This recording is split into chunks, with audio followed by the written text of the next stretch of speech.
gimmicks. We've done enough hard work to know that it is foolishness.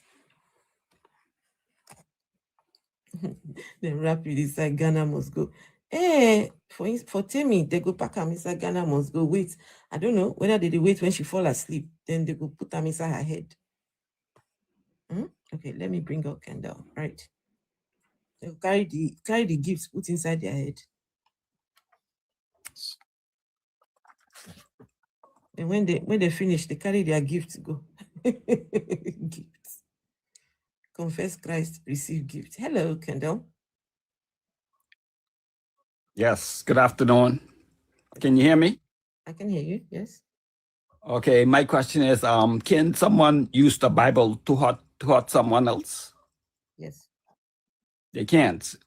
Okay, you can, you can, yes. Oh, okay. I always wonder. Okay, so it is a fact. So there's power in the Bible. Then there's a lot of power in that book. No, not the kind of power you think. It's manipulation tactics, not power as in a spiritual power coming from anywhere. No such thing. There's no outside power. The people who use the book to hurt other people, they use the book to manipulate people. There's no spiritual powers associated with a book. It's a book. A book. How can this have powers? Right. It's just a book. Okay, but okay. It's just a book with sheets. It's sheets of paper. That's all that it is. That's it. That's all that it is.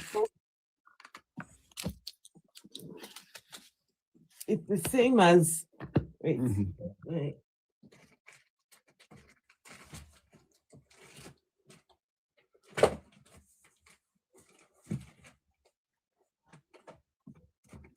I can't find my son's book. It's the same as reading a novel.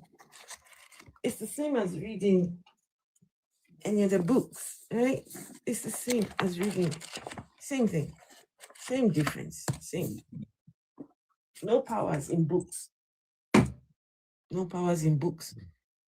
If you believe that there are power in books, then I'm sorry.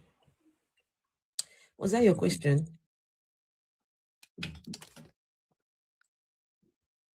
Yes. Okay. That was my question. I have another one. It's a theory though. It's something I saw one night leaving from work late. A lady in white. What do you think that is? Lady in white? Yeah, all in white. And someone else saw it too, as a matter of fact. And a little kid saw. What do you think that was? Sorry, I don't understand. What do you mean, lady in white? Can you explain? A lady in a white dress. I was leaving work late one night. I work midnight. I do shift work. I was leaving work. I saw a common man, a car bearer. I thought it was a human being, but actually, when I get close, the person actually didn't have any legs and moving. So I was wondering, what was I looking at? Do you have any idea? A lady in a white dress. Yeah, she has all in white. She's glowing, like has a light on her almost. Look like something not from this world, if you ask me. That's how it would look. Why was she in a white dress and not a black dress? I don't know. She was all in white, and another guy saw her who was walking the same area. He tried to approach her one night, thinking, that's a girl, he got to get something. When he realized it wasn't a real girl, he got frightened and he ran away also. He told me about it. Okay. And if there's a... Where do you think that came from? First of all, I need to know what exactly you are talking about. It's still very vague for me. It was an image of a woman with a white dress on, but she wasn't walking. She was more like floating across the road. Just more like a balloon. She was moving in one direction. I mean, it's hard to tell. Why didn't you follow her? Why didn't you ask questions? No. I was afraid of her. I was afraid, but I was on my way home. I didn't turn back. I just went right across her. Why were you And I keep my distance and I moved right across and I went home. And when I went home, I started looking at my window thinking she's going to be in my house, but I never see her again in my life. Why will you be afraid of such a thing? Why would you be afraid? Because I didn't know what it was. I mean, I never seen nothing like it before. Okay, let me. And I was alone. Okay, let me see if I can understand this. Yeah. Mm-hmm. So you were just minding your business? Right, leaving work. Else that's at 2 o'clock in the morning also. Minding your business at 2 o'clock. Mm-hmm. And this thing that looks like a woman. Right. Now Was approaching me on the road, approaching me. Mm-hmm. And I got at first I thought it was a lady going to a yacht on the beach, but after I seen that there was an actual woman, I got really afraid. I started to turn back, but I say I cannot turn back. Go back to work. I have to go home because I was walking all night. Okay, so what did you? Well, it's hard to tell you what exactly it could have been because I didn't see it and I don't know. All you're telling me is a lady in white. There's already a lot of things wrong with that, with what's going on here. Number one, it is late at night. Right. 2 o'clock in the morning. So you don't have the luxury of seeing everything, right? There's a lot of darkness, and so it's hard to see, right? Right. Secondly, you were afraid. You said. Yeah, of course. When I saw it, so it really scared me. I could be man enough to admit that. I get it. So if you are afraid, I don't know if you will be able to give me the right details that I need to determine what it could or couldn't be, because you were not in the right sort of frame of mind. Someone who is scared and petrified, they're not thinking straight in the moment. So right, I think if whatever that thing was, if I don't know why would you be afraid of it? Is what I'm trying to understand. Why would you be afraid of it? I was on a dark road late at night to begin with. You were what? On a dark road. The road was very dark, and she was the only light in the road I could see. So that really get my attention. Some of these things are easily explained. Very easily explained, right? It could be a very simple explanation for what you saw.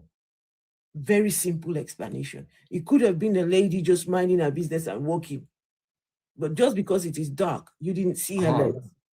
And the area, the area I was coming from is an industrial area. We only have power plants, warehouses, and shipyards, and there's no need for no lady to be walking around at that hour. That's the thing about it.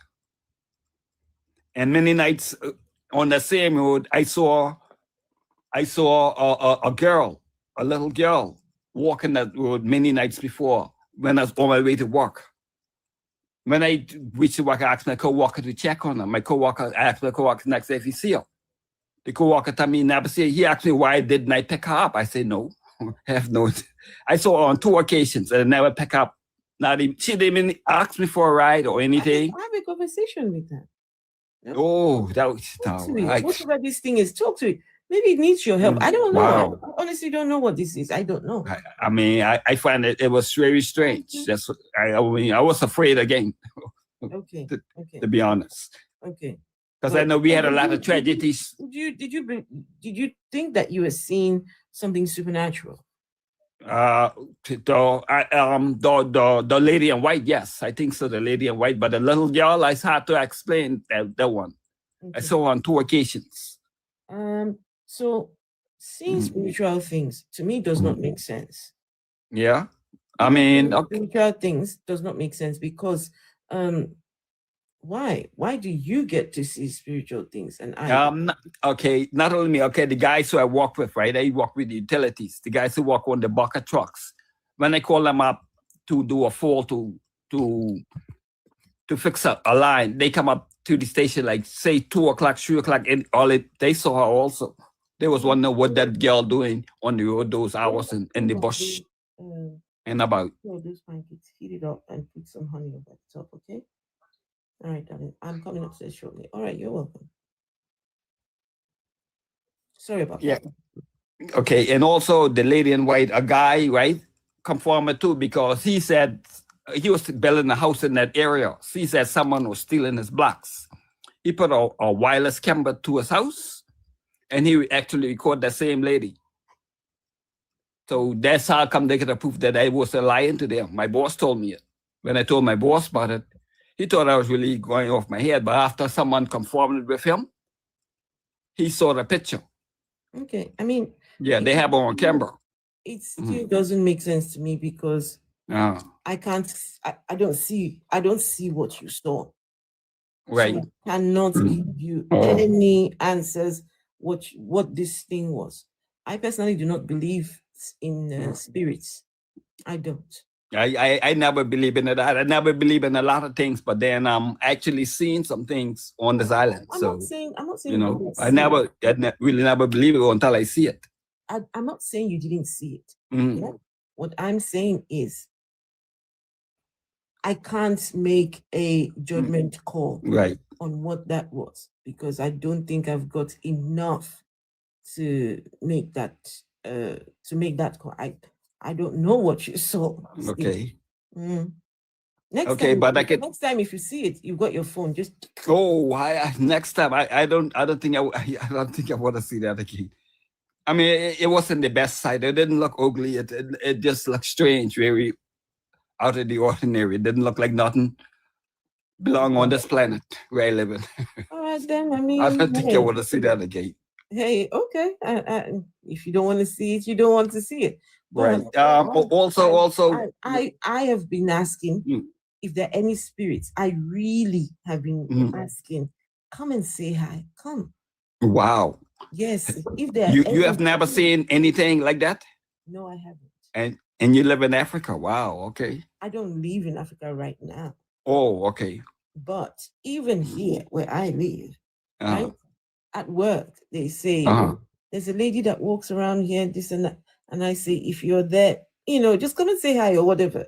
Right? Nobody comes to say hi. Nobody. Okay. Nobody. You're pretty brave. So no, it's not that. It's what you're afraid of controls you. What you're afraid of controls you. If there's a thing like spirits and you have convinced yourself that these are things to be frightened of, that thought, that feeling will control you, and you will see things and you just, something that is easily explained. You just think, oh no, this is a spirit, when it is not. Yeah, but definitely that wasn't a human being. What I saw, I looked like a human, but come to find that it wasn't. Because I actually tried to look in her face. I had shined my light. I didn't see any face at all. All I saw was the hair that actually twists. It turned. It didn't just turn his whole body when I shined the light. I didn't see no face at all when I passed across it. All right. I mean, I don't know. It's hard to tell. It's really hard to tell. You think there's something evil? My king says a simple fix, my bro. Ask her out on a date when you see her again. Exactly. Or just say hi. I mean. Wow. No, she looks dangerous. Excuse me, guys.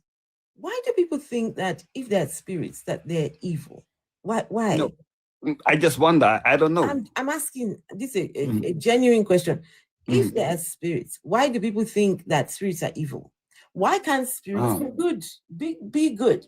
Maybe that spirit is there to come in, help you or whatever. Could be. Why do people?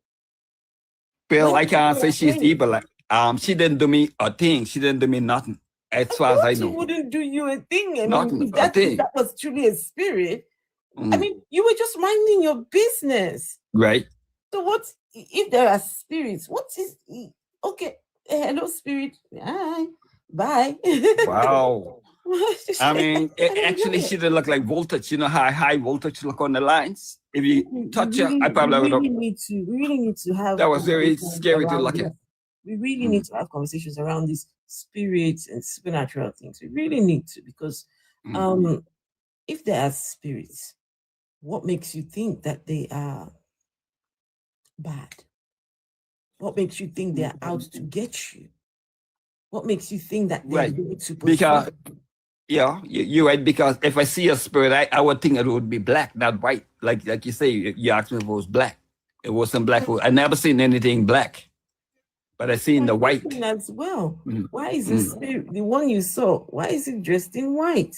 This All is in white. thing. It's a big white, all in gown or something she had on her. When people see spirits, they're usually, or these supernatural things, they're either dressed in white, or the stories people tell about the spirits that they see are very, very, they're very common. These are the same things people see.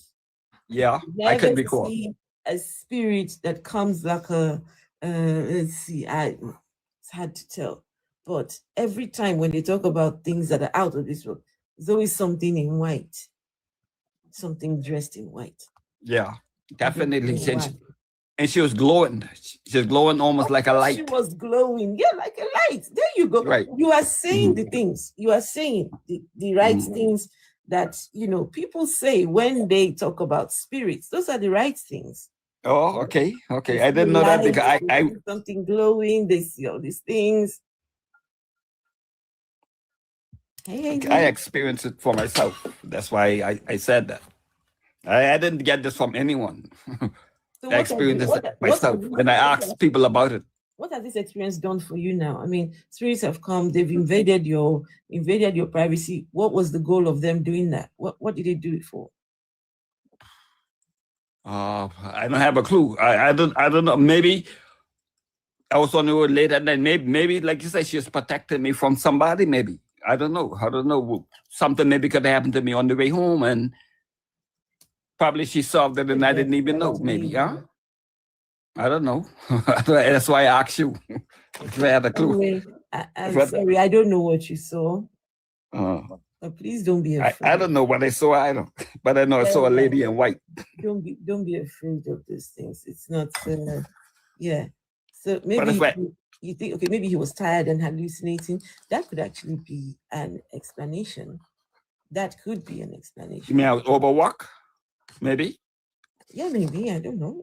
I had to tell. I don't think so because it's okay. I want to move on so I can. Okay. But I don't know if I saw one or two people requesting. I know you want to ask you a question, but I don't want. Okay, thank you. Anyway, though, I don't clarifying it too much on this subject.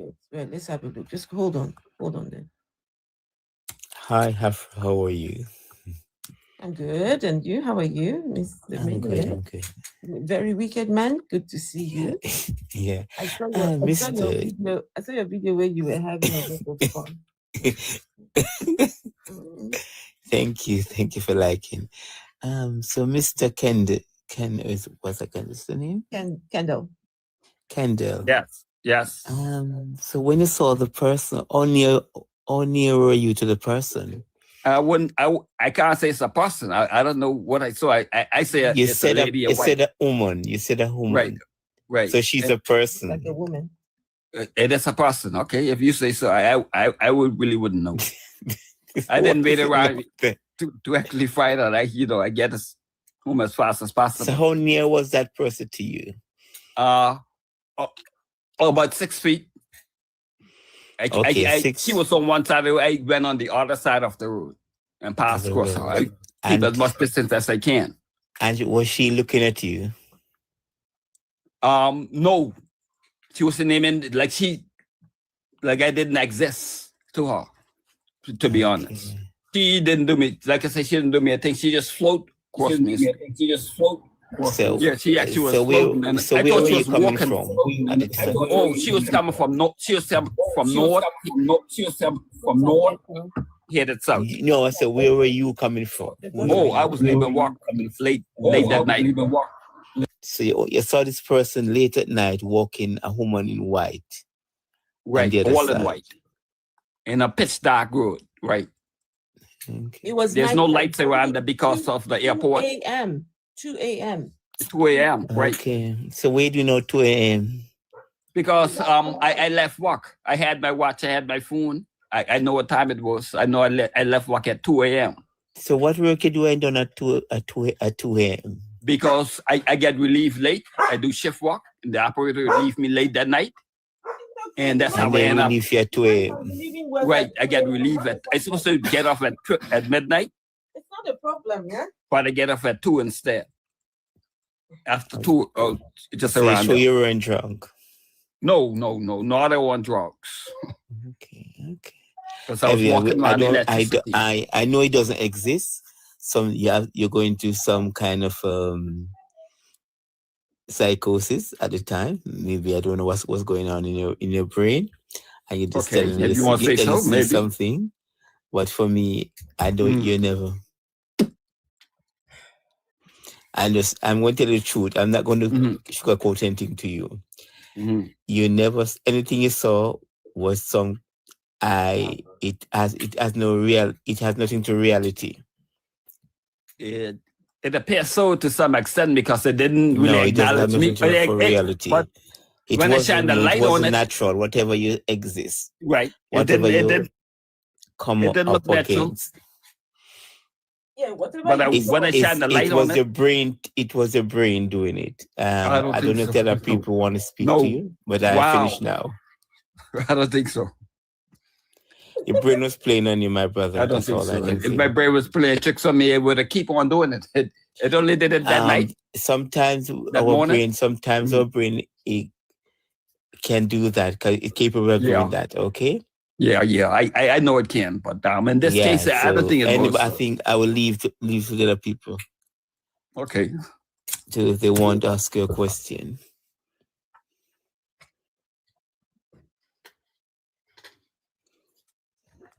Anybody want to ask a question? Yeah, because I want to move on to the subject. Yeah. Subject reality. Yeah. Subjective reality. I like that. So, Afro. Yes. I saw you send a video with this man, where the guy saw the man on the plane. Do you want to say what? He bought. I had to laugh. I had to show it to him. He said, in COVID, I bought a plane. I now have 3 private jets. 3. Yeah. And I saw this video. And see where he was sitting. Did it look like first class? Did it look like business class? It's just that was shocking to me. But I don't. But the point, one of the point that they made when in the first video, I mean, before the guy saw him, the guy said he's sorry COVID ended. He says sorry COVID ended. No. He said he was not. He was wishing COVID didn't end. He's like saying sorry same way. It's like saying he's sorry. And the people clapped. They clapped when he said it. Mm-hmm. That was like what I kept calling religious psychosis. How can someone do that? What does he need 3 private jets for? He said he acquired one during make his third one. What does any preacher need a private jet for? I think one of these days. One of them said the devil is on the public one, no? No, that should be a subject we talk about. What do preachers need private jets for? What are they doing with it? What are they? Because listen, guys, in fact, this is something we need to talk about. If your pastor has a church here and has a church in another country, your pastor has opened a business enterprise. Of course. It is not a work service to God. If your pastor starts opening branches in different places, the pastor is a con artist. Because you know why? If God is truly God, let me mute you for a second. It's a bit of noise. Where's that noise coming from? Okay. if God is truly God of the entire world, if God is the God that oversees the entire world, I tell you what, guys, nobody would need to move from one part to the other part to go and preach his gospel. He will find somebody local to the people he's trying to talk to. He will find someone to open the church local to, or nearer to where these people are, whoever he's trying to reach. Now, this man now has over 22,000 branches all over the world. And recently, he said he was going to open 10,000 in the rural areas. 10 more thousand churches by one man who has never proven that a God exists. 22,000. What is one man doing with 22,000 churches? Him has over 40,000. So between these two men, about 80,000 churches. What is going on here? Who needs all these churches? They have churches in 150 countries in the world. Go to those churches, guys. Go to their churches. Go to their churches. Go and see. The churches they have outside of Nigeria, only Nigerians are in there. It's only the Nigerians that have relocated that are in there, for the most part. You won't see the foreigners there, because when the foreigners, they come, they look and they say, this is strange. We don't pray like this. We don't do... No. Count me out. It's only the Nigerians. They're catering to... Okay, you guys want to leave Nigeria, right? You want to leave. Okay, things are bad. You want to leave. Okay, yeah, you go. Every one of you go. But then you still want to control your money while you are wherever you are. This is why they open this thing they call churches, branches, all over the place. And then every month, the pastor of that church, what they've opened there, has to remit money to headquarter church. That's how it's done. It's a business enterprise. It's an MLM. It's a multi-level marketing scheme. That's all it is. Church is an MLM. So it's crazy. Between these two people, look at how much millions we're talking about. Look at. And this isn't, I haven't made this up, guys. I haven't made it up. This is, you can go and check it yourself. You can go and look, right? Why will a pastor who reads his book, and that book says, a rich man will find it hard to enter into heaven. That is what the book says. So as far as these two are concerned, according to the Bible, there is no heaven for these two. They are rich men. Not just rich, they are very rich. That means they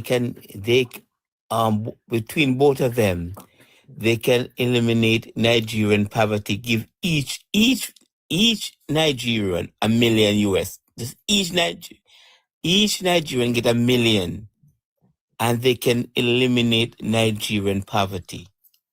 But because just the adults alone are giving the money to. And sorry. Go on. I'm finished. I thought Jesus is coming any day now. What are they building churches for? No, what are you guys? Sister Jules. Jesus is coming any day now. He's coming. Yet you people are collecting money to build more churches. He's busy asking for billions of naira. This guy. To build what exactly? If you all are going with Jesus, the rapture, if you all are going over there, then why are you still building churches? Why are you still investing heavily on real estate? Why? If you know that you are going with Jesus, you shouldn't even have just maybe the one where you live in. No earthly luxury, nothing. You should be prepared at all times to go with Jesus. But I hope you guys know if there is a heaven, Adeboye and Oyedepo and all your pastors, they're not going to go there. They're not going to go there because the Bible has already disqualified them. And followers have helped to, by making them rich, you'll have disqualified, you've helped to disqualify them from entry into heaven. Huh? Do I want Jesus to be homeless when he returns? Jesus doesn't need a home. He already has a home up there. This is what they say, that Jesus already has a home up there. So Jesus is not coming to stay. He's not coming to stay. So he's not going to. You think it's the shacks that these people built that their Jesus will want to stay? We wouldn't even want to stay in Nigeria. No, they won't want to stay in Nigeria. No. Anyway, we've got Jules and we've got let's see who's this up there. The other gentleman. I think it's Carl. Carl Akenaten. Hello, Carl Akenaten.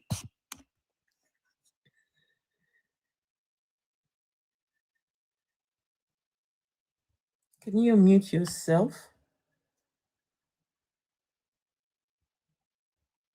Carl? Yes, can you hear me? Yes, I hear you. Right, okay. You see, what confuses me is how stupid people are, our people. Our people do not know anything about themselves.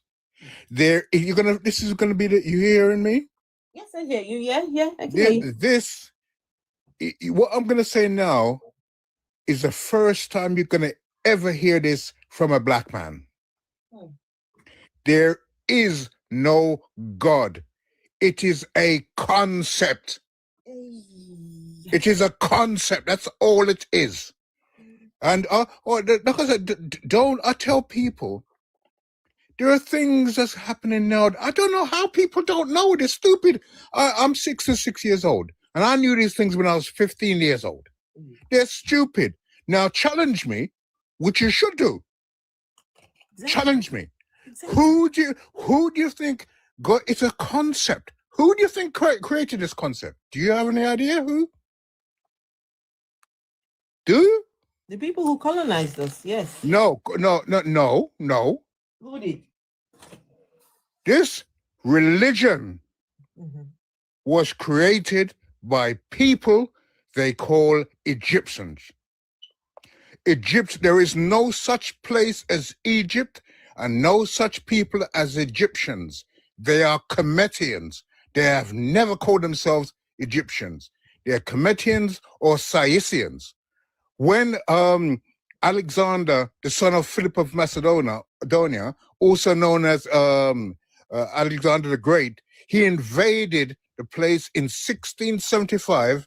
And when European people invade people's countries, they change the name.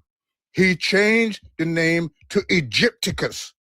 And the British took the ITUS off the end and called it Egypt. There is no such place as Egypt. And they created, see, what our people don't know. These people created writing. They created all the sciences. They created the religious concept. There's this thing about Moses, a load of bull. You people need to read and know what's going on. I don't know what's wrong with our people. They need to read. But challenge me, ask me questions. Yes, if there's anyone who wants to challenge him, he said there is no God.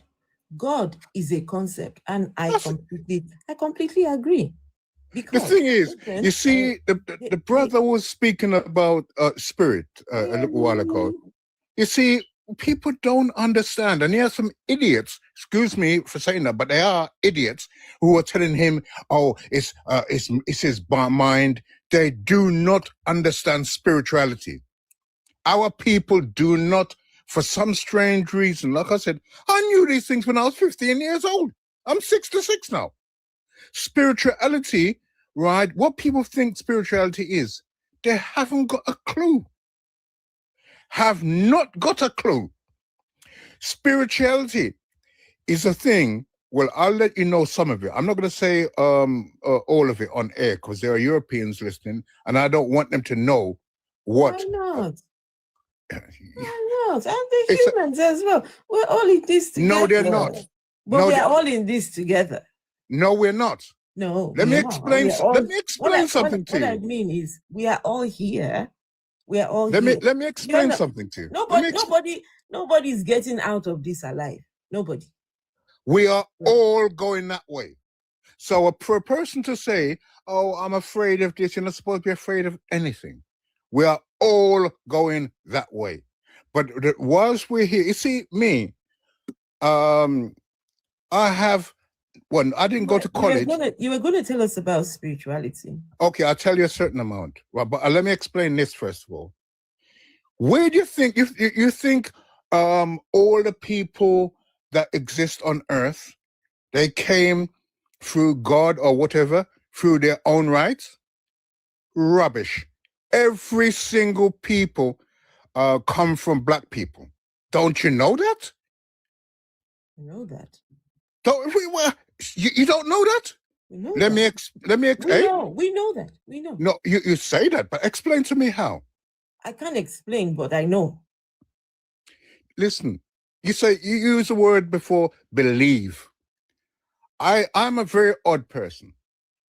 People say, no, you're not. You're just very clever. No, I'm very odd. I don't practice any form of belief.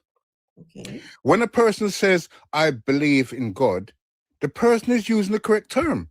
What does believe mean? Believe means to accept something as being true without proof. Now, I can't do that. I can't do that. Anyway, I'll tell you where people come from. Okay. In this world, right, with people and animals, you have a thing, like in Jamaica, where I'm from, even though I don't consider myself Jamaican, I'm African, right? What it is this. You have, I forgot the term, gone up my head now. In Jamaica, we call, black people like Salif Keita, the kora player. He has never mixed with his family, has never mixed with anybody, but he is basically, whiter than white.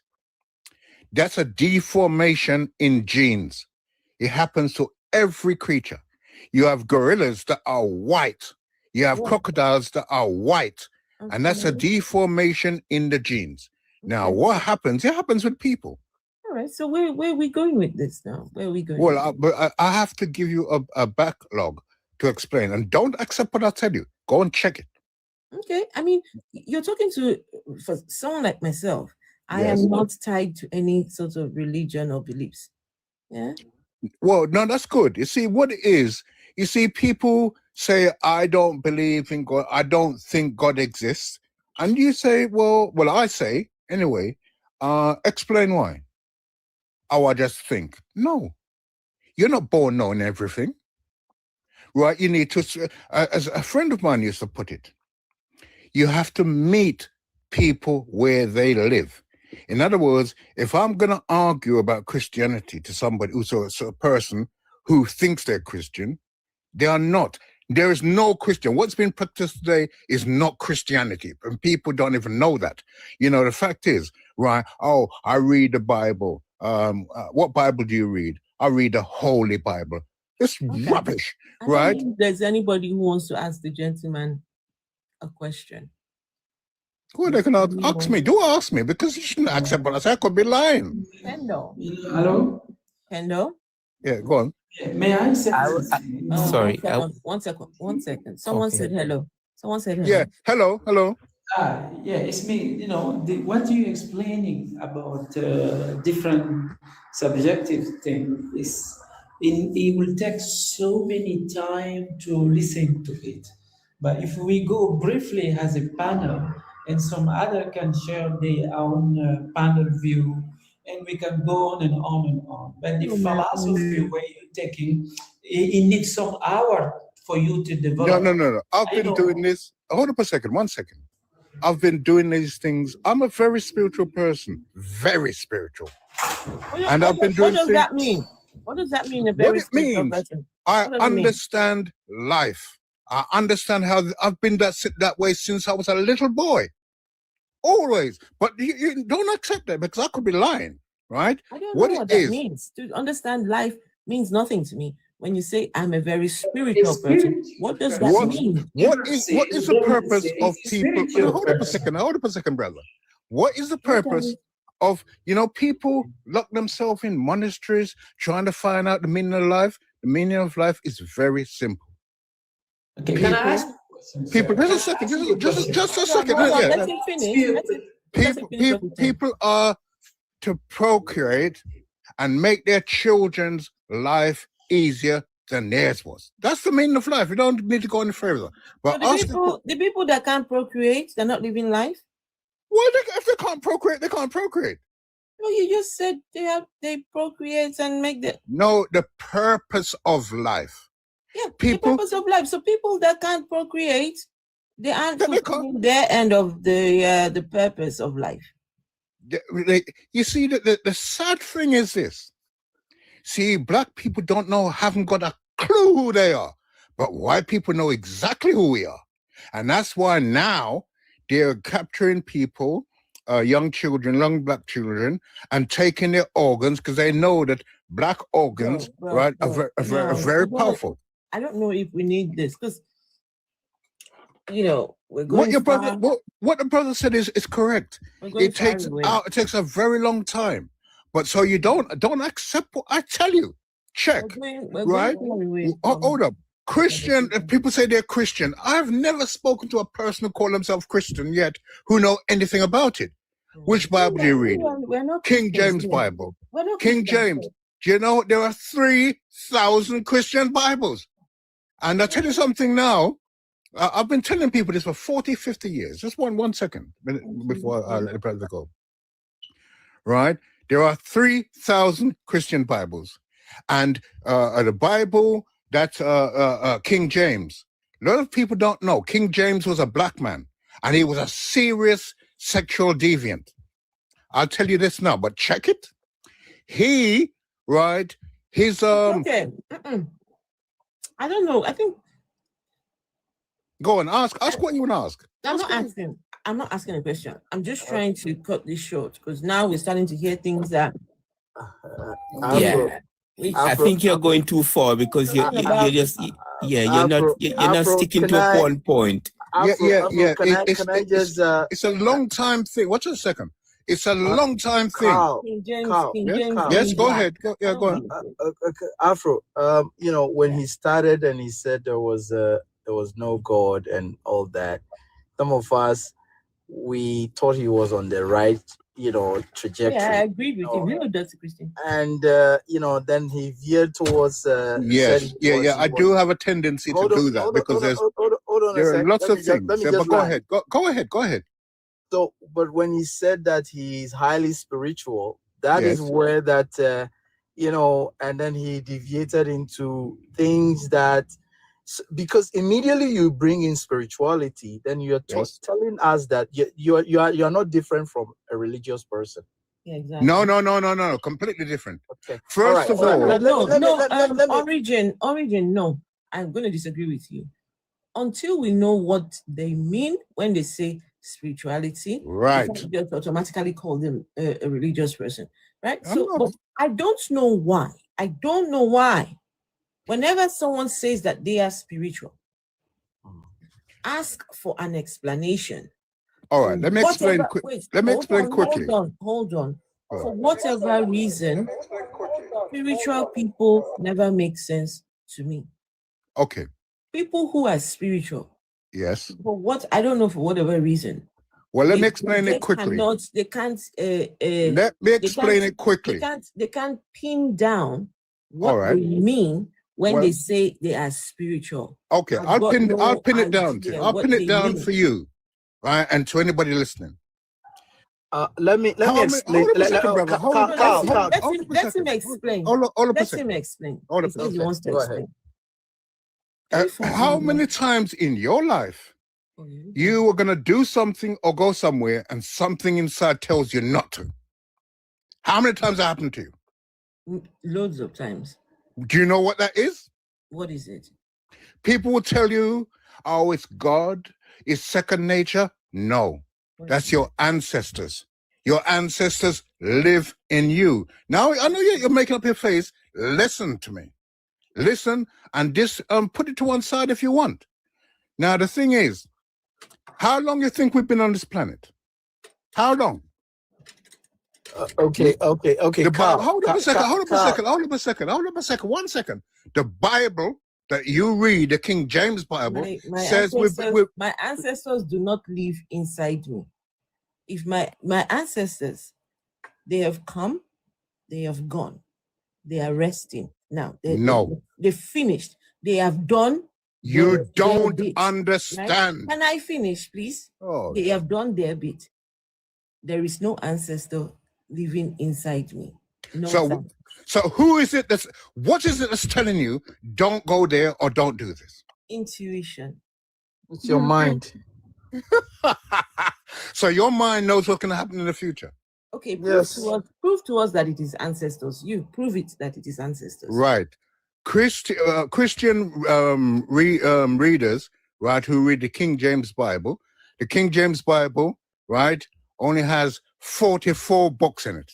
King James Bible, prove to us that the thing that speaks to us is the ancestors. Now you're talking about King James Bible. No. You see, you cannot explain things in one go. That's what I'm right. But let me just say this.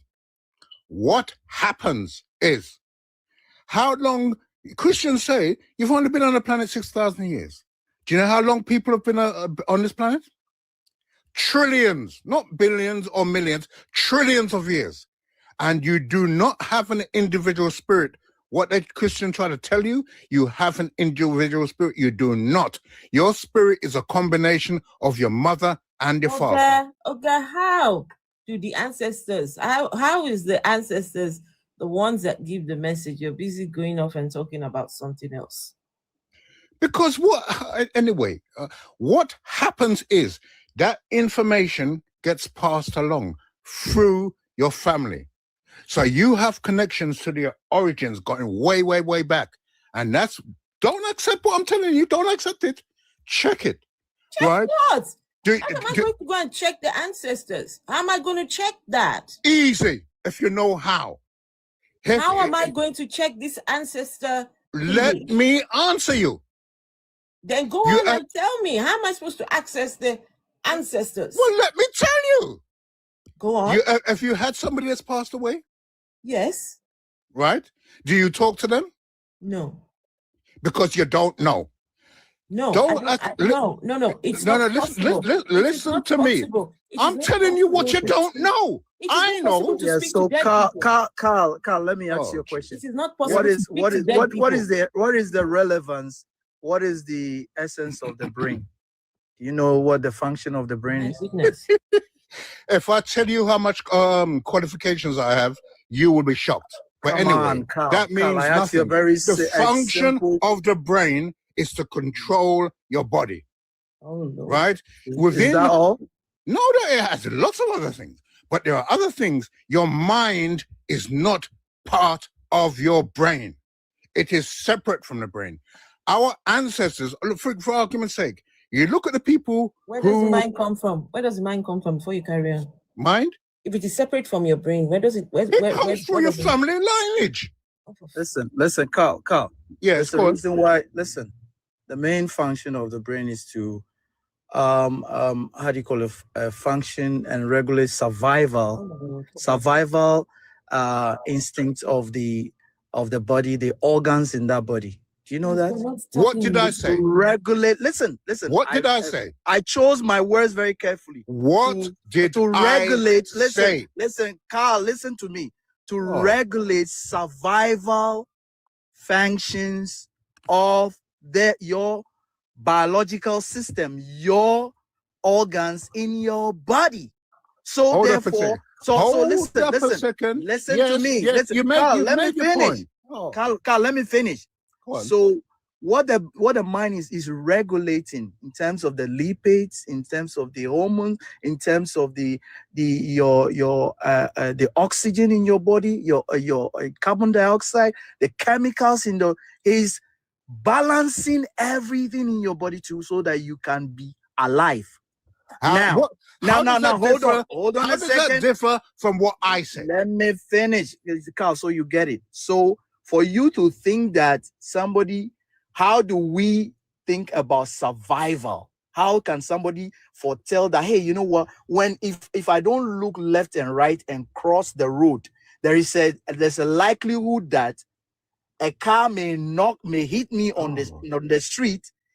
The mind tells you, but listen, hold on. Being simplistic. And your mind tells you that, hey, for you to be, your survival instinct tells you that, hey, look at your surrounding, look left, look right, make sure that there's no Are you Nigerian? oncoming car. Are you Nigerian? So that you can let me listen. finish. Let me finish. You don't know. So the mind every day is working to keep you alive. Is foretelling, doing things that will keep you alive. Is always imagining, balancing things in your body. So if you think that, hey, if I take this car and there's a likelihood that, you know, there might be an accident, it is no God telling you nothing. It's your mind. Of course it's not. That is doing that. It's not. No ancestor. Don't be a simpleton. No not ancestor be a is telling you nothing. Listen, your ancestor is not telling you nothing. It is your mind. Yeah. Why would your ancestors need to tell you it's stuff? Your mind doing these checks and balances and your survival. Let me speak now. Let me speak. Your brain is constantly projecting and predicting outcomes every second. Exactly. Of course it is. Your brain is constantly projecting and predicting outcomes every second. You have eyes, you have intuition ears, you have is just 5 senses. Yeah. Oh, jeez. Anyway. Intuition and instinct is just the way of the body knowing something. Is the way of the body knowing, which is just the function of the whole body, which is your nervous system, your brain. And your brain is constantly predicting outcomes, you know, predicting future. Like every second, your brain is thinking. Where does it get the information? It's mega. The information is from direct lived reality, that external reality with people, or interacting with other people, or interacting with your direct. Of course it is. These are things reality. that you're seeing, you're looking, you got 5 senses. Well, you got 6 senses. Carl, why are you bringing ancestors? Why are you bringing ancestors into ancestors our are not part of Forget that. about it. See, you don't understand these things, so forget that. Leave that out. I said to the sister when I first started speaking, do not accept what I tell you. And I tell everybody I speak to, do not accept what I tell you. We're not accepting, but we are debunking it.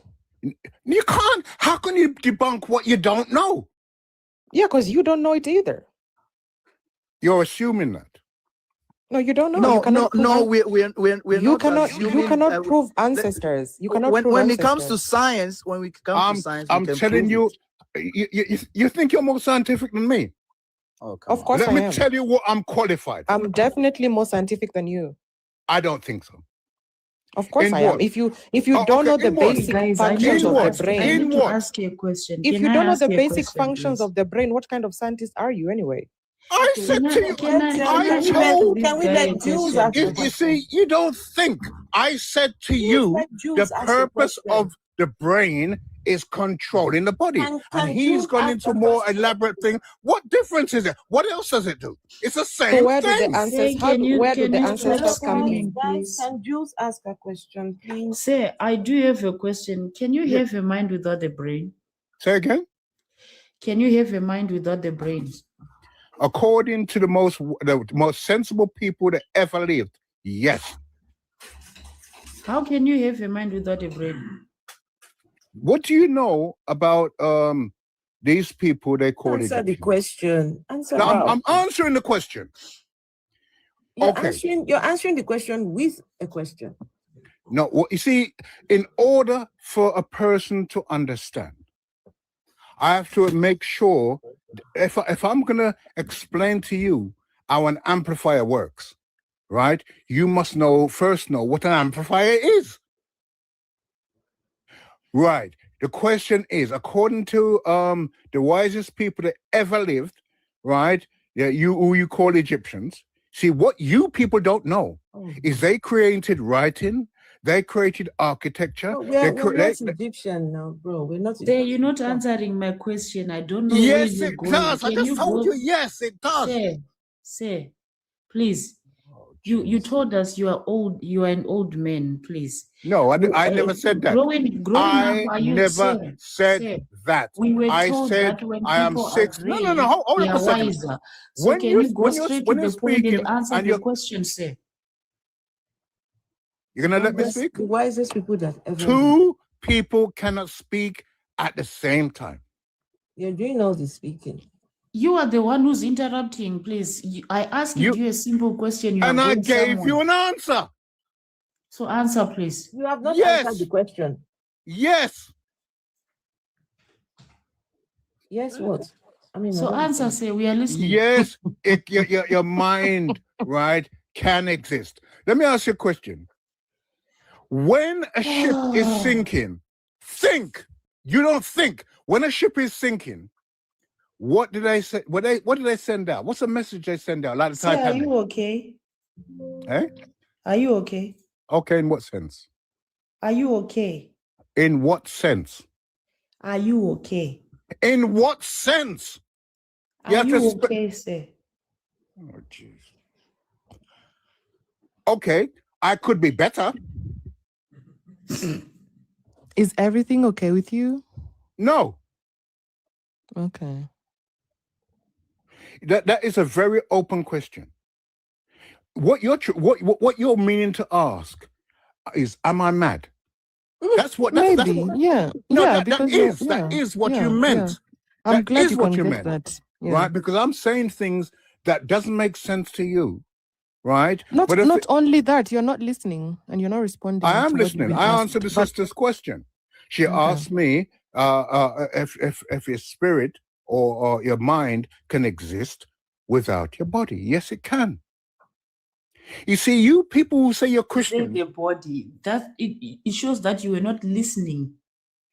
I said, can you have a mind without the brain? Yes. How? Do you? Okay. How? You How? talk. How? No, hold up. I'm trying to give an example. You believe, or a lot of people believe, that Jesus exists. He's still alive. You believe that. How? No, we don't believe that. That's good, because only a stupid person believes that. But all I'm saying is this. Like I said, do not accept anything. I tell you, go and check. We still haven't answered the question. Answer the question. What's the question? Okay. Can the mind exist without a brain? I've answered yes. How? You're not going to be able to understand that. No, because you don't understand. You don't understand. Okay, how? Do you think there's a spirit? No. You don't? No. Well, then you won't understand. Okay. Okay. That's it. That's fine. There you go. You see. So the spirit has a mind, huh? No. So what you've got a brain. Hold on. Let him stay. You got a brain. You have a mind, and you have a spirit. When a ship is sinking, they send out SOS. What does that stand for? It stands for Save Our Souls. And according to Christian people, your soul is something that lives on. So how we don't believe that. We do not. Well, that's good. A lot of people do. We don't believe in souls and spirits. Well, okay, that's fine. You see, so when you say that we are made up of the body, the mind, and the spirit, sorry, I don't agree. Good. Don't agree. You're not supposed to. It's just me talking, and I could be talking rubbish in your mind, and probably is. But do you know everything about this thing? You don't. You don't even know everything about what? You still haven't. I asked you a question. I asked you a question earlier. I said, how many times have you thought of going somewhere or doing something, and something inside tells you not to? Now, how can that be your brain? Does your brain knows what's going to happen in the future? What is this, a belief system you've got, or what? What is? I don't have a belief system. Then what is all this? Where are you getting all this information from? What did I say to you earlier? I don't know. What you've said, a lot of things. A lot of things, and you're not listening to what I'm saying. I am listening. I'm telling you that I'm very spiritual. And I tell you something else. You still cannot tell us what you mean by. But how can I? How I just told you? How can I? How can I explain to you about an amplifier, how an amplifier works, if you don't even know what it is?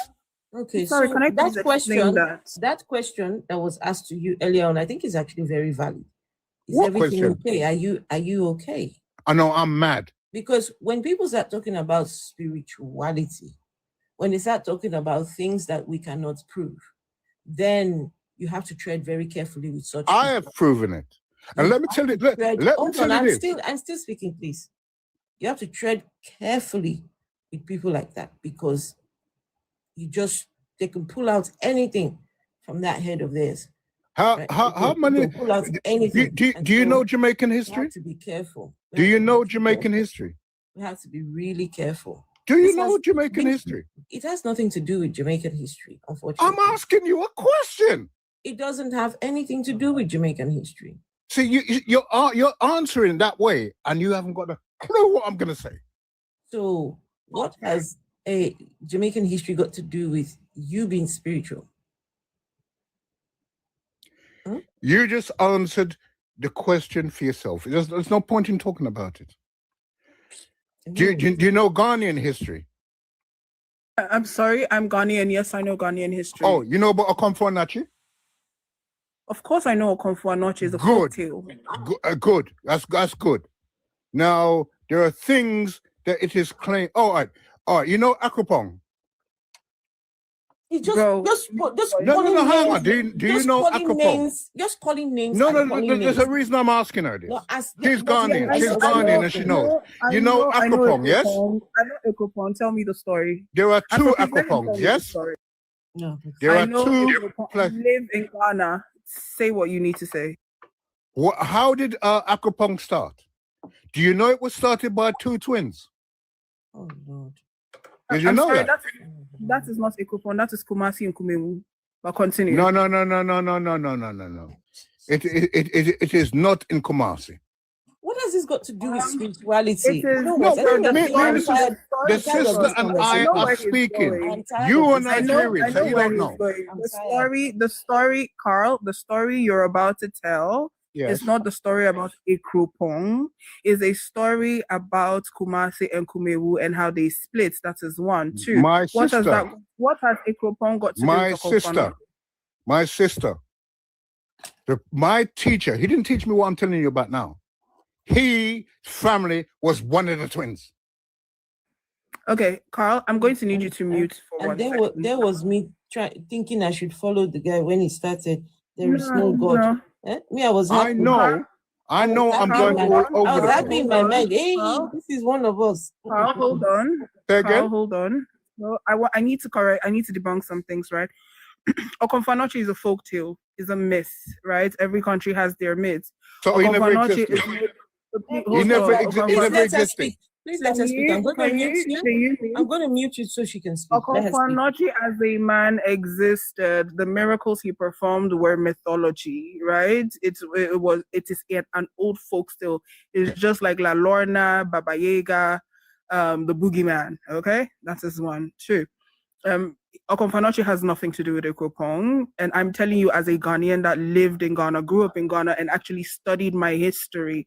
I don't need somebody from Jamaica coming to tell me Ghanaian history. Two, the mind can never exist without the brain, because the mind and the brain's like a computer. The brain's the hardware, is the tangible physical membrane, right? And the processes that the brain and I have to break this down for you, somebody like you. The processes that the brain goes through, or that the brain initiates, is what constitutes the mind. So the mind is intangible. A mind cannot exist without a brain. 3, intuition has nothing to do with your ancestors. Intuition is your brain's way of and because you were asking where did they get the information from? It is from past experiences, pattern recognition, social cues. And that is what happens. So the brain sort of, again, because it is like a computer, right? It processes all these information subconsciously, and then it sends signals to you when you're about to do something or when something's about to happen based on the past information that has been stored in your brain. That is how you get your intuition, because and also like normally, like, people don't necessarily always remember everything, but subconsciously, because this information is stored in your brain can process them and then send signals to your body. And that is how your nervous system can get dysregulated because of something that's happening in your environment, something that's happening around you, because it also stores social cues scientifically. That's so when you come out here and you make these claims and people question you and ask you for responses, they say it's because you don't know. You don't know this, and you can't tell us you know this, because when I got into this life, the first thing you said, I don't have a college education, but for some reason, after they started questioning the rubbish you've been saying, like, you don't know my qualifications. Yeah, we know, high school diploma. So again, when you're going to speak with facts. You're stressing all of us here with your ignorance and your inability to retain and process information. Thank you. Okay, for the people saying something about from your ancestors, honestly, I think we've reached the point where when people start making claims like that, we need to ask them to prove what they mean. So you mean that our dead, the people that have come before us who are dead, they somehow managed to be sending us messages? Huh? They managed to send us messages. How? I bet you cannot explain it. I bet you cannot explain. You can only assert it, but you can't explain it. And it's a damn shame. Leave your ancestors alone. Let them rest. Let them rest in peace. Huh? Let them.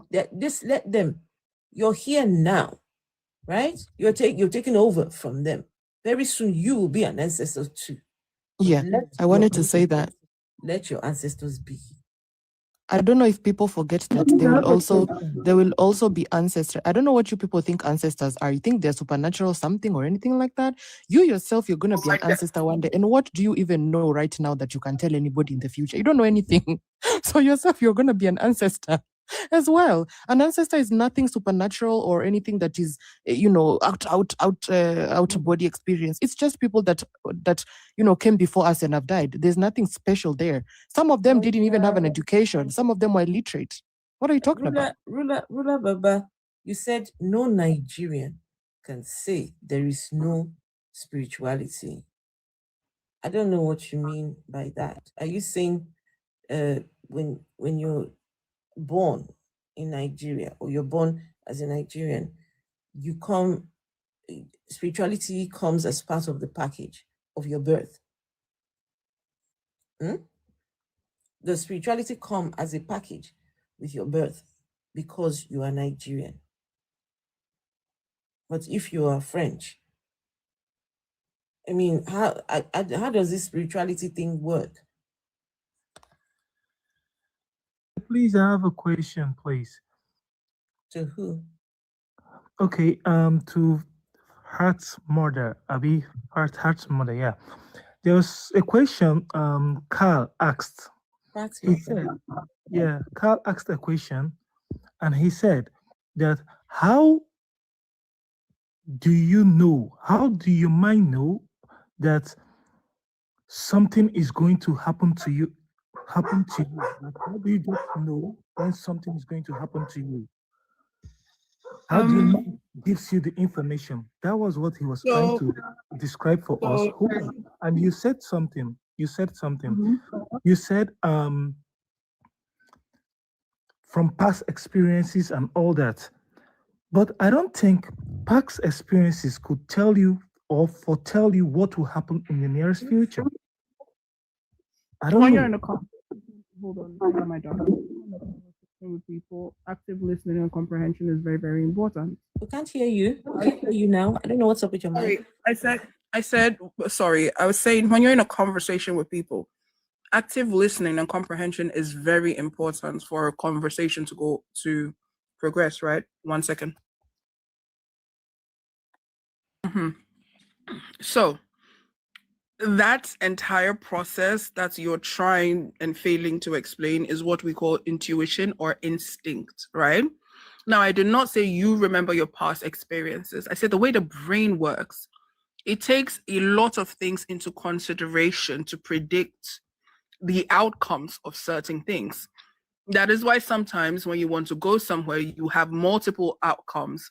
A lot of people say, oh, you have part of your instinct telling you to do this because of a specific outcome, and then you have another part of your instinct telling you to not to do it because of a specific outcome, right? It's called pattern recognition. When you watch a lot of movies, they portray it with like the angel and then the devil on your shoulder. So one part is telling you to do it and one part is telling you not to do it, right? That is all your subconscious pattern recognition. So what your brain does is that your brain processes not only past experiences, but also pattern recognition and social cues that you have observed. Because when you see and hear and feel things, right, all those information is stored in your brain. Your brain is the motherboard. Your brain and your body is the receptors. Your senses are the receptors, and your brain is like the CPU. So all that information is stored in your brain. So when you're about to make a decision, go somewhere or do something, because the brain processes fast, right? What it does is that it takes all these informations and then it processes a plethora of outcomes. So then you feel it in your instinct. Now, when the most predominant outcome is something that is detrimental to you or negative to you, you have, thank you, central command. You have that gut feeling. Sometimes you have the gut feeling in your stomach, like in your stomach. That's your instinct, right? Telling you don't do this. So you can't tell the future. You don't know what is going to telling you don't do this. So you can't tell the future. You don't know what is going to telling you don't do this. So you can't tell the future. You have an echo. Ruler Baba, you have an echo. Okay. So you can't predict the future. However, you can't predict the future. Oh my God. The echo coming from? Where is the echo coming from? Fatma, is it coming from you? No, it was coming from Ruler. No, but he's muted now. Okay. It's better now. It's better now, isn't it? Yes. Okay. So you can't necessarily predict the future, but then your subconscious kind of what's the word? I'm trying to not use big words. Your subconscious can kind of like tell you possible outcomes that's going to happen if you make that specific decision.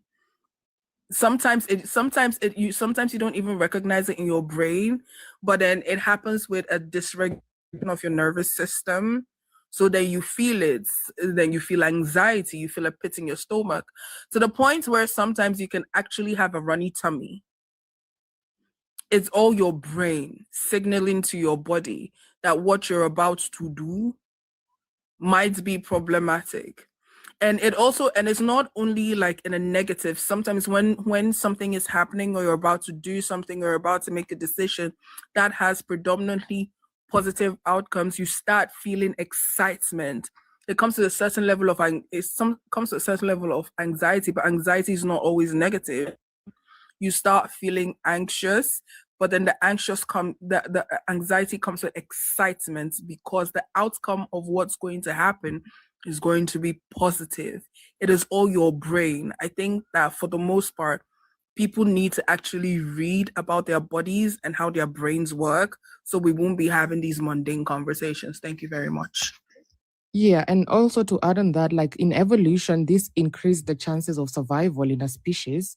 So therefore, instinctively, this is what it has come to be. It has evolved to be that your body and your brain can constantly is predicting outcomes and possibilities and all that kind of stuff.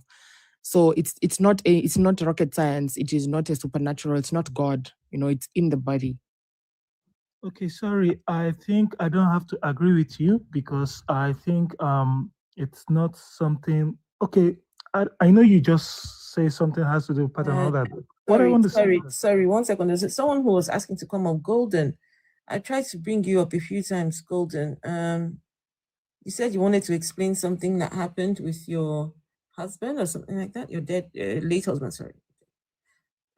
Golden, yeah, please. I want to hear it. I actually want to have a conversation with you about that.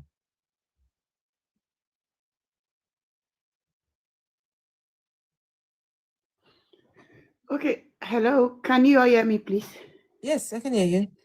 Okay. Hi, everyone. Are you? Before you carry on, are you a Christian? Indifferent. Okay.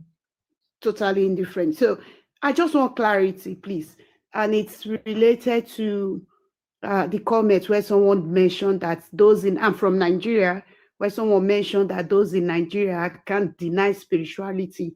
And then the conversation currently going on regarding instincts and all that. So I want to quickly share a real life experience with my late.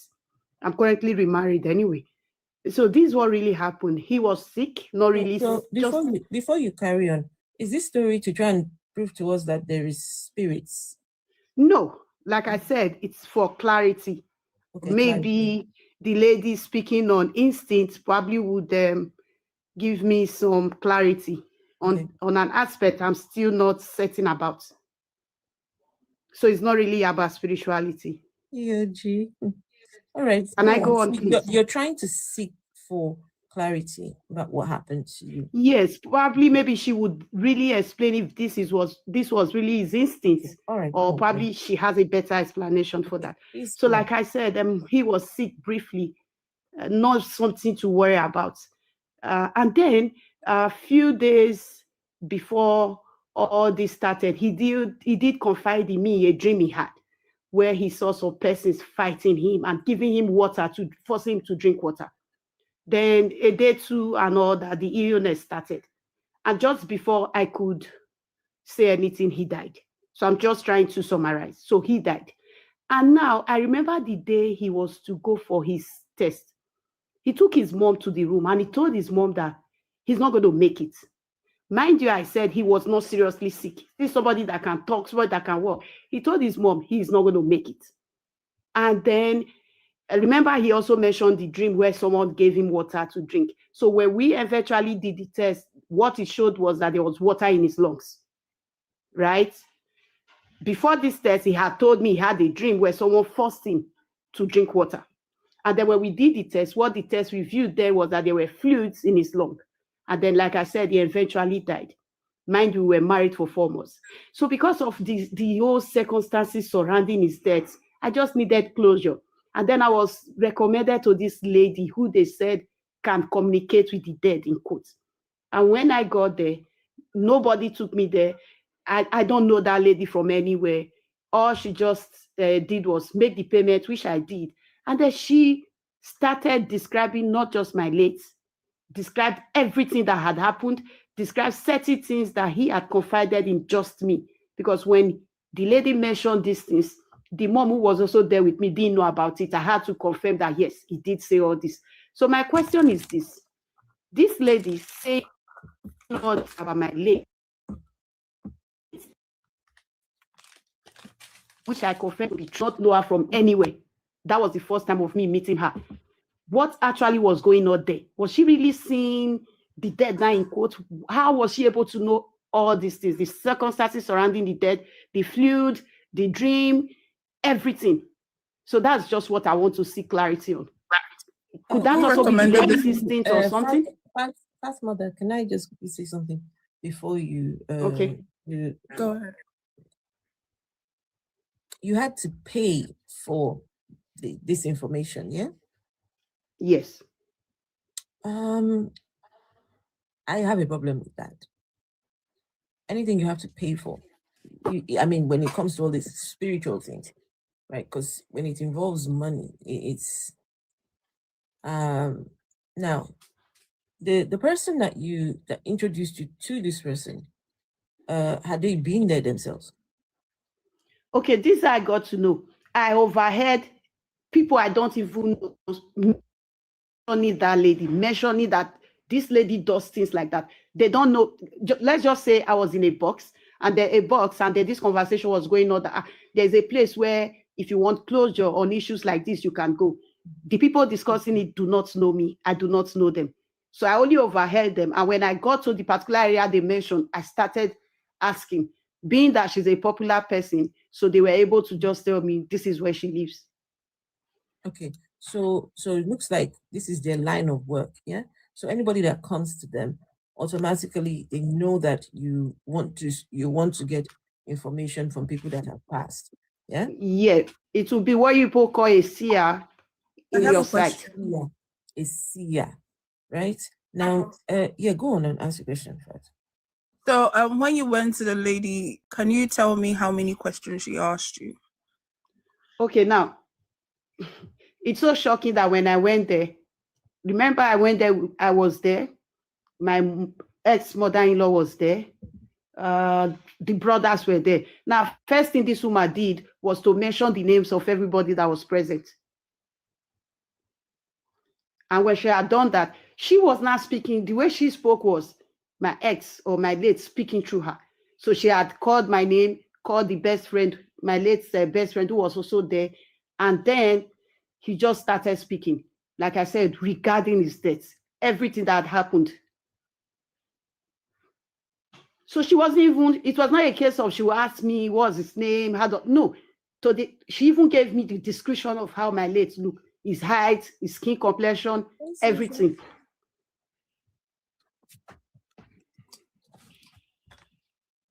Does this lady have dreadlocks? Dreadlocks? Yes. No. Okay. Because I know a woman like that. Her name is Whoopi. Anyway. Her name is Whoopi. Whoopi Goldberg. Whoopi Goldberg. Yeah. The popular actress? Yeah. Have you seen Ghost? Yeah, I know Whoopi anyway. I know her. Okay. I've seen some of her movies. Yeah. Anyway, so with regards, I mean, that weird ass experience with the clairvoyant, however fallacious the story might seem, I wouldn't know, right? But with regards to your husband having your ex having why the hell am I doing this? Your late husband having that dream. So here's the thing. A lot of people feel like when people are about to unalive, they have to be sick to the point where they're bedridden. No, you can have an aneurysm and fall down in the middle of the most exciting thing. You can feel the healthiest, right? But your organs are like systemically shutting down. Your husband's illness did not come out of the blue. The dream he had, now that's the thing about dreams. Dreams are literally our subconscious finding ways that we can relate to the information that they want to give us.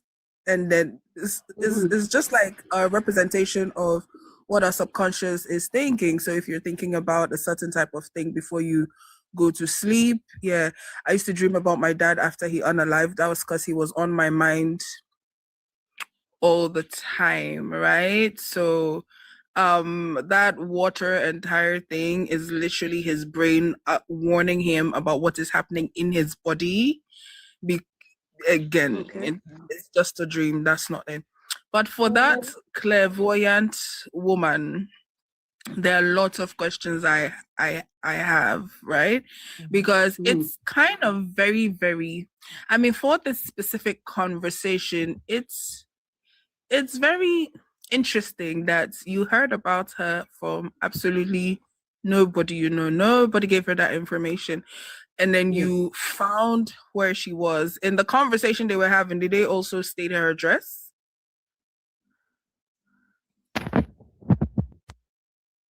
In the conversation you heard. Okay, now I probably have some Nigerians in the house, so they will understand how this thing works. So all they simply needed to say, for example, is, oh, there's this lady in New York. They probably add a street to it. So since I live in the city where I live, it's quite small. So when you mention a landmark like that, it's something I easily locate. And just to be sure, I still find it hard to believe till date. This happened in 2017. I am still trying to know how. Because like I said, if someone had taken me, I'm a critical thinker. So if someone had taken me there's no way you convince me that you didn't give her all those information. And then again, like I said, there were specific information that I only know that she mentioned. Did you tell? One second, did you tell anybody you were going there?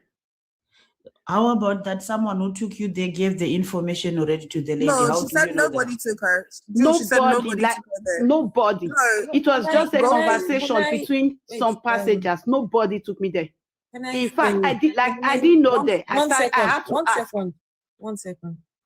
So because this person has been doing this particular thing for a long time, is Sia. They are very good at adding 1 and 1 to make 2. Yeah, very good. They see a woman come to them, right? And just a lot of what they do is guesswork. You give them the information. You give them. Afro. So here's the thing. What she described is not necessarily the Barnum statements thing, right? This lady had information. Now, my question is, you said you went there according to her story, right? This wasn't just that's why I asked her how many questions she was asked when she got there. So this is not like a case of that they normally use, a case of them using Barnum statements to predict her situation. But the thing is that you told people you were going to go there because you said people went with you. Okay, I didn't tell people. This is how it happened.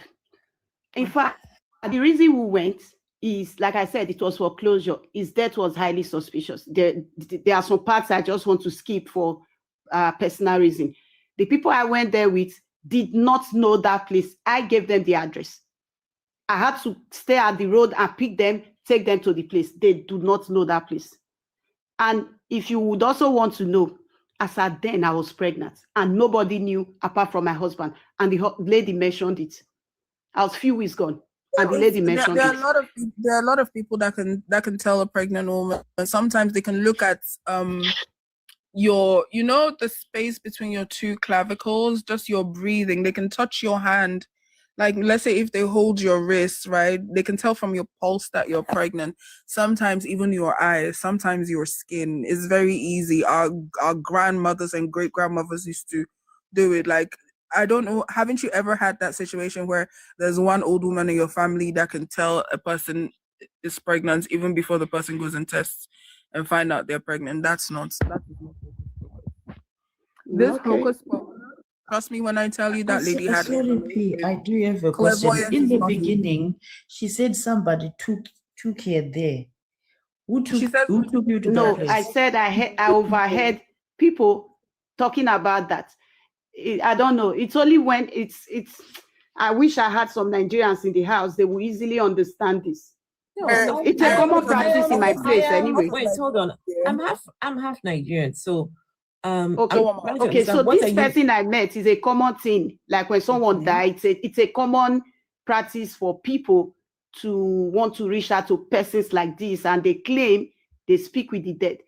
That was my first experience, and definitely my last. Because my own problem is the details she knew.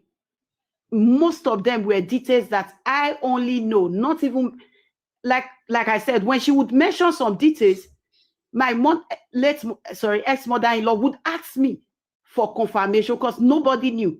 And I also mentioned at the beginning that when we got there, this lady mentioned the names of everybody that was seated.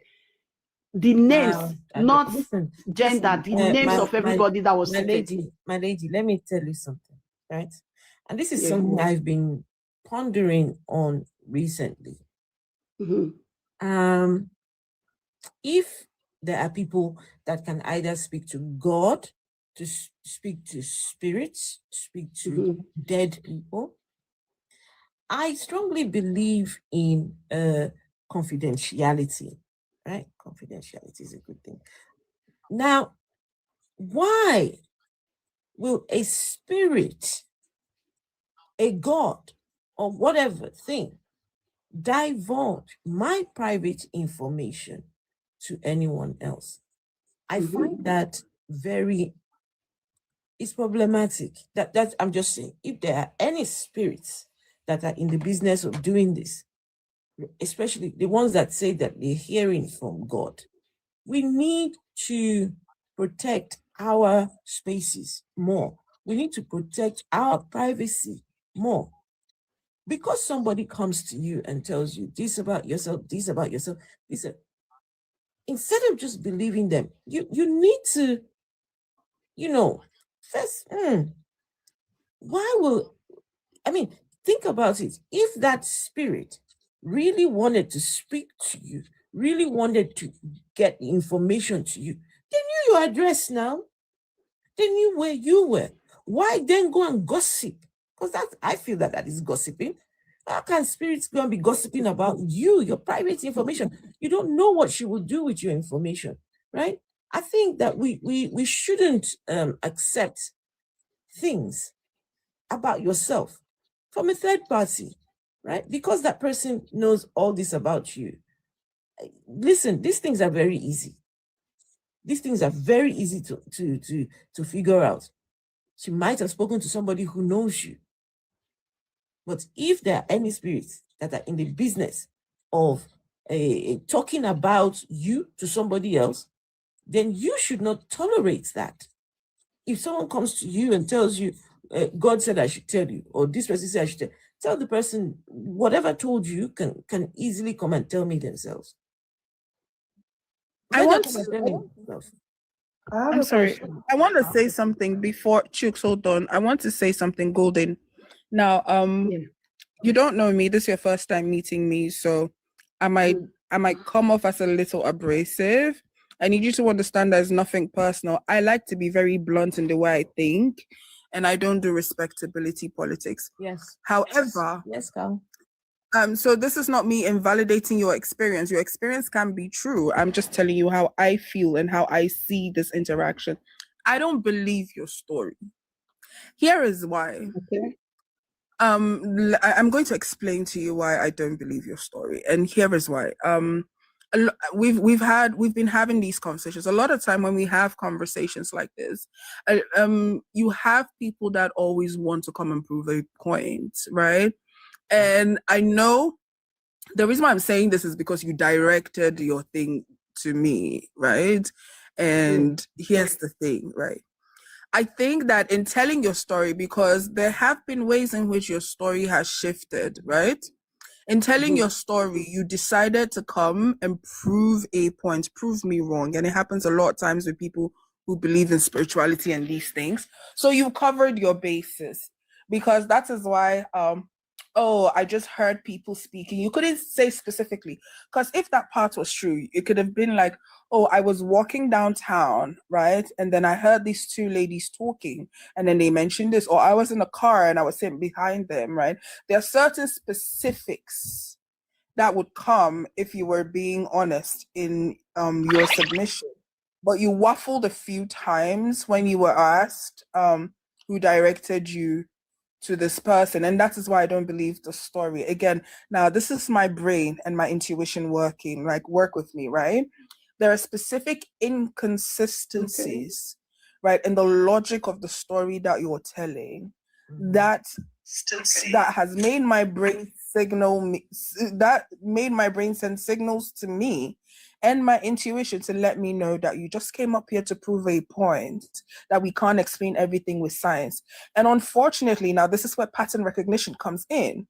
because we've been having these conversations for a very long time with different people who believe in spirituality, right? My brain has triggered the pattern recognition software to know that this is a pattern, that a lot of people that come up here to get one up on us take, right? Now, if I were to come and get one up on somebody who's not a believer to tell that story, I personally would have structured this thing in a completely different way that nobody can debunk. But it is very easy to punch holes in your story. Now, this is why I don't believe it. I'm not saying you're lying. I'm not saying it's wrong. Again, I'm not going to invalidate your experience. I'm just saying that I don't believe in the claims. I don't believe it happened. Yeah, I just don't believe it. And that's fine. It's okay. Jules has a question. Jules, can I do a minute, please. Rula, I wanted to minute, please. You, so, but just hold on. Go on, Jules. Okay. I do have a question. We're not tapping on the screen. We're still at 26K. Come on, people, now. I do have a question to Auntie with your story. Sorry, darling. Sorry. Can you guys? You said you wanted members of the panel, please. I do have a question to Auntie who was telling your story. You said you wanted closure. What closure were you looking for? I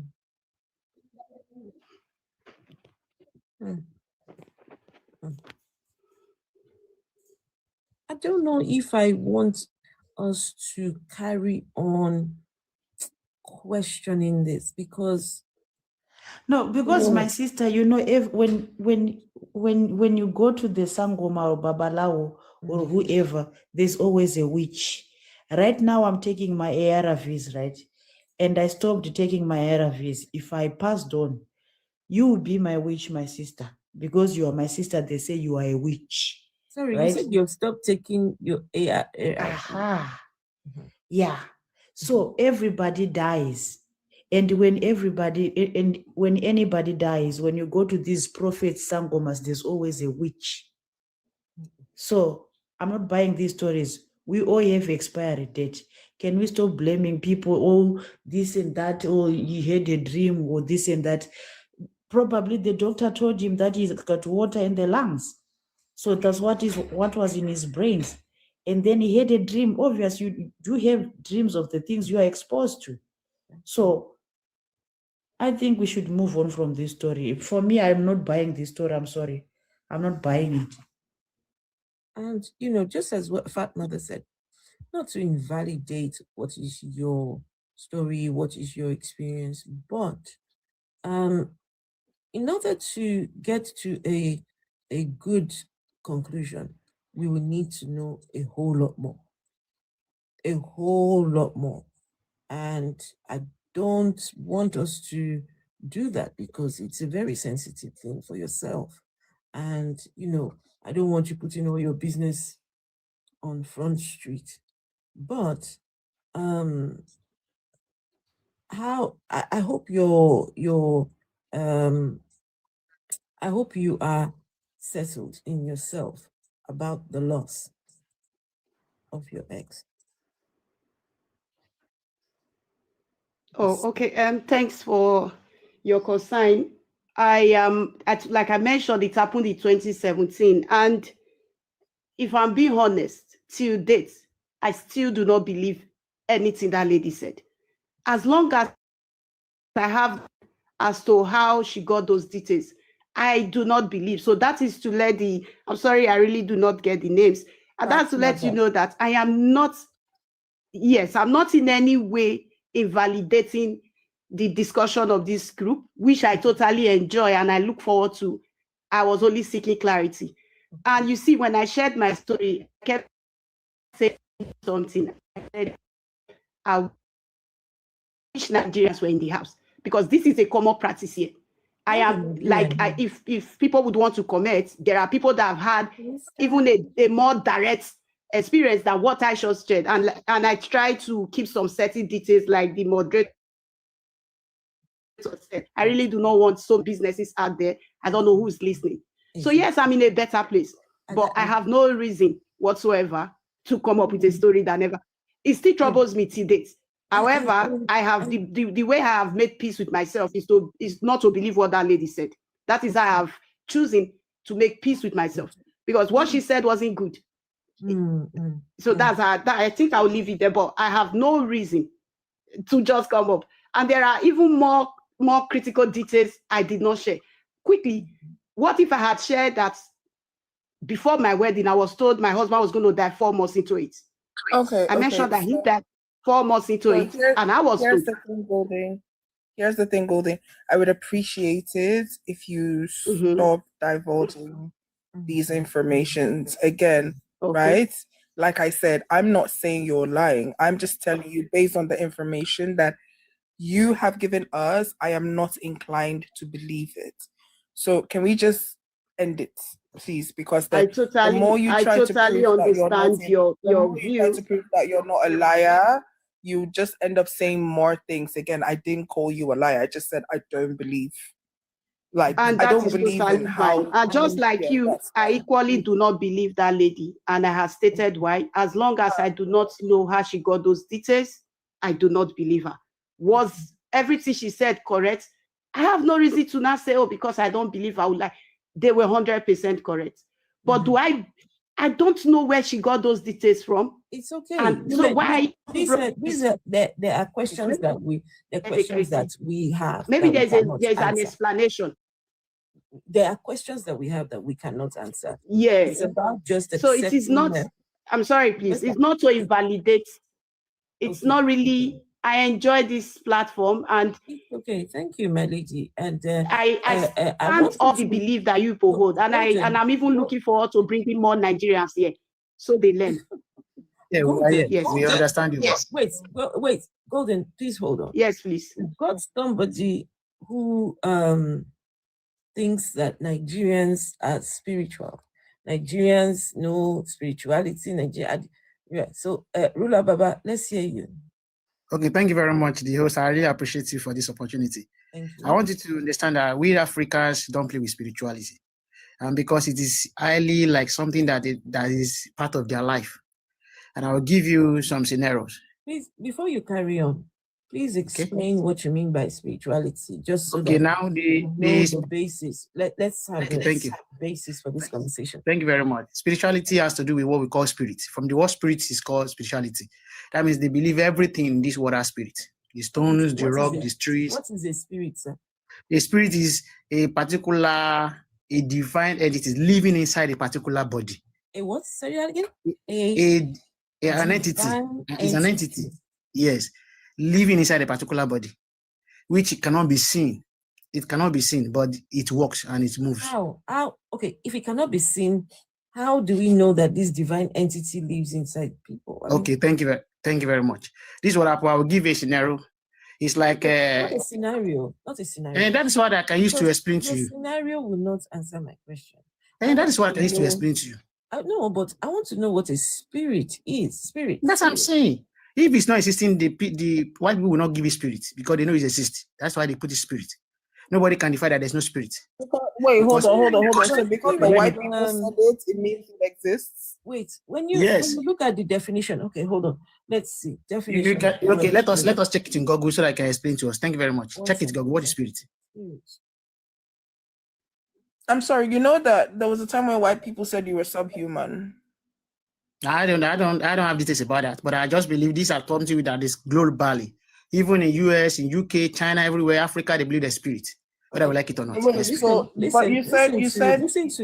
the definition. The word spirit generally refers to the non-physical,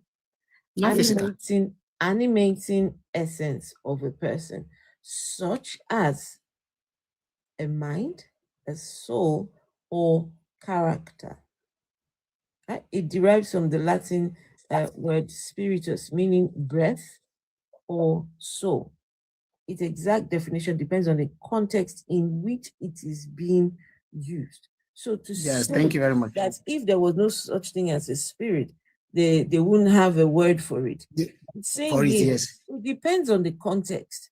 And everything that is talked about here, when you talk about the mind, the soul and spirit. I think the soul in this particular context is talking about your essence, you as a person, right? What makes okay, you? I want to ask you a question, Rose. I want to ask you a question, please. There is no outside entity here. Okay, I want to ask you a question. The question is, can we see our soul? Can we see the soul?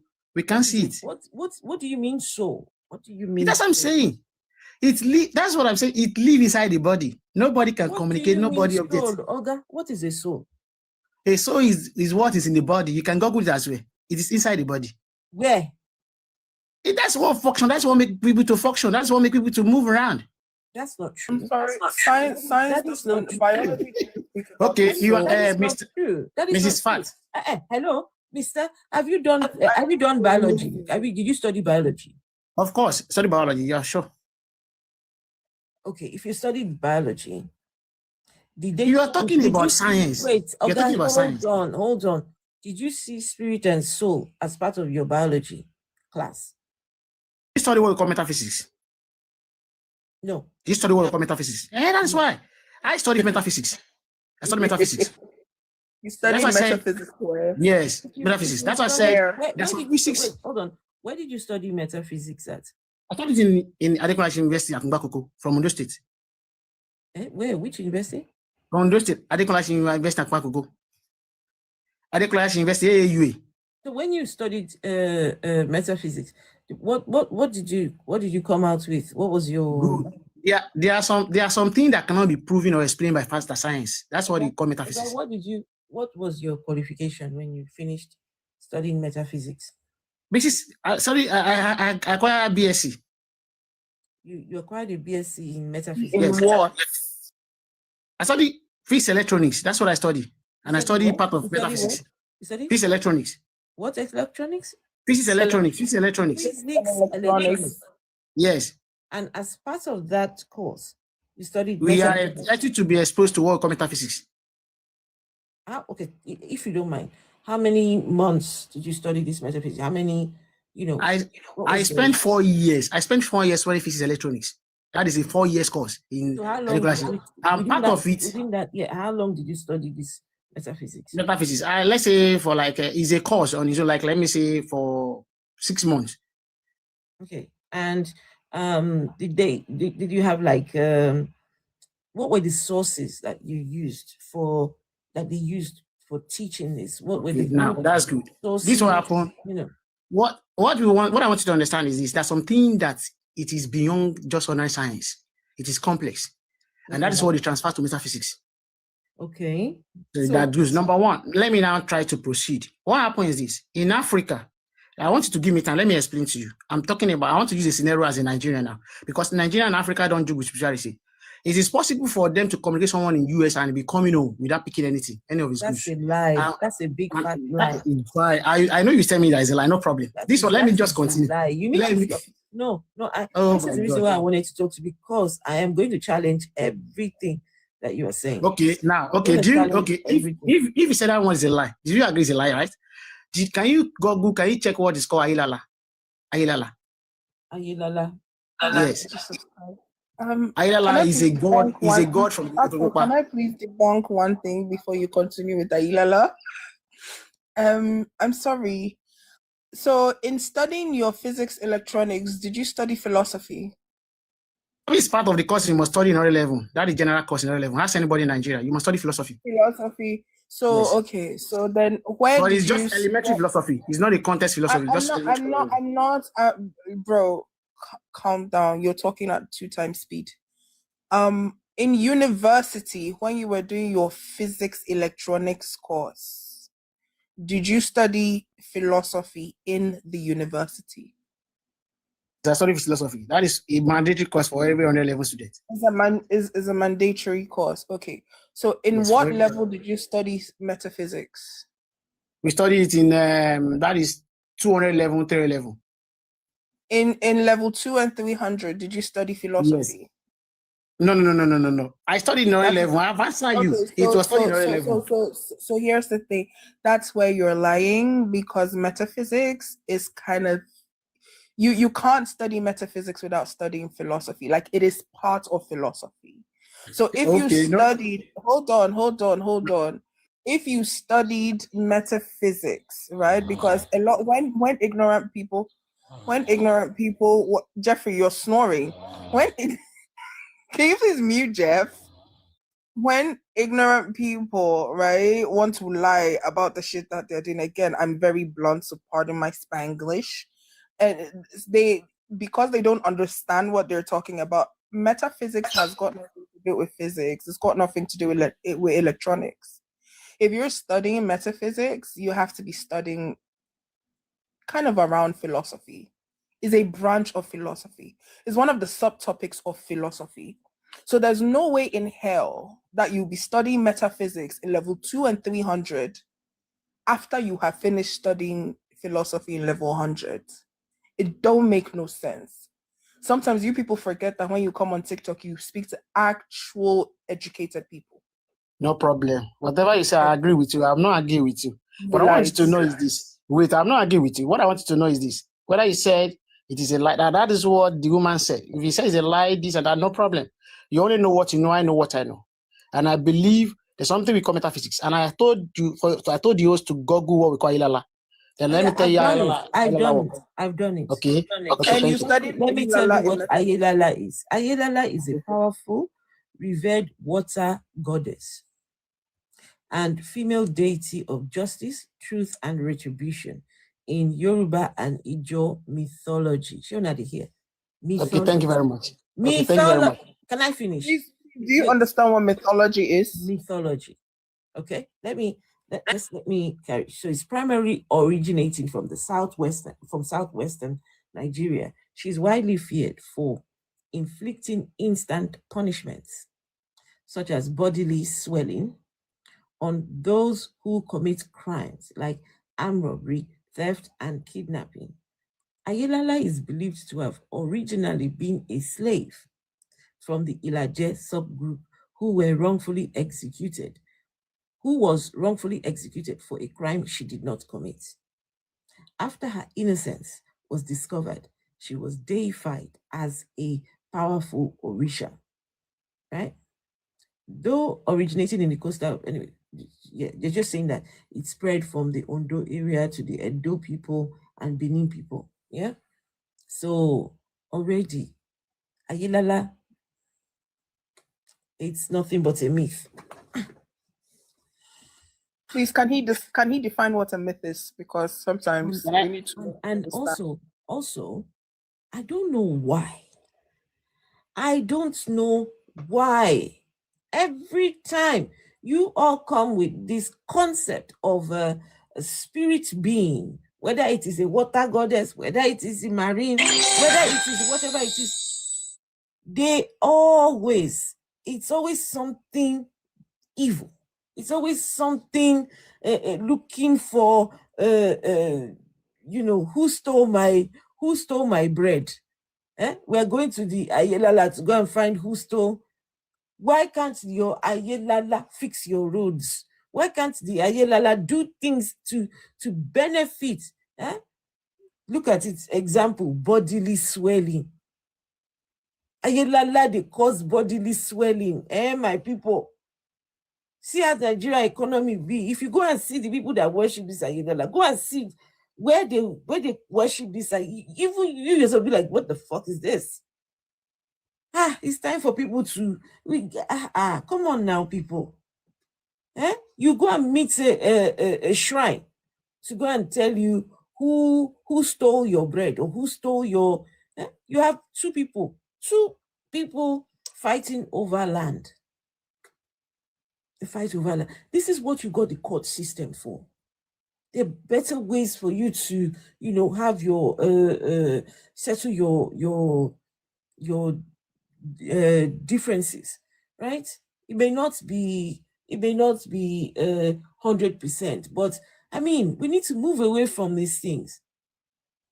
Waiting for a spirit somewhere to dish out instant judgment, bodily swelling, and then you come here and say, do you know Ayelala?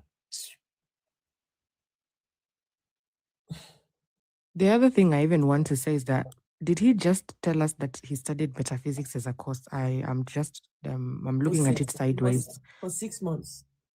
Yeah, I don't know if that is anything that is logically making sense, but if it's philosophy, yeah, I can see why the philosophy is going to be in there. But to say that you studied philosophy separately and then you studied metaphysics separately, that's just a lie, Rula.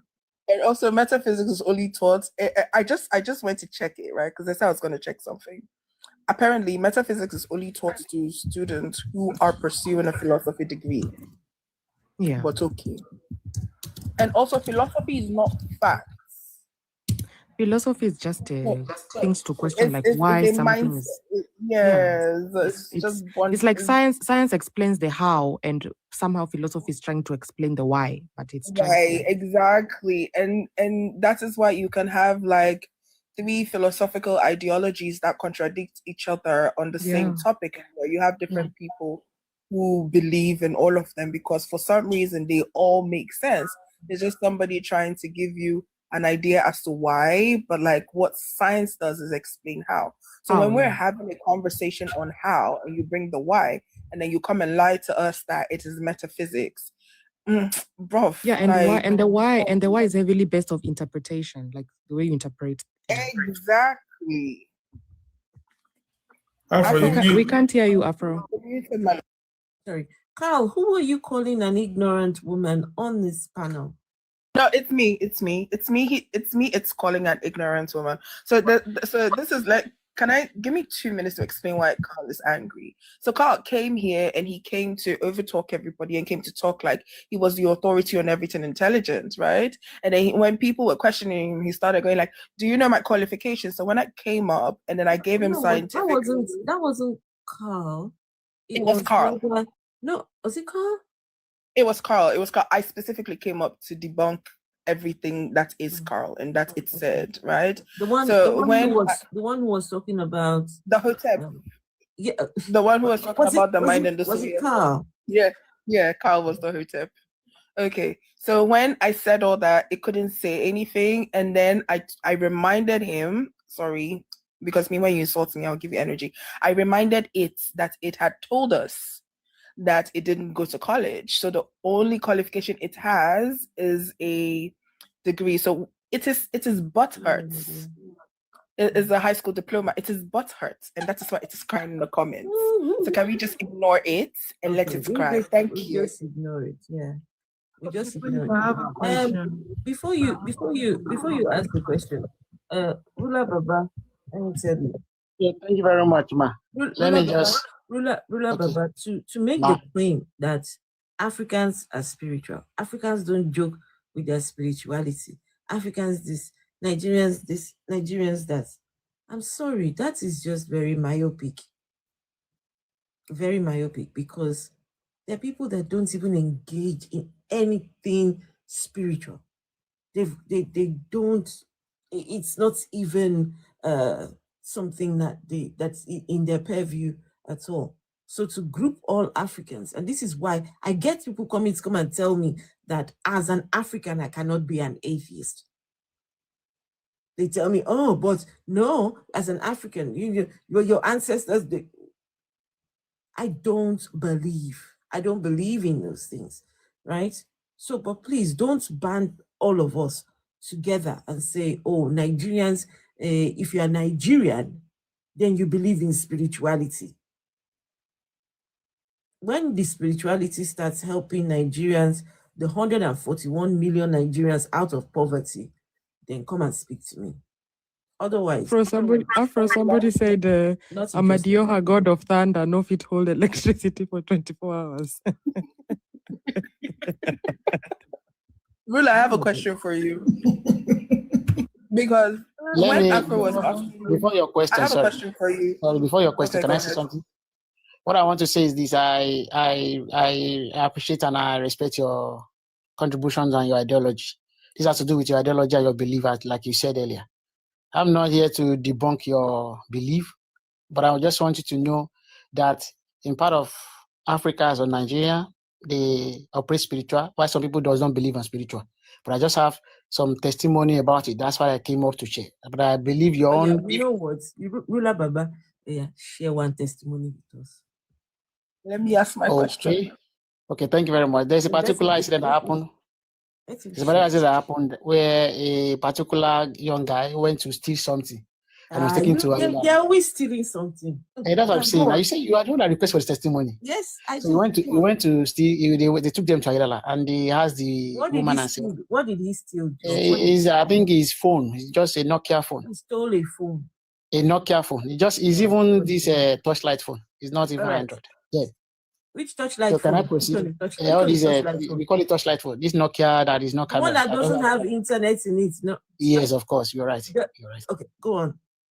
So then they was now asking him that you have to say the truth, this and that, but he's trying to lie and say he's not the one that took the phone, this and that. So they took them to Ayala, and they said the man said, please try to ask these people very well before they consult, because it cannot be revoked after invoking the spirit.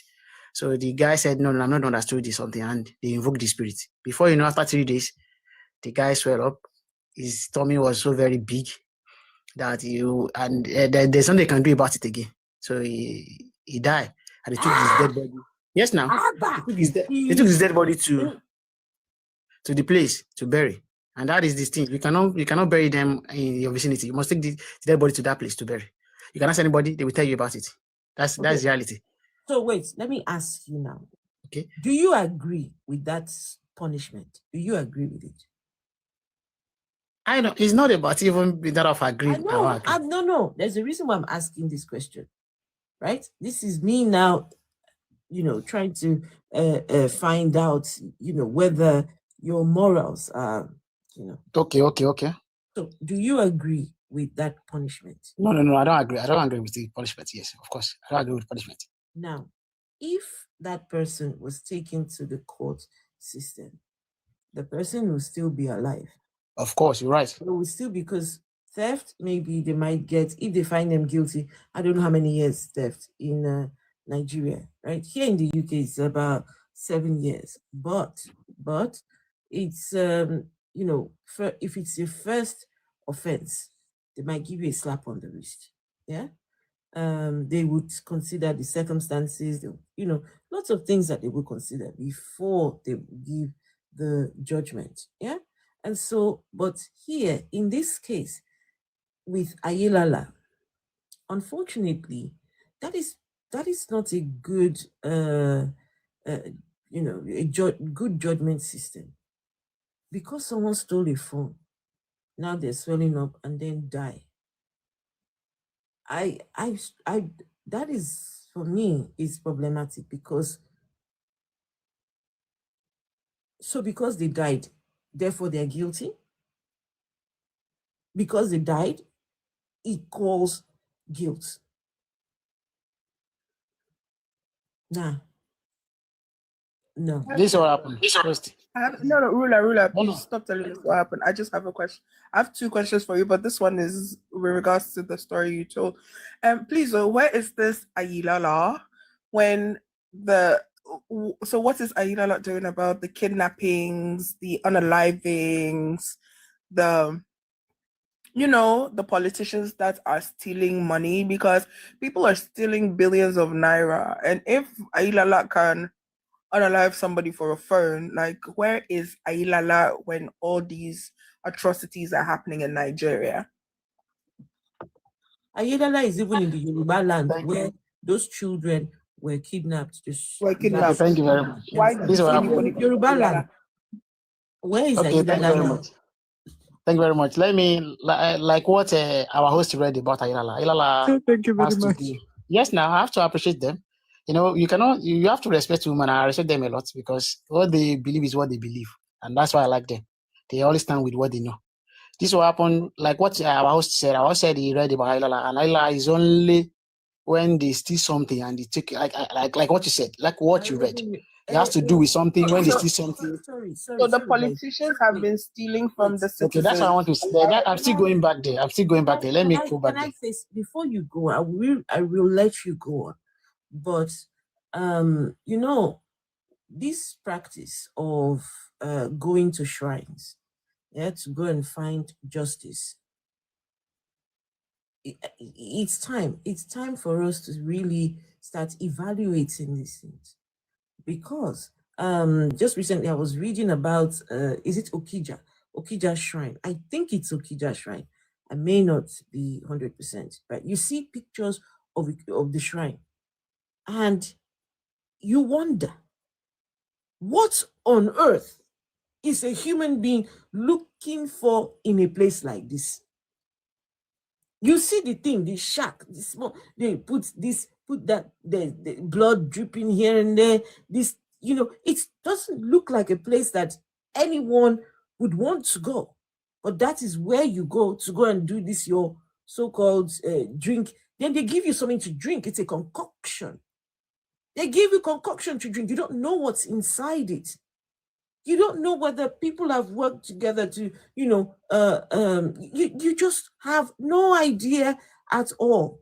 Now, with the Okija Shrine, the people started complaining about the smell that was coming from that area.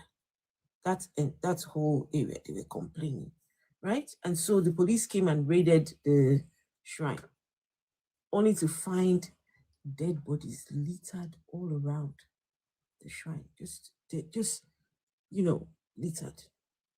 It was the dead. Those bodies were not, properly buried, because they say if the Okija Shrine unalives you, then, so bodies just everywhere, now causing a health hazard to the people in that community, right? Now, how is this beneficial to your community? How? Dead bodies are all over. Okay, Ayilala or whoever has unalived the persons. So now everybody can go home and go and, relax. But what happens to the dead person? Then what? These are the things. These practices. Come on. When are we going to start? I don't know. I'm sorry. But please carry on, Ruler Papa. I would like to drop my cap here because, I just came to see there's something called spiritual and it happened. That's what I only came to prove, nothing more than that. So thank you very much. I can drop myself now. You said there is something called spiritual. Yes. You still have not told us what spiritual is. Don't go yet. Don't go yet. Okay, no problem. You still have not told us. You said there is something called spiritual and it happens. What is that thing that is spiritual that happens? Okay. What is it? I gave you one example. I said someone in US, they communicate the person and the person come home without remembering anything. And when he gets home, he said, how did that go to him? How did that go to this place? He didn't know. And I've seen someone they use juju upon. They use juju to hit the person. Hold on. Please hold on. That first experience, that first the one that you gave, right, guys? What he's saying is, some people, these are evil intentions, right? Someone has an evil intention. Now, the person is in the US, and they want that person back in Nigeria for whatever reason. Now they go to the whatever shrine or whoever, give a picture and say, you see this person? I want them back for whatever reason. I heard about a story of two brothers fighting for land. They wanted to resolve a dispute about land. And so the brother went to the shrine and says, get him back here. Apparently the next day, this guy just went, bought a ticket, and he was off to Nigeria. It was only after he got there that he was like, why am I here? Why am I here? Right?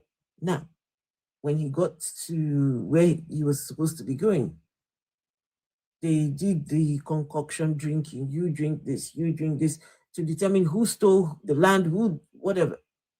Now, this person who came from America drank the concoction, and, a few days later passed. They passed. And so the conclusion was that he was the guilty party because he passed, right? So this is what the gentleman is trying to tell you. This is the example, right? That there are spiritual powers that can call somebody from the US. The person will still go and buy tickets The person will still get on the plane. The person will still transport themselves.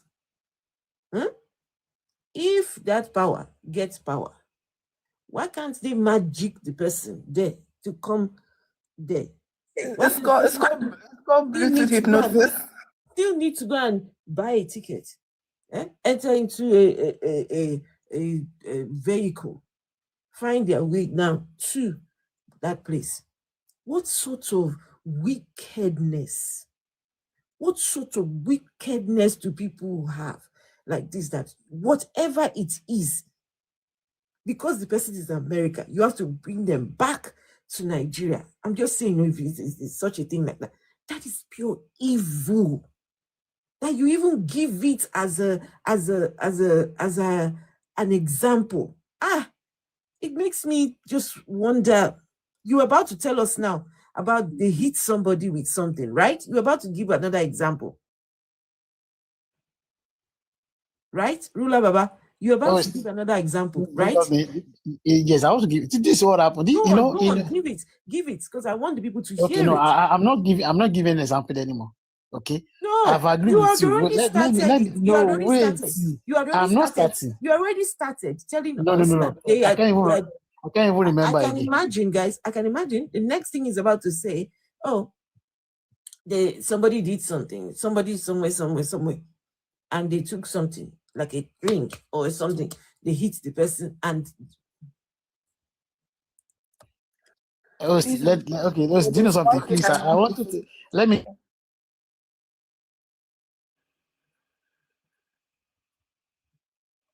Why are we so backward?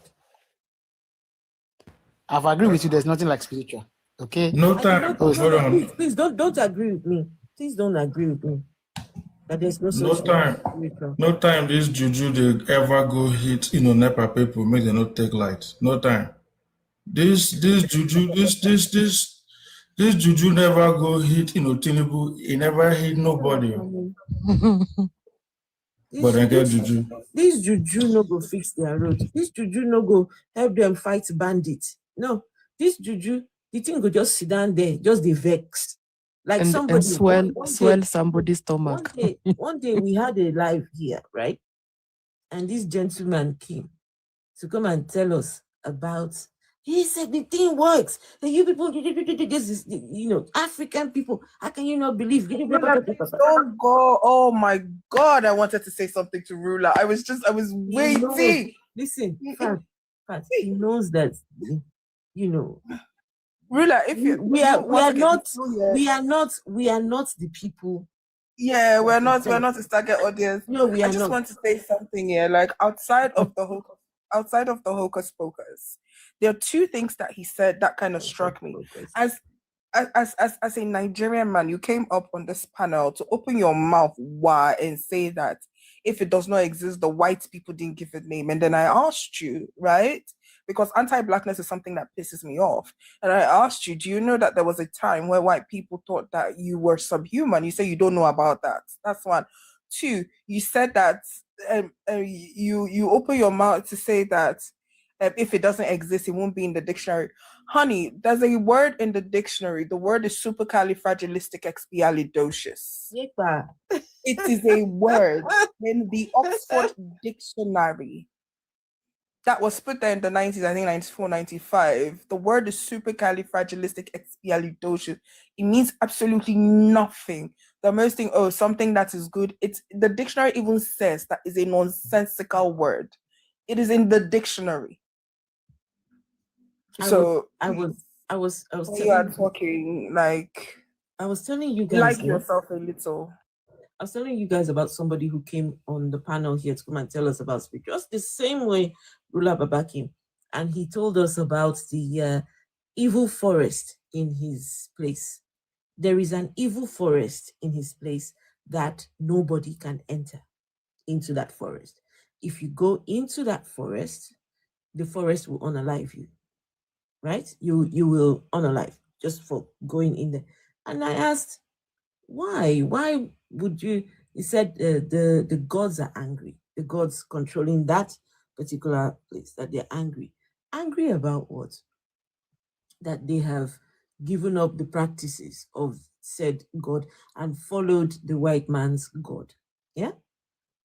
So now I'm wondering, okay, hold on a second. That God, the gods are angry and they're stuck in the bush there. Now, because that God is angry, its own problem is anybody that comes in here will be just unalive. It's like, okay, the gods, they're angry that the people have followed the God of the white man. But hang on. Where was that God, or those angry gods, when the white man came with their own? Where did they? So wait, you're saying that they were there, they watched it happen for how many years? And then now they start getting angry with the people. Look, I said, they have told you a folk tale. You see, all these stories that they tell over the years passed on from one to, it's just, they don't want you littering that part of the bush there. Yeah. The people who know that you can go in and come out as you wish. The people who tell those stories, they know you can go in, you can come out. There is no spirit. And if there is a spirit, and that spirit is angry with the people just for coming inside it, that spirit is very foolish. You go and tell it to go and sort itself out. Foolishness. Talking about who was coming inside who? Please let me know. Who was the spirit coming inside them, or were they coming inside the spirit?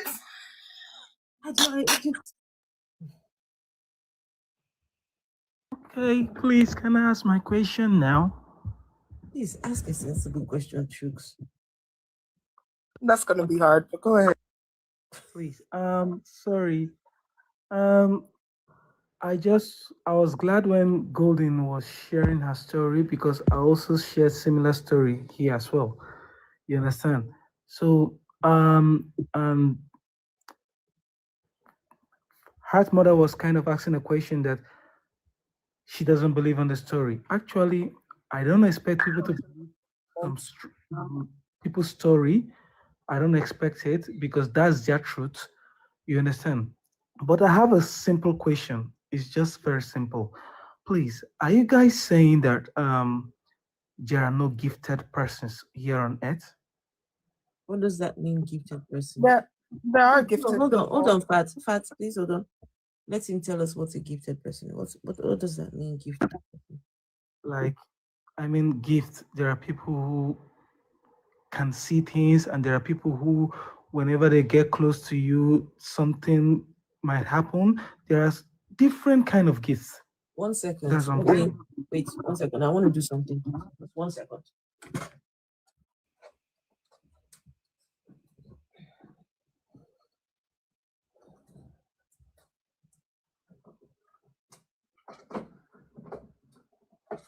Okay.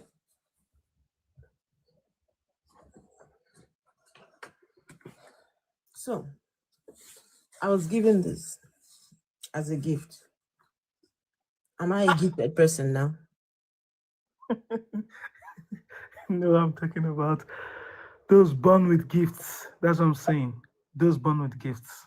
They were born with gifts like this, or what? Yeah, not this. I'm talking about gifts. What kind special of gifts? What kind? Like, tell me, what are these? What are these special gifts? Now let's talk about some gifted people. Hold on. Please hold on. So when you say a gift, I think of something like this. If you mean something completely different from this, you will have to tell me exactly what do you mean by gifted. What does that mean? Gifted in what sense? Gifted in what sense? Yeah, that's what I'll say. Okay, there are some people who are gifted that whenever they look at any calculation, they can easily give the answer to the calculation. My autistic son is like that. He's very good in maths. Very good. Okay. But he has his shortcomings. Yeah. When it comes to maths, when it comes to writing, comprehension. Well, it's okay with comprehension, right? So is my son a gifted person? No, I'm just saying, because I'm not talking about that. I'm just talking about those who, without calculator, they can give an answer to something. Let me just say something huge amount. I think if you go and make some search, you see some little children doing that. You understand? You see some little, without calculator, they can easily give an answer. Have you seen kids in China when they just do their hands like this, like this, like this? All of them, they just, is it China or anyway, they just like this. They teach them how to calculate just by using hands. But they are taught it. They're taught. So is that gifted? Guys, I'm not sure I'm not understanding. What do you mean you are born, they give birth to you and put gifts inside you? What does this mean? It's me, maybe I'm the one who is not understanding. I don't want to go deep into it, so I just want to say you you're are the one accepting you're asking a question, and your question is not making sense to me. Help me out here. That's what I'm saying. That's what I'm saying. That's to show that you don't accept it. I don't accept it? Yes, you don't agree to me that there are gifted people. That's what you are saying. No. I can't accept it until I understand it. Help me understand it. Okay. I am saying there are people born with gifts. That is what I'm saying. Okay. And do you understand now? Who puts the gifts in them? Okay. I don't want to say it's God because you don't believe in God. So let me just say a divine being puts it in them. When does it put it in them?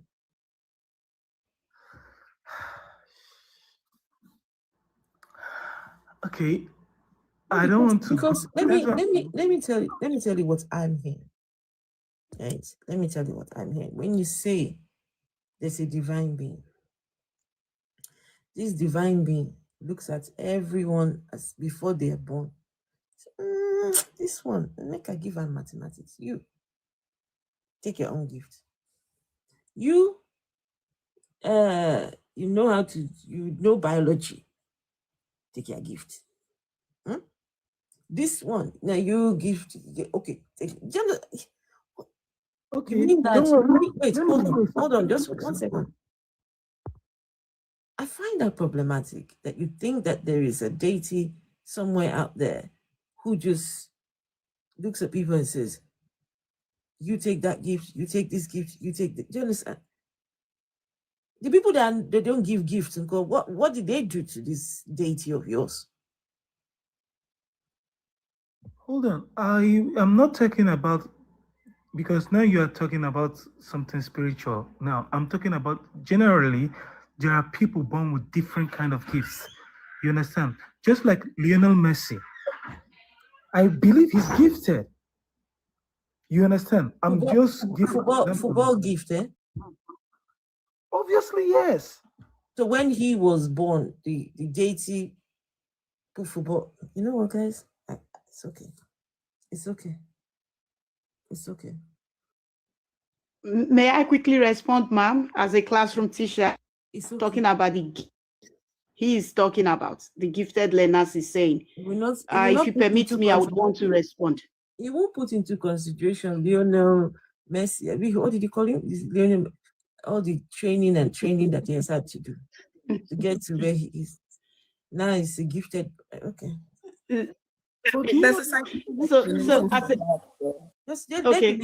go. So as a classroom teacher of I probably have over 15 years teaching experience.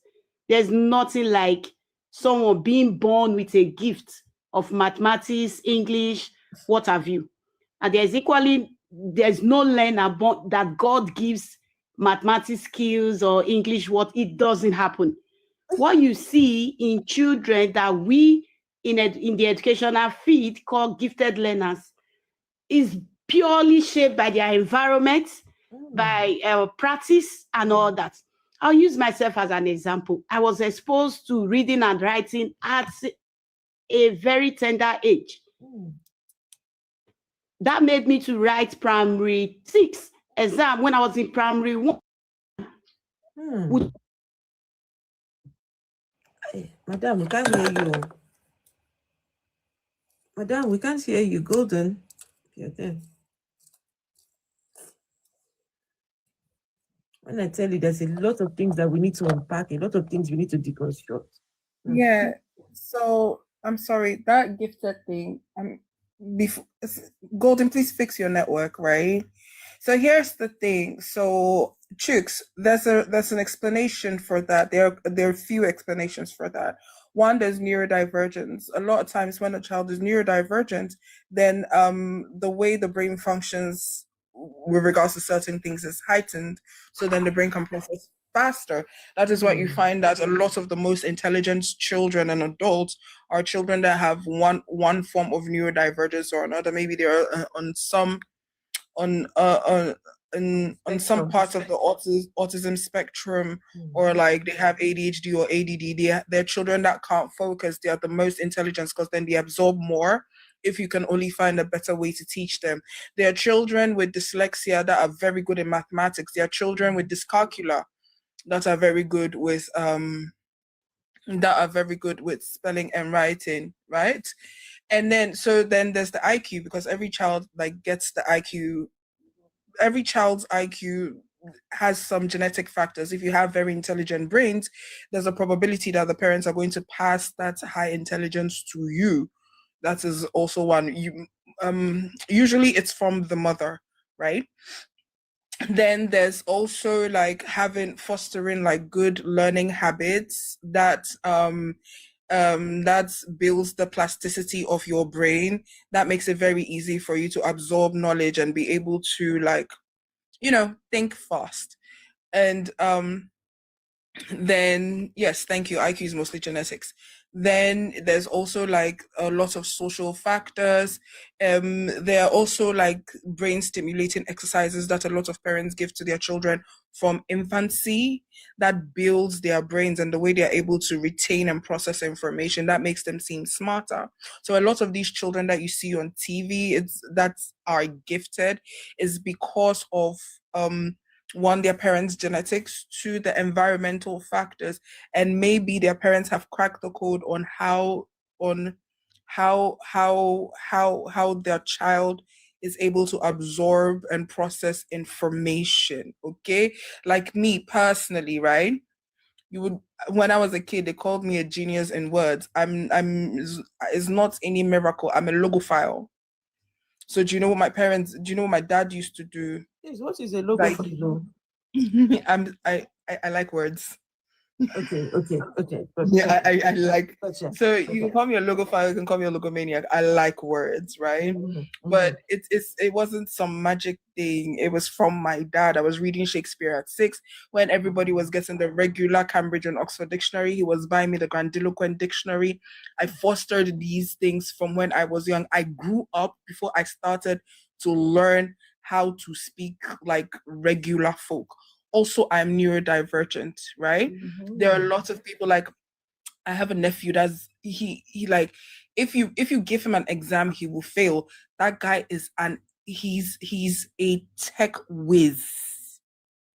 He has autism. He's a tech whiz. He started programming before I even knew what programming was. As a child, he's only 19 now. Do you understand? That is why you find in countries that are not African, right? They have an education system that harnesses the intellectual ability of children. So it is not a miracle. It is not some gifts no. There are children that have the propensity for things. They become gifted if their parents see at an early age that they have a propensity for things, and then they harness it. Because you can have the most intelligent child. If you don't harness that intelligence, the child will go nowhere. The child will do nothing. So it's not magic. a sign. Read. Thank you. Can I ask Chooks? Chooks, have you live in Nigeria? Yes, I live in Nigeria, but I think. No, wait, hold on. Are you still in Nigeria right now? Sure, I'm here. I'm still in Nigeria.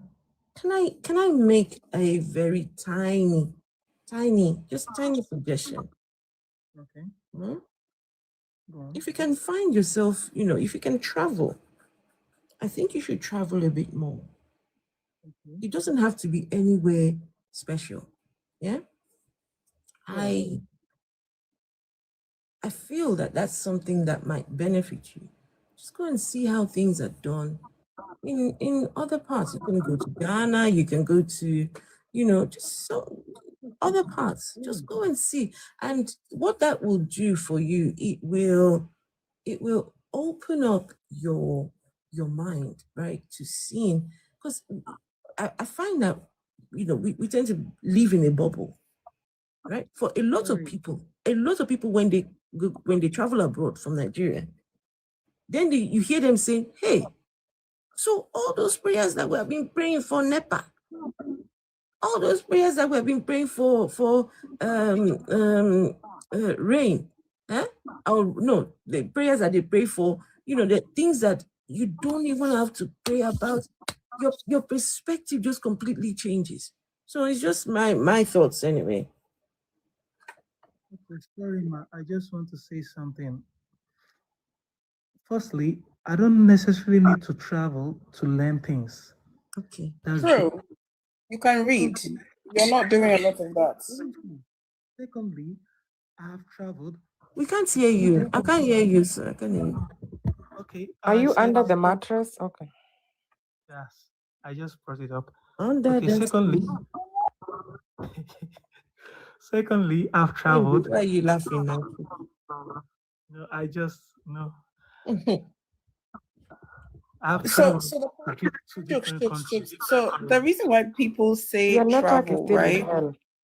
Yeah, but the reason why people say travel is because I guess Afro is hoping that when you travel, it will broaden your mindsets. But I'm sorry, there are a lot of people in diaspora that are worse than Chooks.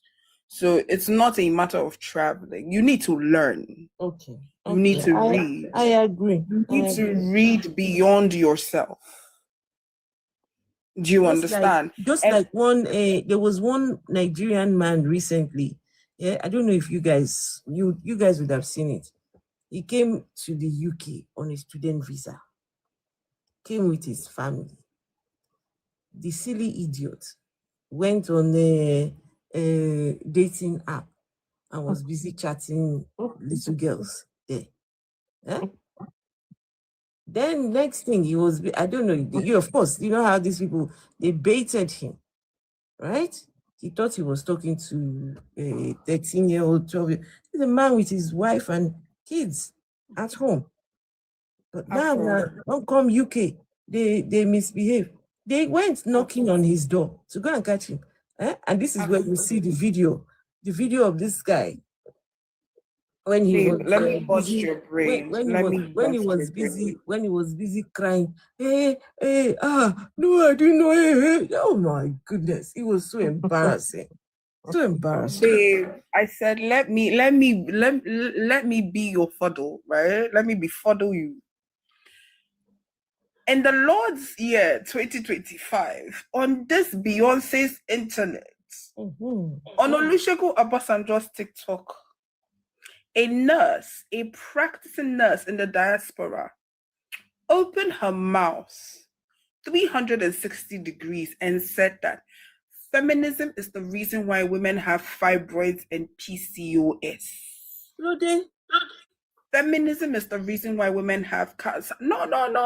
Hold on. Let me discombobulate you. What the hell? This woman went ahead to say that women were not built biologically to work.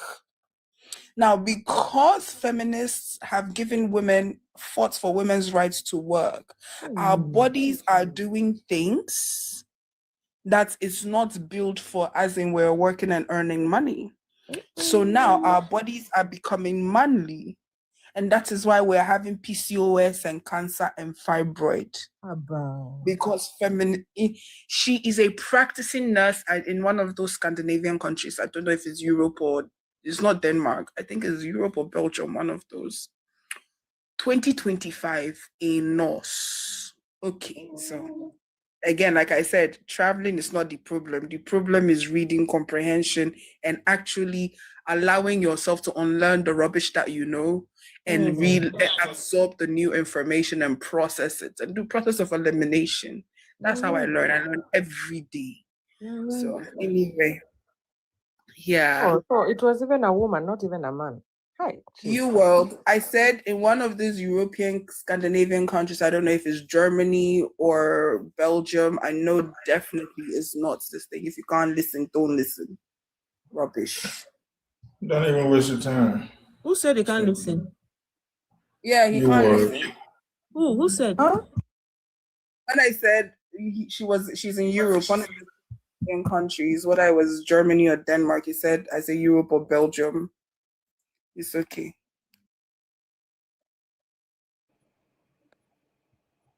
Okay.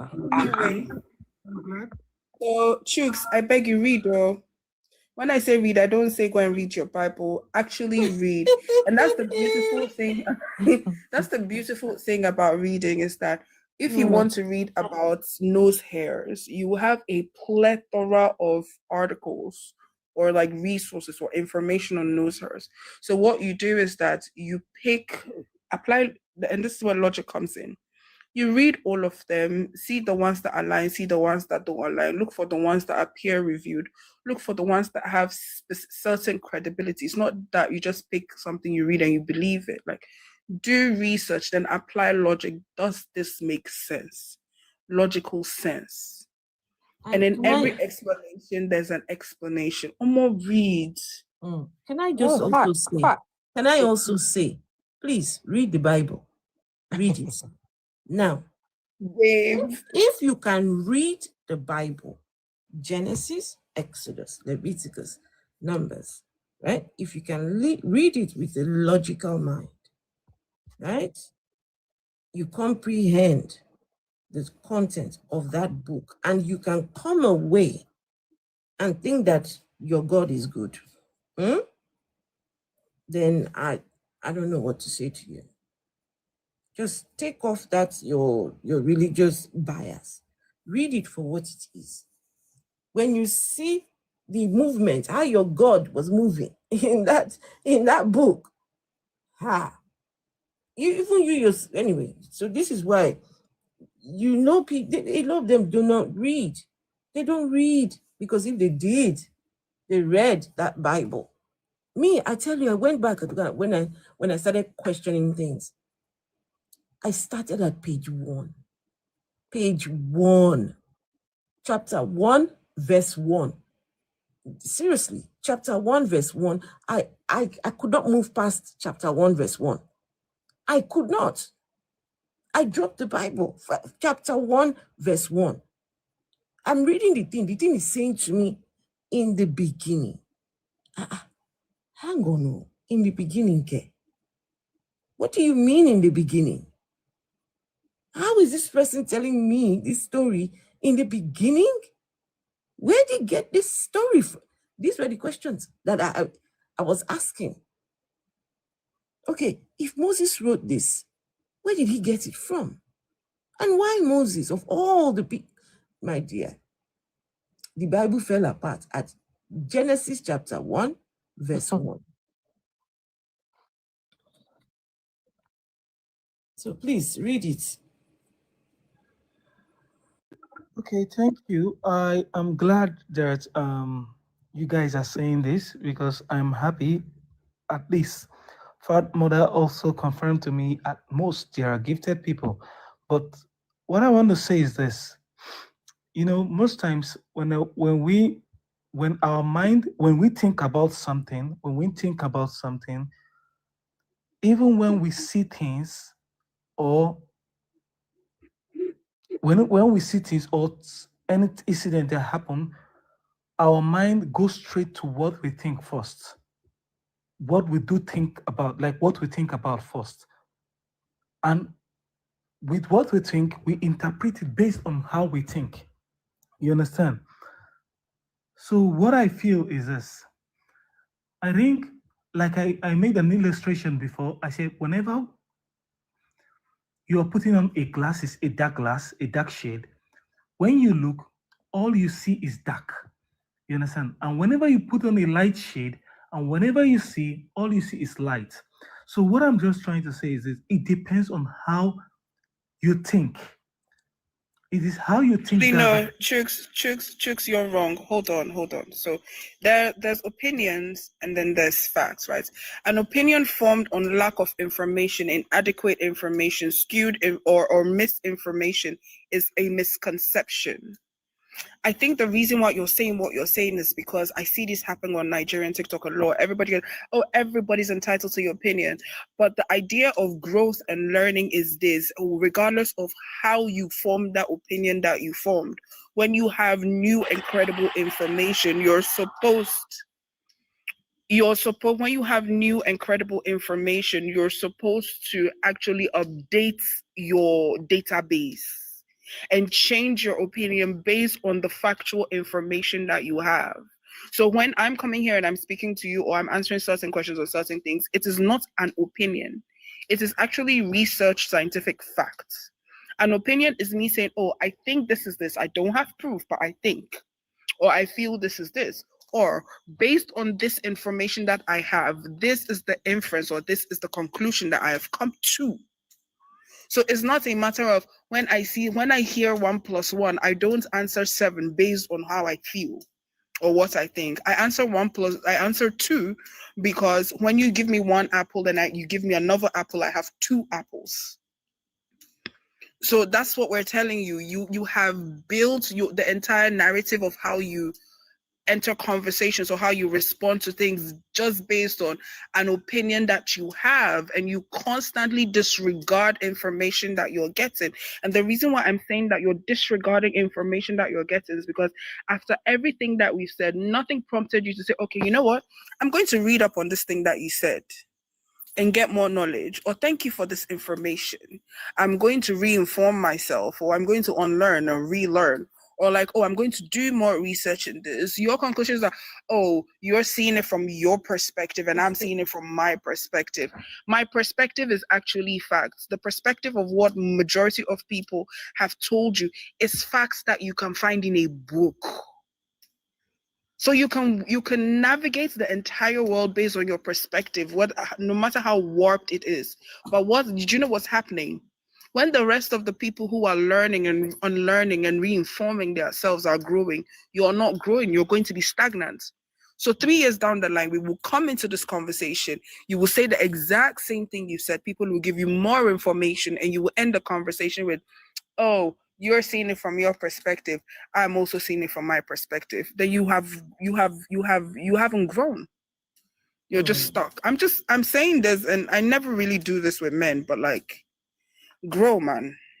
I think also, can I just say, this is how you deconstruct religion as well, right? This is how you deconstruct the tales that your preachers and pastors they tell you. It's how does it make sense? Somebody said this old man here says he was drinking tea with God. The same people will tell you that God is a spirit. That spirit is something you cannot see. That it doesn't have a physical form. So how is it able to drink tea? Meanwhile, it's very easy to figure out what happened. Either he drank it and didn't realize he had drank it, or that day, for whatever reason, they hadn't put, as much liquid inside the pot. It's so simple. But no, I drank tea with God. If it doesn't make sense, if whatever claim it is does not make sense, ask for better evidence. Ask more questions. Don't just let it get away like that. Oh, God said I should say God said, there's no God saying shit. And if God wants to say, he knows your address, he knows how to get to you, let him come and say it to you, instead of gossiping to your pastor, gossiping to all these seers and whatever they call themselves. Enough. Respect your privacy. Okay, but the truth is this, something about spirituality. It doesn't make sense. You can't logically define spirituality or try to find out how it operates. That's the truth. Okay. But if it doesn't make sense, I just said if it doesn't make sense, ask better questions. Hey, Raskilo. Hello. Hi, Raskilo. ladies. Raskilo. Hi, Raskilo. Yes. My spirituality says that you owe me. Let's see, how much is it that my spirituality is telling me that you need to put inside my bank account today, $1 million. My spirituality, this is my spirituality. I can't explain it. Please do not ask for any explanation. I can't explain it. It's my spirituality.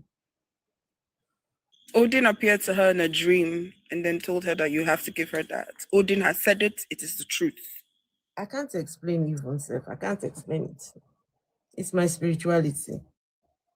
Okay. All right. But how do you call it, Afro? In terms of finding out truth in in content or in claims, because a lot of people have been conditioned and they tend to have this mindset of believing in anything. They don't put the scientific principles of empirical evidence, at least logically analyze situations. How best can we remove falsibility, and how best is this fact or this claims replicable without reasonable doubt? People have not been able to have that ability to do things in unless you are exposed. That's why I really concur with what Fat, mother, the lady was saying. She spoke eloquently about it's all about exposure. What things you're exposed to be able to critically think, But you can just understand them. This is the reason why Africa is where it is. You have so much religion because everything was handed over to us, and they don't allow people to critically think and make that informed judgment based on their own instincts and based on their own evidential check. So the question is, how do you rule out vital explanations? That's what people don't do. What do you have to do to rule out all these assumptions so that the reality of what that evidence you're looking for will become much more factual based than just imagination? That's the problem. That's where we have a problem. I think part of our problem is that we're afraid, and this might be an unpopular opinion. I think collectively Africans were afraid of knowledge. We are afraid of knowledge. I've heard people make statements that, this is what happens when you read too much, or this is what happens. Like, we are afraid of knowledge. The fear of knowing more than we're supposed to, because again, post-colonialism, we have been raised to be sheep. You find it even in our educational system, the way they raise children. You are raised to only regurgitate what the teacher has told you. Do you understand? If it is a thing, we are afraid of knowledge. And because we're afraid of knowledge, we're also... Are we afraid of knowledge? Yes, we are. we have been conditioned to be afraid of knowledge. No, we have been conditioned to be afraid of knowledge, so we are afraid of knowledge. Okay. Because a lot of people are living in their conditioning. Do you understand? The reason why, and I always use myself as an example, the reason why I ask so many questions, I interrogate everything, including myself, and why I think the way I think, is because I've been conditioned to always ask questions. From infancy, I wasn't born with the need to always ask questions. I was conditioned to always ask why. Do you understand? So we're all living our conditioning. We're afraid to ask questions. We're afraid to know too much. We're afraid to question authority. And that is why somebody can come here and say the white man said it, so it's true. Do you get what I'm saying? And that is the problem.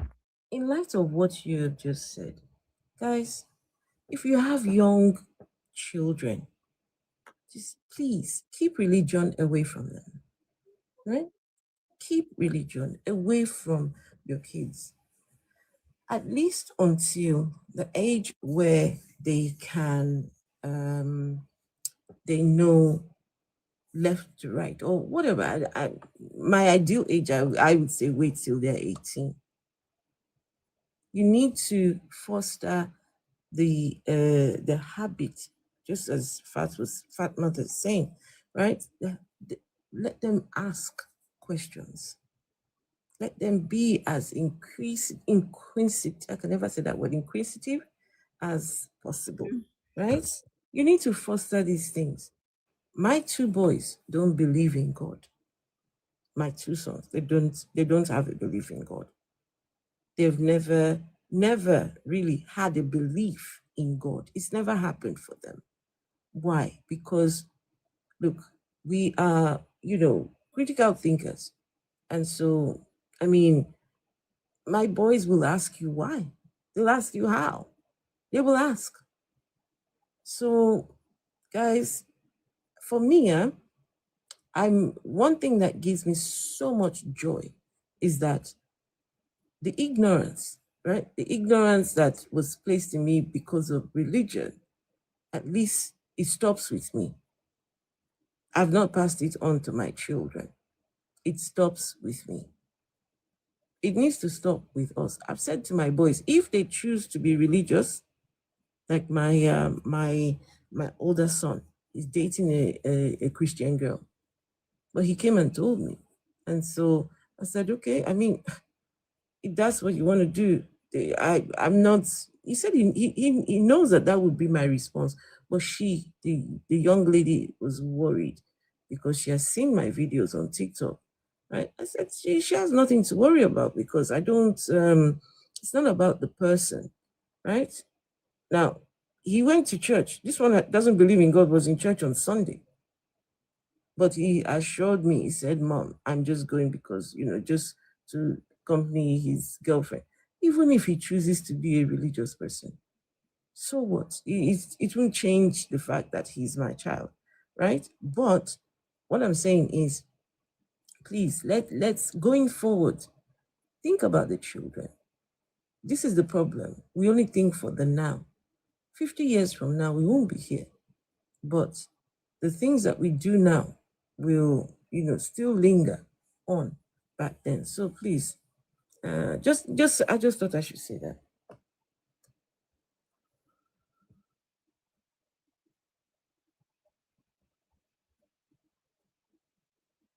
Dr. John, you're right. Teach children how to think, not what to think. But we teach children what to think. No. We shouldn't. We get people coming to tell us,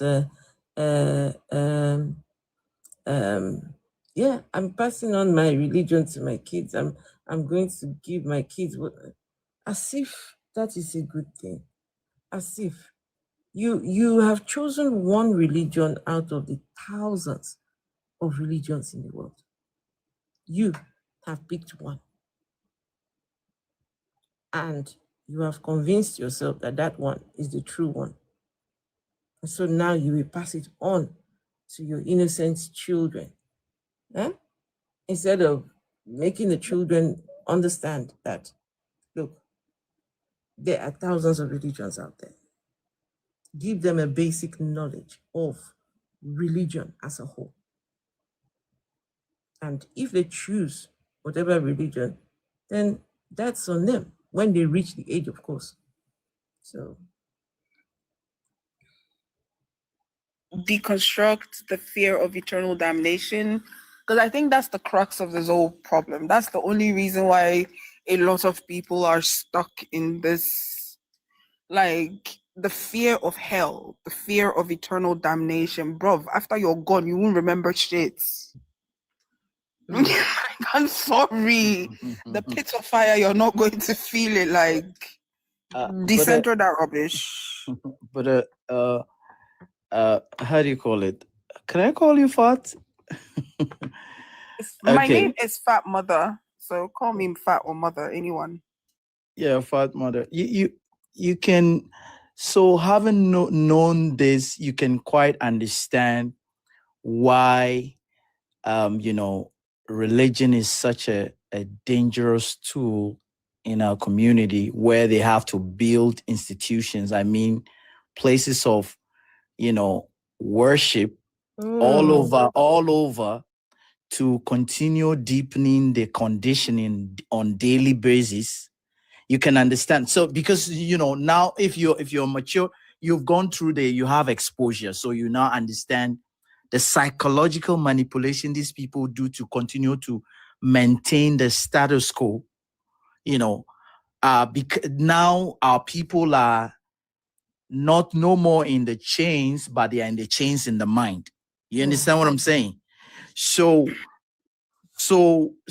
because when it comes to the 3 stages of fear conditioning, acquisition, where you have to trigger the fear response, among the people, so that, hey, you know what, when you think of a hell and you think of a heaven, the fear response will keep you in the religion. Therefore, you have to subscribe to that religion, right? Because you are afraid that you wouldn't want to go to that hell, right? So and this continues to consolidate in among the people. So they start so early by teaching our children, training them. And you see that religion gravitated, into every facet of our livelihood as people. When, in your communities, in your activities, the religion, the churches bury your dead, they outdoor your newborns. You have to always, involve the church in every activity of significance. You have to bring them when even families are getting married. The church has to be there, coordinating it didn't just happen because, the creators of this religion did not think it through to create it like this. This is the reason why the Bible and religion took so long, 400 years, because they thought through this. How can we condition these people so that they can be perpetually, useful to our existence? Origin. You understand? But here's the thing. The structuring of Christianity in itself is so that Constantine could properly control his people. Yeah. And when people are talking, I'm like, this man had different councils. In today's world, you call it seminars in different cities. He carried people, they had item 13. And then they sat down and decided how to name the days of the week, how to structure religion in itself, people from different factions, the scriptures that they were going to canonize. It is political. Very. But the thing is that the onus lies on you as an individual. Yeah, sorry, go ahead. Sorry. Just very quickly. You're Ghanaian, right? Ghanaian, half Nigerian. Okay, there you go. Just so you know, Origin is Ghanaian. Yeah, I could tell. Okay. Don't worry. Yeah, I also don't worry. We'll want, not fight I over want to, jollof rice. I want to add on something. I want to add on something of what you guys are saying. So I know that like when you're Christian or you're religious, you know, the nervous system has been deeply wired and has rehearsed the fear and the guilt and all that kind of stuff. And you know, when you're deeply rooted in that kind of a nervous system that tells you you should fear this or you should be guilty of, you're already guilty of this, it takes a lot for you to actually come out of that. So yes, we know that this is not an easy thing, but you should be at least be able to be aware that whenever you feel that, whenever you are trying to, you know, feel like you're feeling fear or guilt or shame, you should understand that is a, you know, a well-rehearsed nervous system that just learned that. And it has been rehearsing that for a very long time. So you should be able to have that awareness so that you can at least now, you know, deconstruct fully, because a lot of people also in that fear, they don't know how to navigate that or get out of that fear or guilt. Because I find some people, they can see the contradictions in religions, they can see what, you know, the harm and the danger that it has, but they maybe they throw away the text, they throw away the religious texts, they throw away the thing, but they're still clinging on to that God. They're still clinging on to that God in different identities. Somebody's going to tell you, I am an advanced Christian, I am an honest Christian, I don't know, my own is a more, you know, they come up with different identities because they're still trying to cling on to that God so bad. Do you know why? You should be able to let go. You should be able to let that go. person. Yeah, you should be able to let go. You should be able to, when you get to that point and you're still fearing, you still fear that, okay, now, even if I let go of these things, what about this God that I already know? Having that awareness within yourself will help you to understand, okay, now I'm getting that fear. Now I'm feeling that guilt. Now I'm feeling that shame. Okay, this is what it means. It doesn't mean that any God is going to punish me. It doesn't mean that any God is going to judge me. It doesn't mean that I'm damned or I'm doomed forever. If you have that awareness, you can navigate that deconstruction a little bit easier. Because I know sometimes people, you know, when you have rehearsed a nervous system for a very long time, it might be difficult to deconstruct it so fast. So we are not saying that it is an easy thing. We're not saying that you should, you know, just go and just do it. But you have to understand that it's going to be a process and phases where things are going to happen. And if you have the awareness to be like, okay, this is what this means, then you can successfully, you know, navigate that deconstruction process. Yeah, but the thing is that if somebody actually really, really reads the Bible, deconstruction will be very easy. And let me tell you this. The Bible in itself tells you that we're all sinners. So whether you like it or not, you're damned. That's the first one. So the one thing that they use to keep you in a state of perpetual guilt is the one thing that could actually bring you out of it. That is one, too. Same Bible tells you, it doesn't matter what sin you commit. Once you confess and this day you'll be forgiven, you go to heaven. You get it? So you don't necessarily need to do much according to the Bible. You just need to wait when you're about to be unalive, and then you confess and do this thing. And if you're a Catholic, you say how many Hail Marys you say, and then all of a sudden, you're going to go to heaven. That's what I'm saying. Do you understand what I'm saying? That's what I'm saying. Like, yes, it sounds like though it is easy to just read it and deconstruct immediately, but then you find people that can clearly see the contradictions. They clearly understand what you're saying, but they're just finding it difficult to let go of that God completely. There's just something there that is almost like it should be something like should be so easy. Okay, I read this, it's not making any logical sense. Then therefore, let me just do it. But it's not that easy. Okay, be stressed. The reason being that in the study of neurology of fear, you would notice that we have something we call cured fear conditioning. So, and then we have something we also call contextual fear conditioning. So psychologically, when they put you in that fear conditioning for such a long time, your escape is heaven. And they use contextual conditioning, creating stories, beautiful stories about that heaven that made us as, gold and, the streets of homes and all the beauty that you could. So people, that's why you have a professor, a doctor, someone who thinks through, who can logically think, and he reads that Bible and he sees all the atrocities, the indifference, the sickening things in that Bible, yet that person is still hooked up to religion because of the fear of the unknown. Okay. That's what I'm saying. It's deeply rehearsed. Exactly. So we need to until we come to understand that, we need. That is why people who have disconstructed, we have to re-educate our population. This is why Afro is doing such a great job. People need to understand that whatever you expose yourself to, that is what defines your identity.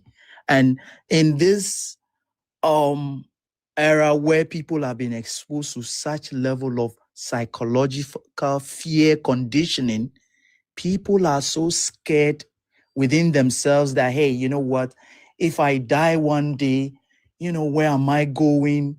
What is, my ancestors' spirituality? Because you do not understand. Because science hasn't really, which is a study, hasn't, answered every question. We're still in a learning process, and we still continue to learn, right?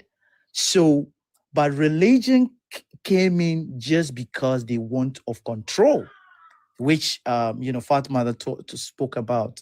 So now, how can we take in all this information and people will now start thinking logically? That is what we need to. People should be able to logically analyze situation and say, hey, you know what? This is fiction. This is fact.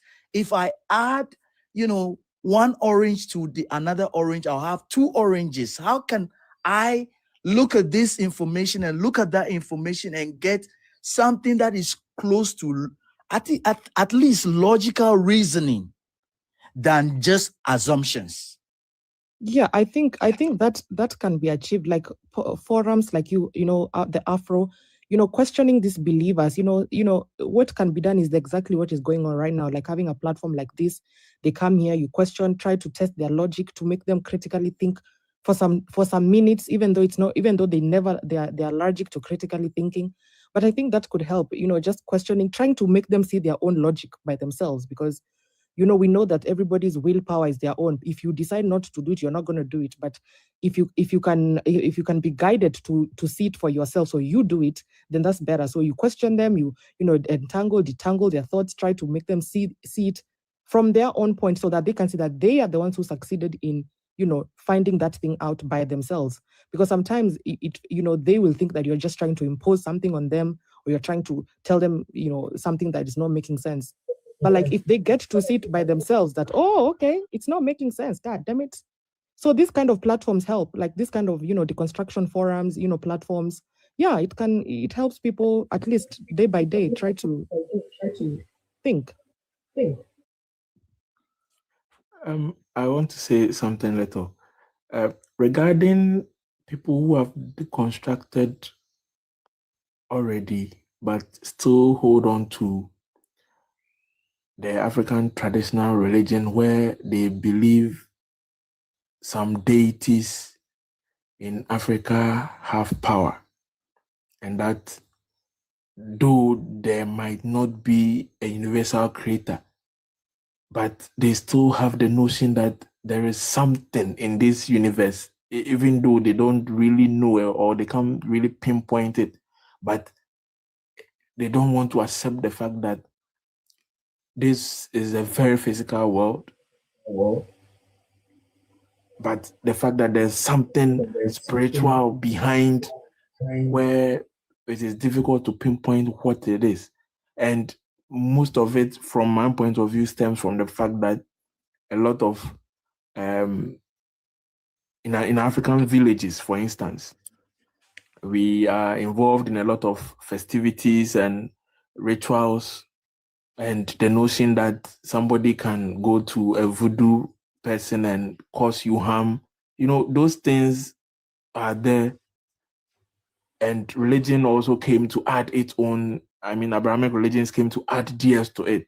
So I see people who have deconstructed from the Abrahamic religions, all right, but they still hold on to this other form of spirituality where they feel something can cause trouble in another person.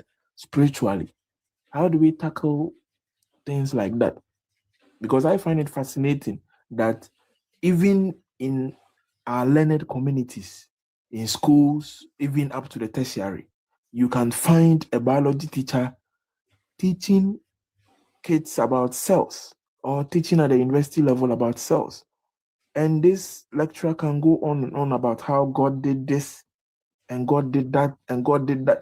And if you've deconstructed religion, you look at the things they teach, and sometimes it's funny, but it is also fascinating that somebody as learned as you still talk about the water cycle, you still talk about the rainbow, and you end by saying, so this is how God did it. So that it's still fascinating that even our learned community have this notion, and when they are teaching people about science, they still end up bringing the God factor inside. They're always looking for a God. You know, it's like when you're deconstructing from religion, you're getting off from one prison, going to another prison. It's like you're dumping and ditching pulpits and going and grabbing stones and crystals and amethysts. Like there's no, you're going from one prison to another decorated prison. It's still a prison. It's still a system. It's still it's not freedom. So I feel like people should also know. I feel like people mostly they deconstruct religion and then they go straight to, they now start being spiritualists and then they claim all these kind of things.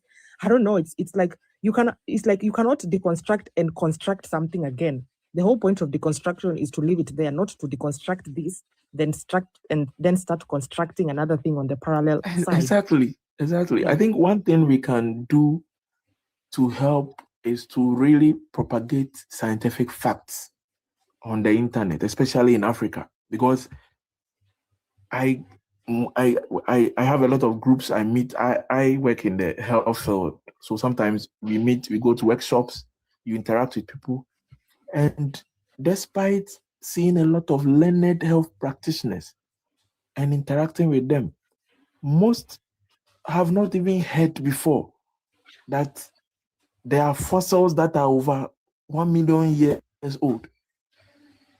They don't know the humanoid species has been in existence on this earth for several billions of years. And the current human species, which is the Homo sapiens species, there are fossils that are dating more than 100,000, 200,000 years.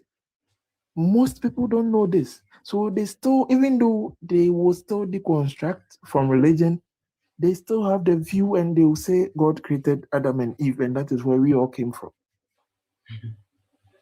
So I believe there's a lot of work we need to do regarding educating the general public, especially in Africa, about scientific facts. And when we keep on discussing and talking about these scientific facts in the light of what we know to be as facts in the scientific community in the world today, it will also do a lot of good, because I don't see how, as a scientific person, as a science teacher, you stand in the classroom teaching people about Adam and Eve. It just doesn't make sense. Having a scientific mind does not preclude you from believing in a deity or a spiritual being. Science in and of itself is constantly evolving and it's incomplete. As long as you can't come to the conclusion to disprove something, does not mean that that thing doesn't or does not exist. 100 years ago, if you had told people that, hey, people from all over the world could connect and talk at once, they probably wouldn't believe or think that what you're saying is possible. But here we are, 100 years later, with new discovery of things, we can connect, we can fly from one place to another. So, okay, are you talking about the science and technology that has gone through checks and systemic, continuous research, Exactly. evidence, factual, evidential checks you want to mix that with a deity. Where is the factual evidence of that deity, and what principle have you used to arrive at the authenticity of that deity? Okay, so science is kind of like a living species or living being in and of itself, meaning it is constantly evolving. What we know today as fact, 100 years ago, there are many things we know today that we didn't know 100 years ago. You agree with that? But those things we know now were built over time from what but I'm we saying knew there are years many ago. things. I mean, when we say science 100 changes, years it doesn't ago. mean that. Okay. Wait, This is hold where on. this is where I come in. This is where I come in. Hold on a second. You asked a question. Yeah, because science is a study. Okay, a study of the natural world, and and that study is ongoing. It's a continuous process. Exactly. Yeah. So I asked you a specific question. Why do you want to mix? Science is a study. Science is not absolute. It still allows for counter investigation. And so where is the empirical evidence of this your spirituality or this your deity? How can we test it beyond reasonable doubt? And where are the factual scientific proofs to determine the replicability of this test done to secure these or to determine the validity of this deity? Okay, and I asked you a question in return. I said, because 100 years ago, we did not know that something exists. Okay, sorry. What I meant was, there are many things that we didn't know 100 years ago, but exist today. For example, let me give you an example. 100 years ago was 1926. Sorry to interrupt. This God of spirituality has had thousands and thousands of years to show itself, or to provide some sort of evidence of itself existing. What is it waiting for? What is it waiting for? When Let me give you because there is no evidence for it now, right? We don't know. Even if the thing comes, say for example, you find evidence of a God tomorrow. I mean, I for one, I would tell it to go fuck itself, really. Fine. Okay, but I was about to give an example. You have had this time, an opportunity. You look, many a debates have gone on about this God, right? He's happy to sit there and just let people debate about his existence. This debate has been going on for how many years and years and years? And you tell me we're going to find evidence in the future for it? Oh, please. So, as I was saying, 100 years ago, 1926, nobody could point out that there was, something called DNA. Now, today, DNA has vast and unbelievable. You're talking about science, which is That's what I'm saying. Wait, that's what I'm saying. Why are you? Hold on. What is the mixture? Why are you mixing? Are you saying that spirituality and a deity that you refer to is a scientific principle or a field of science that we should be exploring? Now, before a time is coming when DNA will become DVA. Hold on. Before I started, I said having a scientific mind or believing in science. What's your point? What's your point? Yeah. Now, what I'm saying is, he's trying to tell you, because you have not found God today does not mean you won't find him tomorrow. Yes, and I'm saying that. Oh, he's using time to comfort himself. Okay. Having a scientific mind to comfort himself, exactly. Having a scientific mind does not preclude you from believing in a deity. That's all I'm saying. I'm saying that you can. But where is the evidence of that deity you're talking about? The evidence of the deity. It should preclude it, because there are certain things that are basic facts. If you are well thinking and you really want to accept facts. There are certain things. There is no way you should even accept the contrary to what is accepted as the fact now. Now, you having that mindset alone already says that you have very limited understanding or appreciation of science, because you not having an open mind. You're not getting me. I asked the question. Do you think a time is coming when DNA is going to change to DVA or ABC? I did not say DNA is going to change. I said 100 years ago, people had no idea what the concept of DNA was.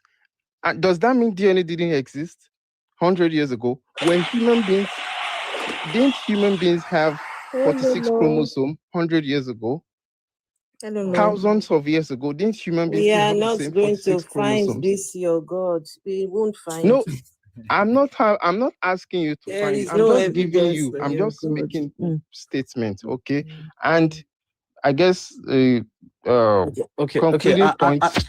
And listen, science just doesn't exist in a vacuum. It follows scientific principles. When you're talking about scientific truth, it must have empirical evidence. They must be tested. It must meet the ability of testability.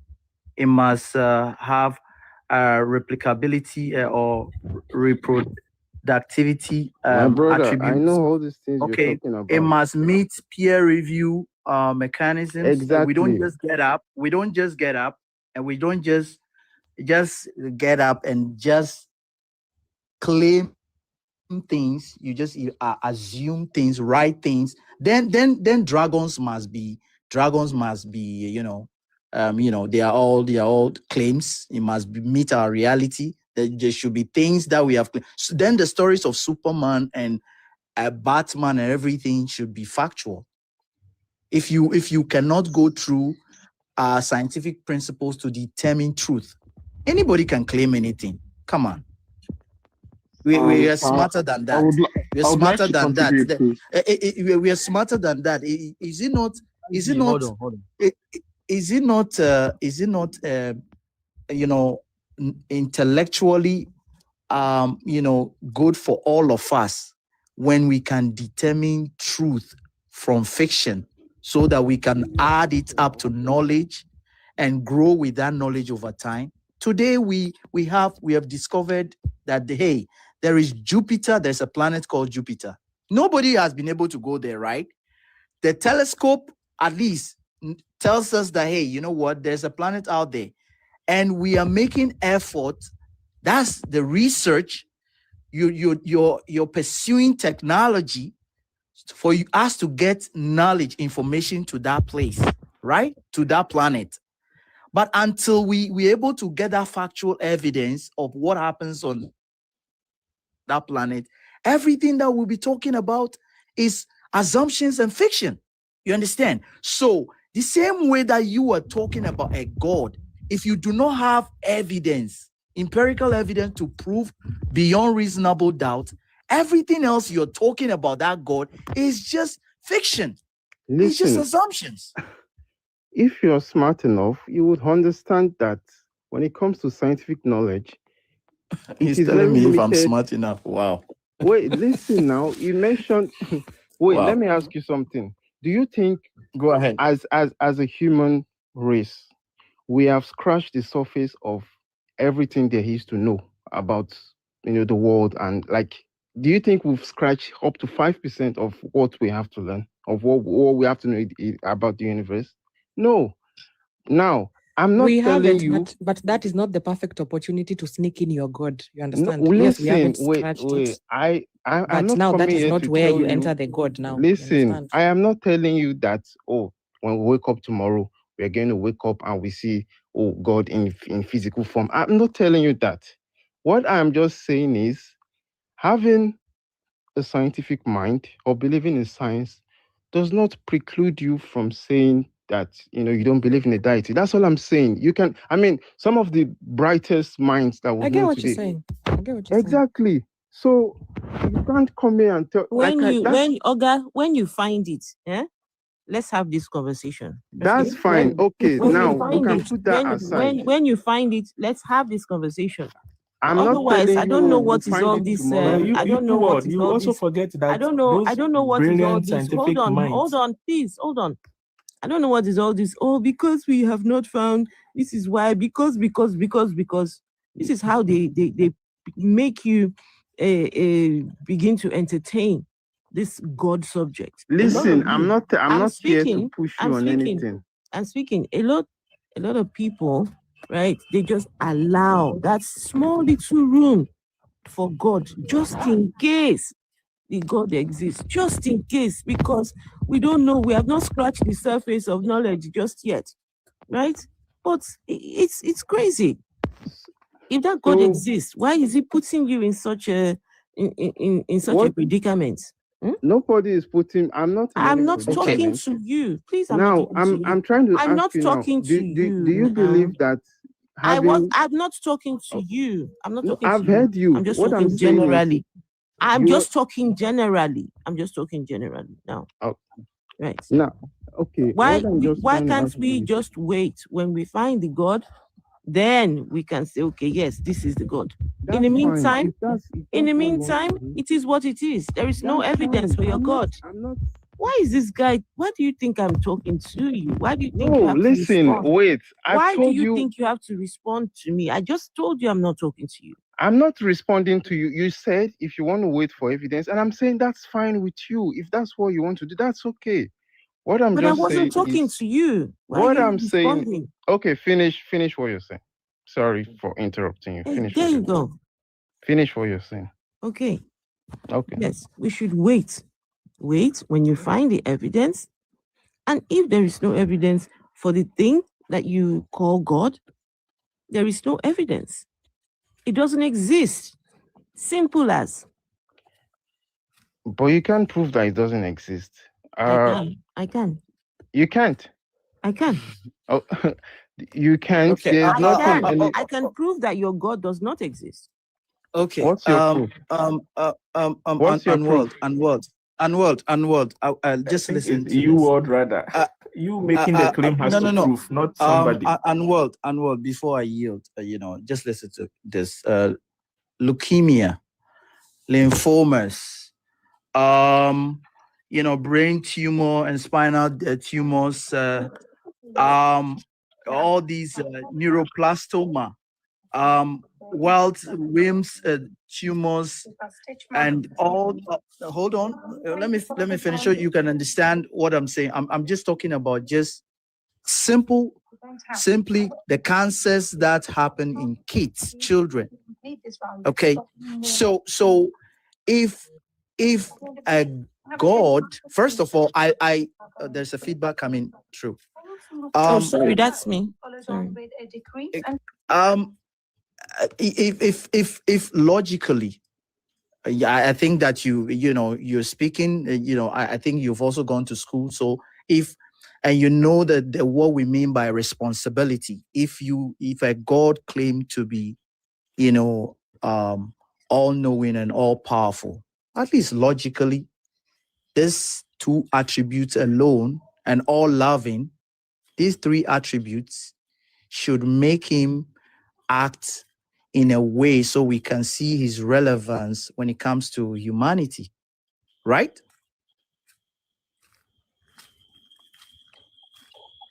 Brother, I've given you my No, I asked you a question. You already. just said no. I said right. If you are all loving, all powerful, your attributes should reflect the reality of life, right? Yes. Okay, so make it make sense to some of us if you claim a God exists when we have 1.3 billion disabled people on this earth. Well, I believe we're all Africans, right? Or I don't know. Let me know. As in most of us. Okay, all right. I yield. I Wait. yield my case. Hold on. I mean, I'm trying to pivot to a general discussion that I see spoken about in a lot of spaces. I don't know most everybody, but I think most of us are Africans. Now, the reason why I asked that is, if we want to attribute the underdevelopment or backwardness of Africa in terms of the global scale to religion, I think that would be a very lazy conclusion for us to just blame it solely on religion. Because is that your best answer? Is somebody to children religion having here? He is not blaming religion. No, wait. That's your best answer. Listen, I am going to a different to children discussion. with cancers, to children with all the the health problems that we have. I just gave you WHO statistics. I was not responding to your question. I am saying something else. 1.3 is still growing. 1.3 billion. We're talking about billion disabled people on this earth, and you claim you have a God? I am talking about something else. Okay. You have to talk on the particular question he's asking you. They are asking you a question, and you are saying something else. Wait. You want us to prolong here? No. I okay. Look, this is my first time, or I don't know, second time coming across the space. So I'm just, maybe I didn't ask exactly what the topic of discussion is, but what I'm really interested in talking about is how Africa in general can progress and grow. Okay. And most of my engagement on TikTok live has mostly been about the political issues about Africa and development and stuff. So before I go forward, let me ask, is that part of the scope of the discussion on this platform? Yes. What are you talking about, man? Like, no, the answer is no. Please, the answer is no. Okay, that's fine. We talk about God and true. lack of God. So. Okay, I like I said, I don't know much about this platform. I thought it was, we're talking about things about Africa development and some of the root causes of we are problems. talking about Africa. We're talking about development. Yeah, but we're coming from a religion point of view. Yes. Okay. So okay, let me just ask, or open to discussion. Fine, okay. Do we believe that in order for Africa to, develop and be as up to standard, like we have to completely eradicate religion? Is that what we're trying to discuss here? Yeah, I think so. I think so, that when governments go print money, and if you have studied economics, you know that money is supposed to circulate in your country to build everybody's economy up.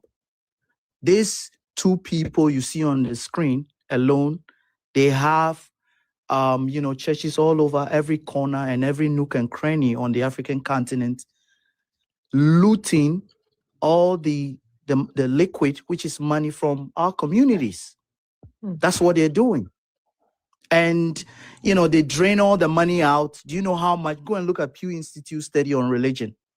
Do you know how much money alone churches drain out of the African continent? You'll be shocked. So you'll be shocked. Listen, churches, not only churches control the politics in your country. You think that is the politicians who are doing something wrong. All your political leaders, they all belong to religious, fraternities. They all belong to the religious cabal. They all belong to churches, right? All your leaders, either they are Muslims or they're Christians on the African continent. Don't they go to churches or mosque? So, and the church, which controls 80% of the population, what do you think that all the money that 80% of the population do when they go to church? What do you think they do? Do you mean 80% of the people in the country go to church? Is that what you're saying? Okay, let's take Nigeria as a case study. In Nigeria, at least nearly 50% of Nigerians are Christians. Okay. Yeah. Exactly. 43% are Let's Christian, say 40 and 45%. Yeah. Nearly and 45%. Between 40 and 50 anyway. That's why I said nearly 50%. So. You're right. 43% Christian, why, 45% Muslim, That is already 87 everywhere. This is why 87% just two religions. What's the percentage of Christians in the US? I don't know. We don't know. Okay, it's about 60 or 70%, or I don't know. Yeah, about. Well, remember we're talking about Africa now, yeah? No, yeah. So I'm trying to say exactly. We're talking about Africa now. If religion in some other continent or some other space has been present, but yet that country is developing, and religion is present in another place, and that place is not, developing. Religion in and of itself, is it really the issue then? I tell you what. So we did some research. Are we going to? We did some research. Let me speak. Ignore things like let me people. I've muted your mic so I can speak. You're speaking on top of me. You're speaking as I'm speaking. So we did a research last week or 2 weeks ago. How many preachers are there in Nigeria? So Nigeria has a population of 240 million people. And let's say half of that population are Christians. So 121 million. Now, the figures for pastors in Nigeria, what we found was over 2 to 3 million pastors in Nigeria alone. Over 2 to 3 million pastors to a population of 121 million. Yeah. We went to the United States, right? We looked at the figures there. United States has a population of 341 million. So about 100 million more than Nigeria. How many pastors are there in the US? Between 400 to 500,000 to a population of 340 million. Yeah? Because we know that majority of the people there, when it comes to religion, they are Christians. So they have 100 million more people. We have 2 to 3 million plus pastors. America has 400 to 500,000. Then we came to the United Kingdom. The United Kingdom has a population of 69 million. Yeah, 69. And the number of pastors in the United Kingdom, anywhere from 20,000 to 50,000. 20,000 to 50,000. So why does Nigeria need all these many preachers? Every single one of them have their own churches. So think about how much is going down the drains in these places they call churches. Religion is the problem. Religion is the problem. And untold and world, let me make it very clear that just the Catholic Church alone, okay, the Catholic Church alone yearly makes $70 billion.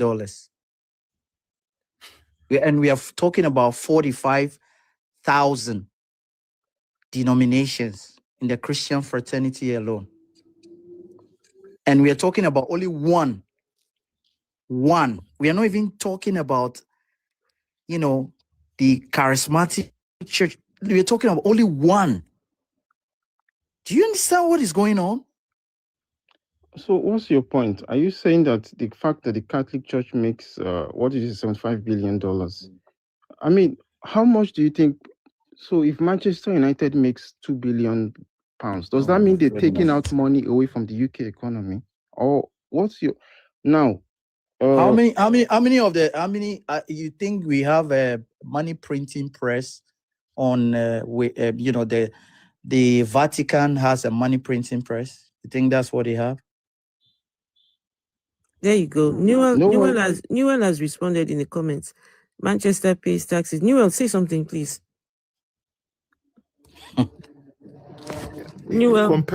Comparing Manchester United to the Catholic Church is just it's just laughable. Why would you compare an entity that builds monuments, builds churches, everything they do, they are not taxed. Meanwhile, they get money from the general population.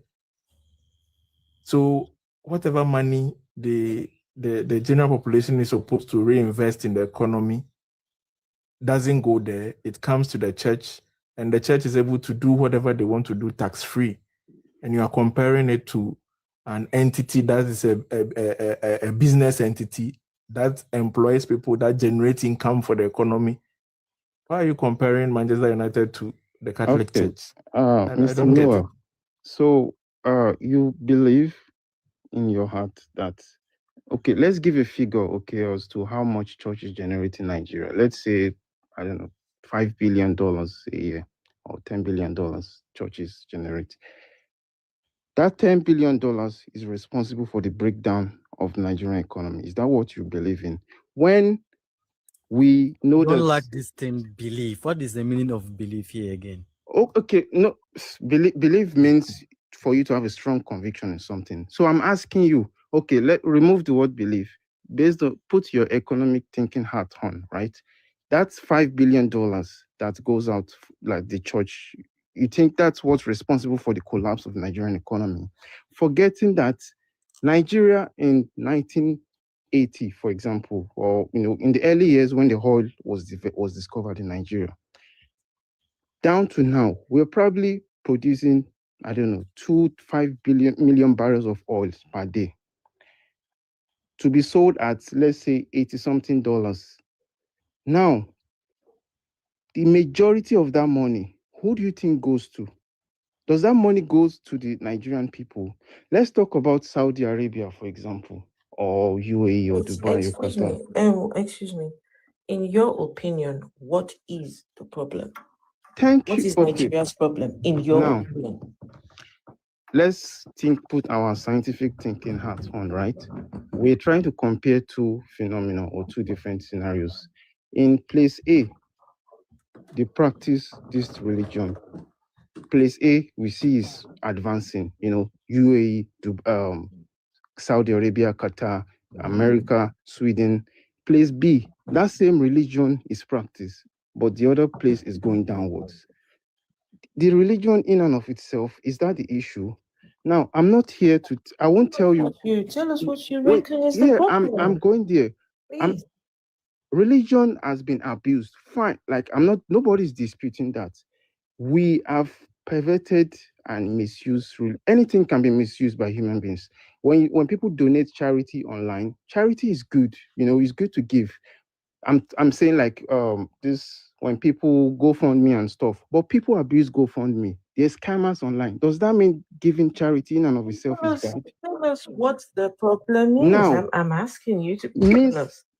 There is something wrong with the actual people in and of itself. Things like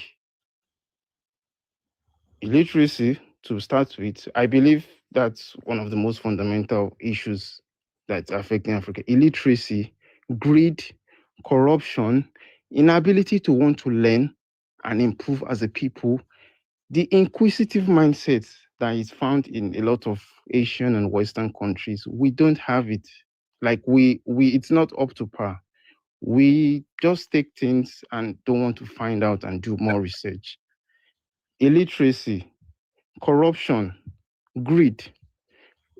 The average Nigerian is corrupt. It doesn't matter whether you're a Christian, Muslim, traditional worshiper, or atheist. The average Nigerian is corrupt.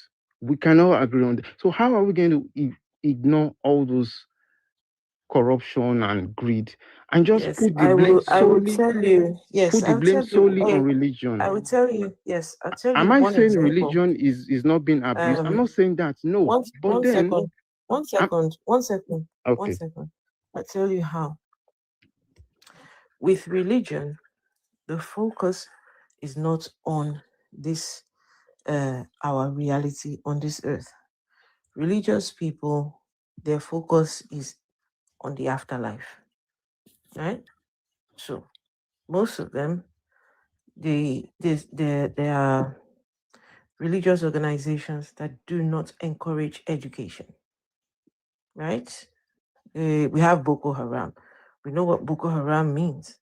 It means anti-Western Education. education. So when you talk about illiteracy, right? See, everything that you're telling us, we can actually link to religion. Everything. Boko Haram is an Arabic, or we can say is, from the Muslim side of things. But Yeah, yet, why? religion, Okay, isn't it? okay, Yeah, okay. but why do we have some of the Mm. best universities in the Middle East? What makes you think that they are the Hold best on, universities? hold on. Please hold on. Are you more Hold Muslim on. than Can the you Saudi please Arabian hold people? on? Please see. Okay. When these people are going to Hajj every year, please, where is Nigeria's money going to? Exactly. It's not to the Middle East. To Saudi how Arabia, many of course. people- And 2024 alone, they made, do you know how much they made? Just within 1 month of Hajj, they made $700 billion. Imagine. $700 billion. Why aren't we doing Hajj in Nigeria so that Nigeria can attract that $700 billion? Do you do Hajj in UAE? Listen. So the Arabs, the Saudi Arabia, they've created a religious system that would bring them revenue, so much profit based on all these assumptuous mystical things in their Quran, and they sell it to the whole world, and people every year has to patronize that and go to Hajj and spend. Listen, I had one of my girls here in the hospital, okay, right here in New York. Before I realized, this girl put in a leave that she's traveling, she's going on, she's taking some days off and all that. So it was a lot of the colleagues, people were talking in the hospital, and then we got to realize that this Muslim had planned to take her children to Saudi Arabia. And so I called this lady and had a conversation with her that, I just wanted to know how the whole thing was, in terms of traveling to the Middle East and all that. And this girl just told me point blank, she saved almost $20,000. She's a nurse. She saved 20,000. Can you imagine? This girl doesn't have no business. No, she's not running no business, right? Or building a generational wealth for his kids, nothing. But she's able to save $20,000. She took her 3 kids with her,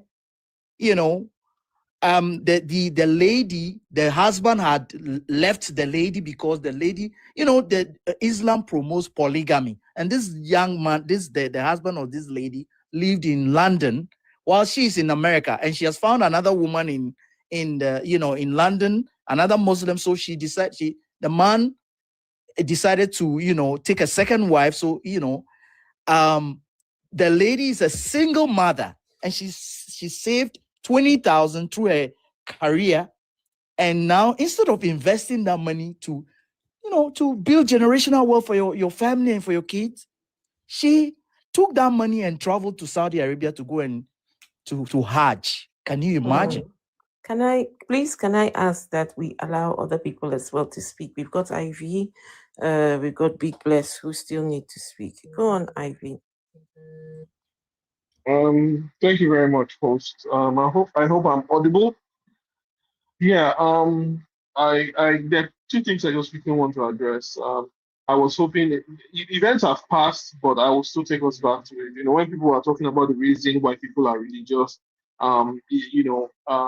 so fundamentally, we humans over history have always asked ourselves some very fundamental questions, which are questions that give birth to things like scientific methodology and philosophy and all of these other things that we use to measure natural phenomena, as well as even measure, in terms of even our own thought processes and logic and all of these things. And those questions are, what are we, where are we from, and where are we going? And essentially, it's essentially because even till now, we've not been able to like fully answer these questions of what are we, where are we from, and where are we going to.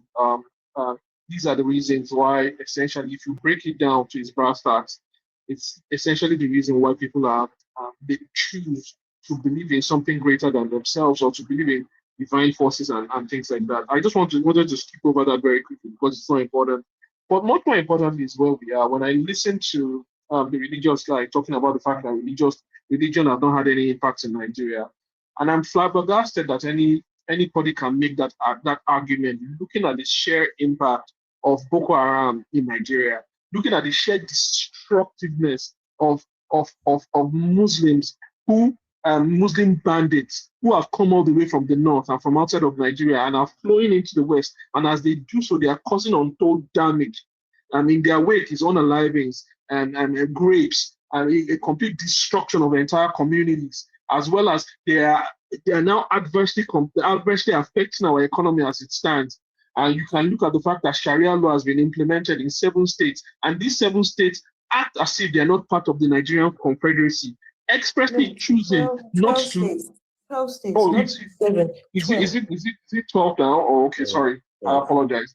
12 states that are Sharia states that choose not to implement parts of the constitution, a lot of Nigerian laws. Case in point, the Sharia law prescribes that any girl who has passed the age of puberty is ready for marriage. But this is expressly against the Child's Rights Act of 2018, which states that the age of consent in Nigeria is 18 years old. And guess what? These states have come out to say that we do not implement or invite the provisions of the Child Rights Act on our land. We reject the Child Rights Act. So, I mean, looking at all of these things, and I mean, when you look at even the actions of churches, the fact that just in Nigeria alone, PricewaterhouseCoopers in 2023 came out to say that Nigerians alone contribute 10 trillion naira to churches annually. How can anybody look at these numbers and look at these figures and say that religion does not do any damage to Nigeria, does not have any impact in Nigeria? You are making a nexus with the US. Do the US have a problem with banditry? Do the US have a problem, at least on the scale that we do? Do they have a problem with religious fundamentalism on the scale that we do? They do, of course they do not. So to even bring up a nexus between Nigeria and the US, when talking about like the negative impact of Nigeria of religion on Nigeria, is disingenuous. So when we're having these discussions, it seems as if everybody forgets that Boko Haram, these are Islamic institutions. Everybody forgets Sharia law. So I wonder what the guy that was saying that has to say, whether he still believes that religion does not have any negative impact on Nigeria. Thank you. Can I respond to Mr. Ivy? Yeah, so you mentioned America. One of the fundamental principles that makes America what it is the liberty to practice your religious belief, regardless of where you come from. Now, if I ask you, what is the main difference between America and Nigeria? The main difference, in my opinion, is very simple: rule of law and law. That is what listen, religion in America, I live in New York here. Religion is regulated. Taxes are even That's taken why from I churches. ask you that. Did I not mention rule of law? So I said yes, rule of law. law. But listen. Come and see most of the churches, the big churches. Most of these churches have turned into restaurants and nightclubs. People don't go to church in America anymore. That is not true, my brother. I am in Illinois. My goodness. I'm not saying that you will not find people in churches. Listen to the logics. I'm not telling you that you will not find people in churches. You will, but the numbers are continuously reducing by the day. That's what I'm trying to tell you. Yet America still has the largest Christian population in the world. America does not have a religious fundamentalism problem. Nigeria does. Nigeria does. You are conveniently ignoring this fact that I pointed out. No, America you are does the not. one.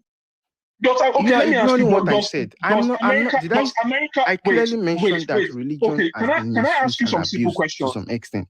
Can But I I ask you some said simple blaming questions? the problems. Does America Yes. have a religious fundamentalism problem? There are some people who hold fundamental religious issues. Does America have a religious fundamentalism problem on the scale that Nigeria has, in terms of like the sheer scale of unalivings, the sheer scale of grades, the sheer scale of in economic impact? Does America have the same not. problem? No, they do not have. And it goes back to the simple question I asked you. What is the difference between Nigeria and America? If America does not have the same problems, wherein the religion of its population is directly impacting its economic capacity, how can you compare America and Nigeria? I am not comparing. You actually did compare them. It's you who brought up the comparison. And how can you say that? How can you say religion is not a problem in Nigeria? My bro, you are not listening clearly to what I'm saying. Okay, let me ask you. Most of the laws, or a lot of the laws and rules you have in America, most of them are generated through Christian beliefs. Now, let me again go back to what I said. That is not true. That is not true. That is not true. The founding fathers expressly rejected Christianity as being part of governance. Yes. They separated the church and state. That was the foundation of America. Now I know you're being disingenuous. I am not. Listen, I ask you a simple question again. What is the difference between Nigeria and USA? Rule of law. Now, if somebody goes and unalive mass number of people, what part of religion prevents you from prosecuting or sending your law enforcement officers to investigate that and bring them to justice? I don't believe there's any religion that stops you from doing that. Because let me answer you. Religion tells us to give it to God. Religion tells us to give it to God. That is why our institutions are not working. Religion in the first place is the one causing these murders you are talking about. Is the fundamentalist not doing that? So these Boko Haram people, is it not religion that is pushing them to commit the grave sins in the first place? So that is what Ivy is talking about. If you start someone in Nigeria today, they will tell you give it to God. Now, in fact, that's even a wrong example. Let's go to the most Catholic nation. You are not audible now. To say that the lack of respect for rule of law in Nigeria, to put that solely, to disregard that and blame religion is honestly is a big problem. Russia, can bandits go into Russia today? Please, a moment. You are getting something wrong. One second. Hello. Sorry, Noel. Please. I would like you to maybe give us 5 benefits of religion in Nigeria. 5 benefits of having this Jesus religion and the Allah religion in Nigeria.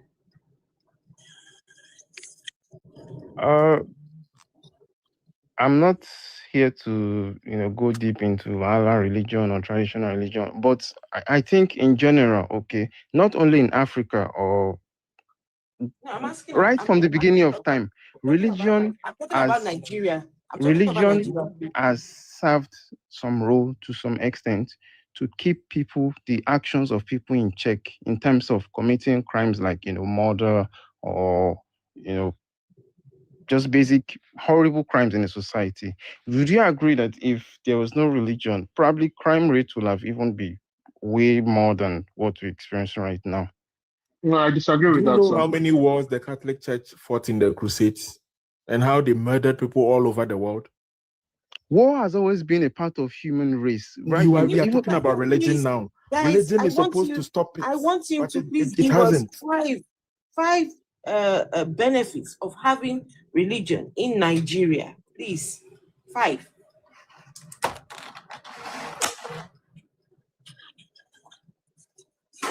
Like I said, crimes. The reason why a lot of people, especially maybe Christians or some other, I know the example of Muslims might seem kind of wrong, especially at this moment.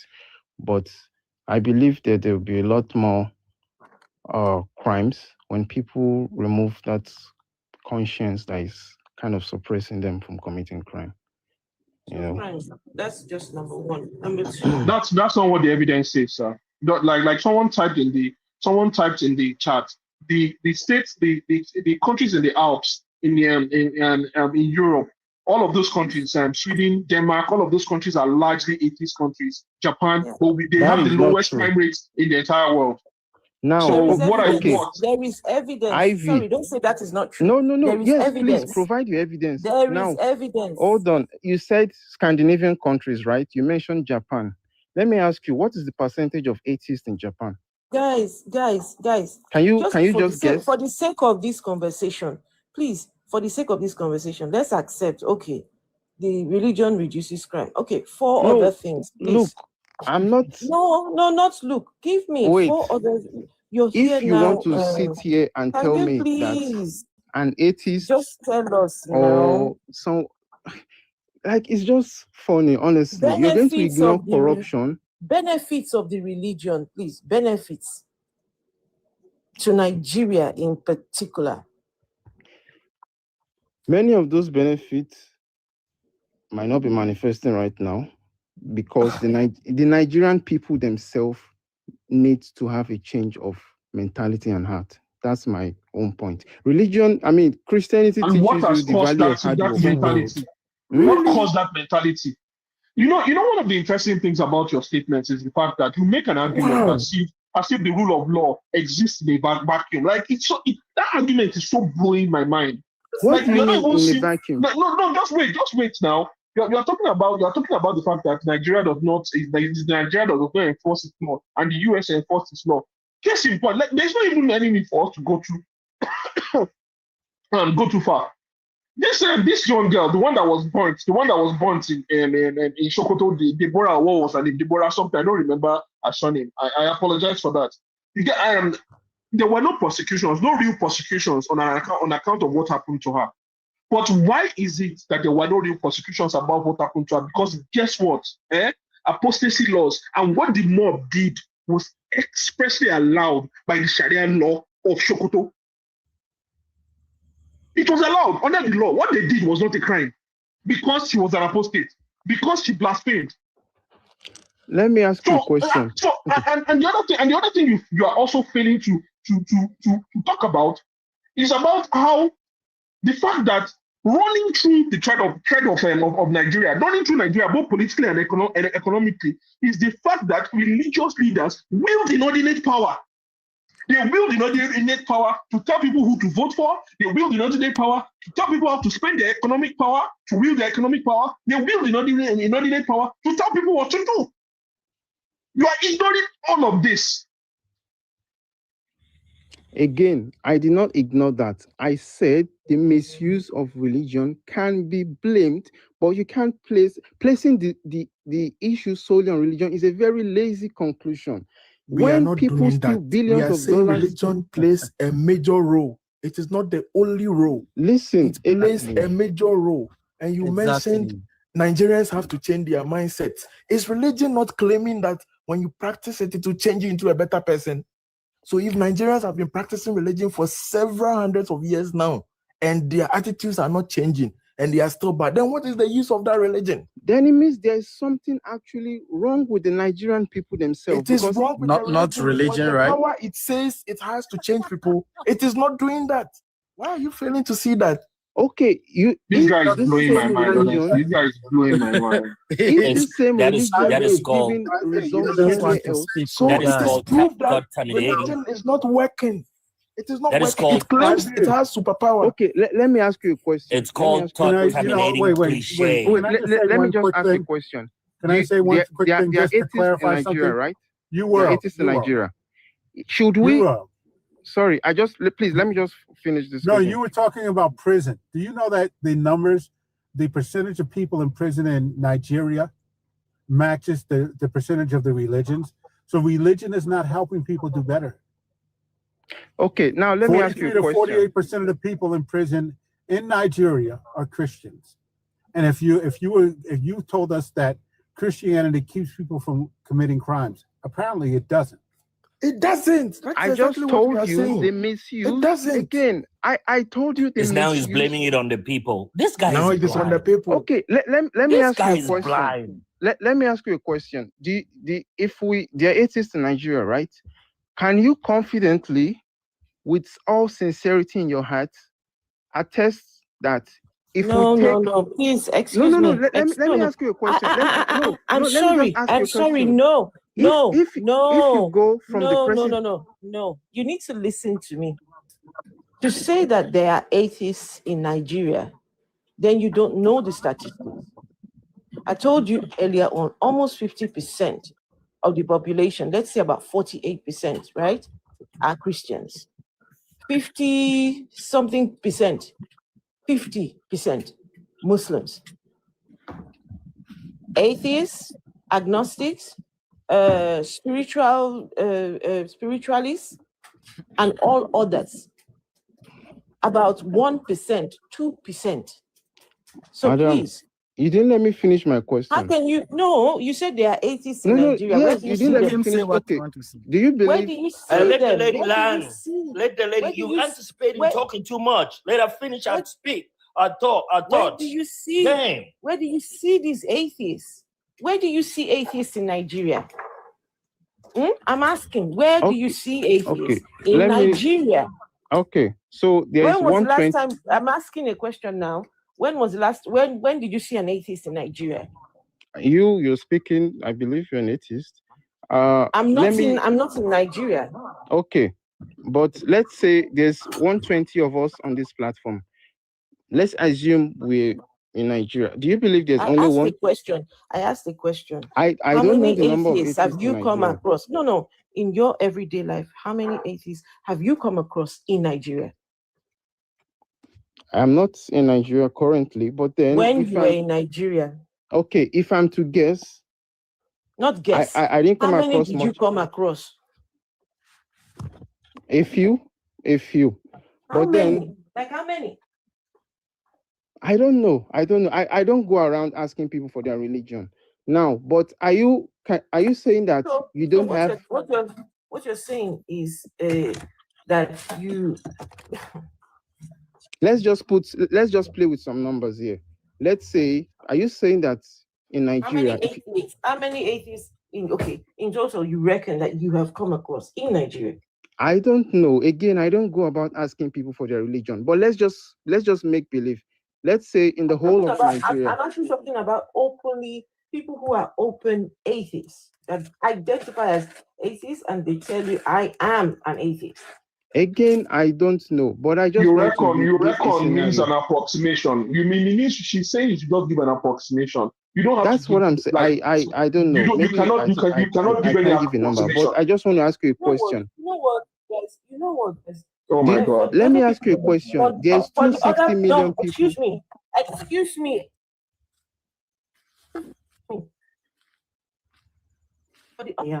It's very late where I am, so I don't want to shout. Please, if you hear my voice, please just allow me just to speak. I will let you guys carry on talking. If you are Nigerian or Ghanaian, right, on this panel, right, how many atheists have you come across in your country? Please, I would love, just give me a rough figure, please. And you can carry on the conversation. Give or take. When I was in Nigeria, I met about maybe 20, maybe 21, give or take. Were you there the day that someone threatened a Nigerian atheist to expose them so that they could get unalived in Lagos? Yep. I heard that. Several years ago, and they said, I'm going to tell people where you are so they can come get you. So yes. Atheists in Nigeria are under threat of violence. Ivy, you said 20. Based on your experience. 21. Okay. There's about 230 million Nigerians. I just want to give a random number, just a random number. can we, is it unimaginable to think that there's at least maybe 300 or 500 atheists in Nigeria? 500 or 300? I would not, I cannot make such an approximation, because the reason why I gave 21 was because when I was in Nigeria, I had a group, a Facebook group wherein it was an atheist group, and there were maybe 80 of us in that group, and about 30 of us were actually in Nigeria, and we had a meeting in Lagos, and about 21 people plus me showed up. So that's why I say 21.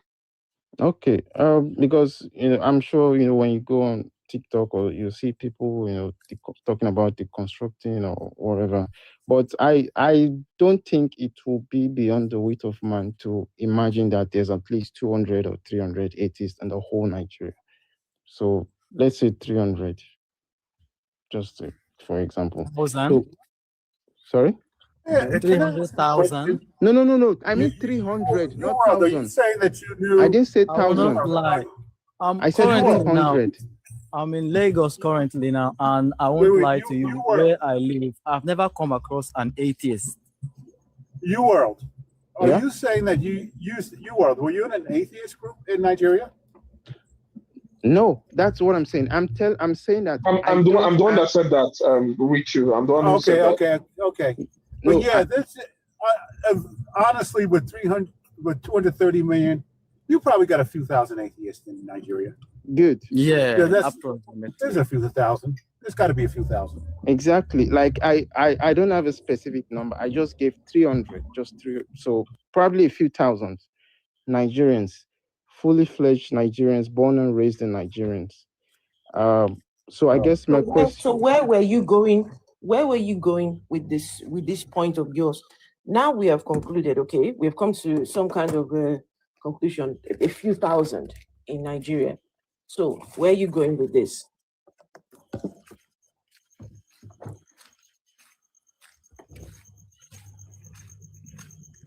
Where are you going with the number of atheists in Nigeria? Okay, yeah. So my question is, this number of atheists, however hundreds or thousands they are, born in Nigeria, raised in Nigeria, lived in Nigerian life.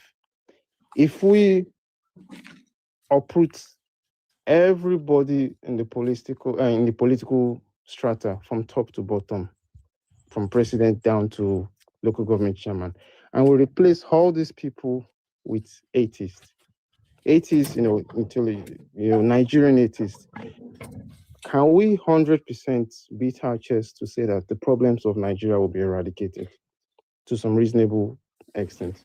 Okay. Now I think it's time for me to speak now. You see, the point is not that we said if we eradicate this, but if people can deconstruct from religion, Nigeria is going to get better. No. I just asked those atheists, they've deconstructed, right? Yes. So that's what I'm saying. Are you 100% certain? Listen. Calm down. I want to say something. Yes, Nigeria will be better. Guys. This is let me tell you why Nigeria will... Origin, please hold on. This is a question that please let's not bother to answer that question, because it is not a fair question. It is not. You're talking about a population of 240 million, and you're talking about just 1,000 of atheists. I'm sorry, the numbers are, unfortunately, you cannot do that. You can't do that. They said, please, I don't even want to entertain this question. Please, let's not entertain it. Exactly what I'm trying to say. How can you even know? Are you looking for perfection? Are you saying that you want the country to be perfect? That's not what Afro said. I never mentioned perfection. What he's trying to say is that he wanted to say why haven't the 2008 been able to transform Nigeria That's what he's trying to say. That's where he was coming from. Wait, first of all, there's only that's where he was coming from initially. And this is why I had to, point out that atheists, we're a minority in a minority in Nigeria. I looked at the numbers. You world. I looked at the numbers, and 1% of the population says that they're atheists. So that's probably 2 million people, but that's a small percentage. A lot of them will not come out publicly because they're under physical danger. They know that. And that's what happened in that room. I'll never forget it. They threatened to expose a couple of ladies. Were you there for that time they did that? Or was that at an African room? No, I wasn't there. No. Yeah, they said, we're going to find out where you are and then we're going to tell everybody where you live. Because they know that these people, they know they're in danger in their country. You can't be an atheist and be in politics. You will not get elected. It's atheists and they're not. I mean, Christian Muslim tickets, Christian Muslim tickets, right? There's no way you can't be an atheist and say you want to run for.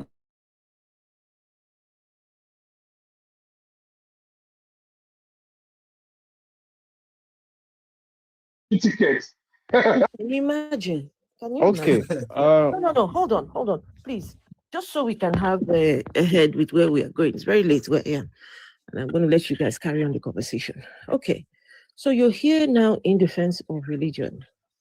So my question to you is, can you prove the God of your religion exists? It's not about defense or not. I'm just making a statement. Blaming religion as the sole issue of Africa or Nigeria is a very lazy conclusion. You can't tell me atheists don't have corruption. Hold on. You world. I muted your mic for just a minute. If the God of your religion does not exist, if the God of your religion does not exist, look at how many millions of Nigerians have been subjected to the belief in that God. If the God of the other religion does not exist, look what has happened to us.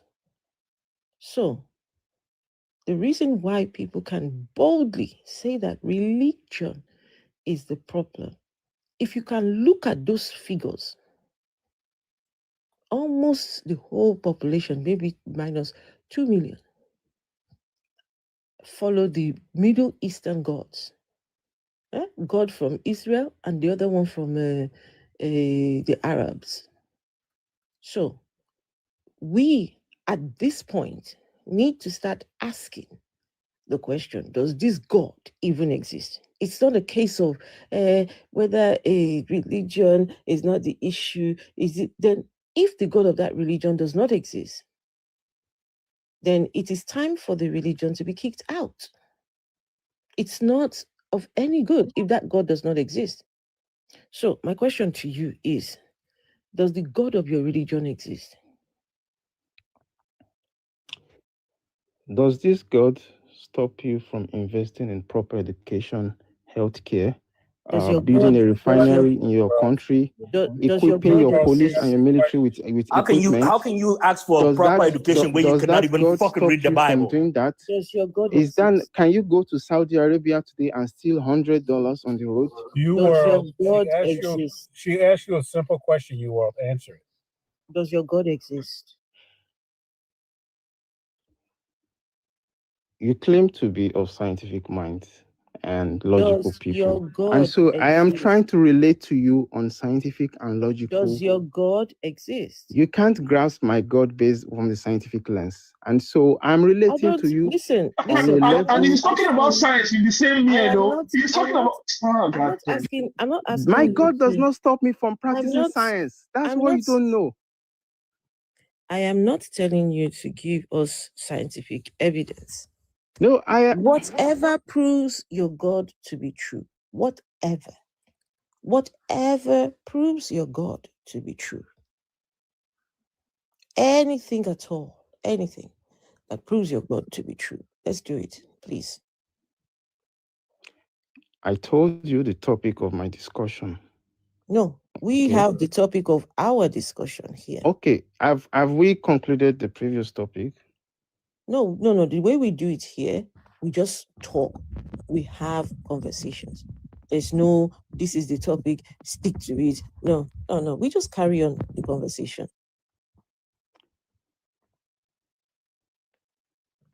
Like I said.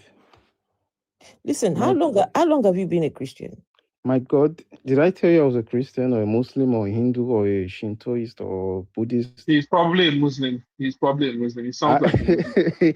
I told you of a scientific mind. Scientific mind allows us to have open minds. Please, let's not please. Hello. Please, there's no scientific mind here. Please. We are not. I thought we all believe in science and people don't believe in people don't believe in science. I beg. I'm asking a question. Are you Christian or Muslim? Me being a Christian does not stop Nigeria from having quality healthcare, education, security. Why you are not answering tells us everything we need to know. Why you are not answering tells us everything we need to know. Why are you hiding behind your own religion? Something you profess to believe in with all your heart. Why are you hiding from it? Because you am not point out the ridiculous things in it. The dissonance you need to have in order to believe in science and religion at the same time is of the highest caliber. You and I know that. You need some serious level of dissonance to accept it as a religion compliment and science and practice the two together. You know deep down that all those big-time scientific minds in this world who are atheists, they laugh at the scientific minds who are still religious. They laugh at them. They scoff at them. Okay, they scoff at them because they know there's a big dissonance there. You world, they work with them. They don't laugh at them. Untold. Do you know how much? They work with them. Untold. Do you know how much? Do you know how much money is needed to fix Nigeria's electricity? Let's talk about just electricity alone in Nigeria. Do you know how much money is needed? You are taking him away. Probably, I don't know. No, you're taking him away from. No, hold on. Gambia is a poor country. Gambia has electricity. Please don't. No. Please, that's disrespectful to me now, right? I asked a question. I want an answer to the question. Let's just. If I'm not going to get an answer, let me know I'm not going to get an answer. Then we can move on. So please. What religion do you follow?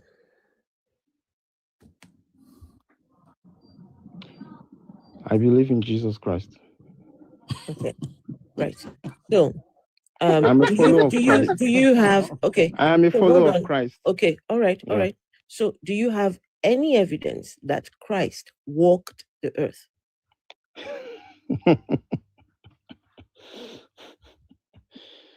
Have you heard of Jesus of Nazareth?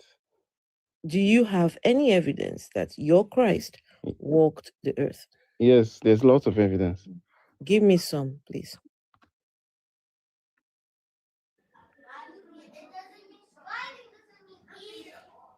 Lots of evidence, and he has to go to Google. He's definitely a Muslim. Definitely a Muslim. I'm so sure. Oh, he said he believes in Jesus Christ. He's just lying. Why does he keep referencing the Arab countries which are doing well? He keeps referencing them. He knows when he says he's a Muslim, we will all descend on him because of Boko Haram. No, believe in Jesus. I mentioned America. I mentioned the Scandinavians. Muslims He's a Christian. He's a Christian, and so answer Afro's question. Okay. What evidence do you have that Jesus walked the earth? There is documented philosophical and scientific, eyewitness, historical, documented evidence that Jesus. Who are the eyewitnesses?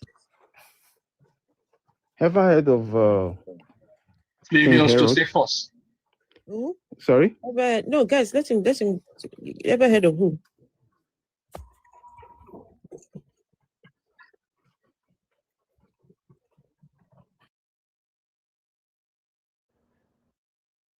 Can I help him with the pronunciation? No, just hold on, Akane. Hold on. Okay. Just hold on. Let him tell us.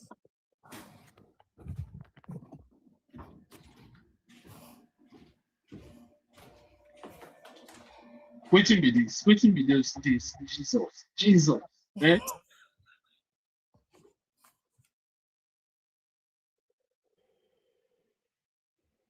Guys, let's go tapping on the screens, please. Okay, Guys. everybody believed, the land of the Levant, which is the Middle East today, they had kings and rulers who ruled over them. And Herod was a king who was well documented that he wanted to kill Jesus at the time of his birth. So if something did not exist, why would you want to kill a human being that never existed? To us right Do here. you know I'm not that gonna allow this guy to lie. Shut up. You're lying. Bro, you're lying. Present facts. Children of 2 years. Calm down, guys. 1 second. 1 second. So I asked you evidence that Jesus walked the earth. Then you went and you're talking about King Herod. That's not the question. I'm not asking you about King Herod. That's I'm an asking you evidence. about Jesus. That's an evidence. Okay, let me ask you a question. Okay, what year did King Herod rule? Let me ask you, What year now? Herod What did he rule? Since you want to talk about Herod, okay, when did he? What was the time of his rule?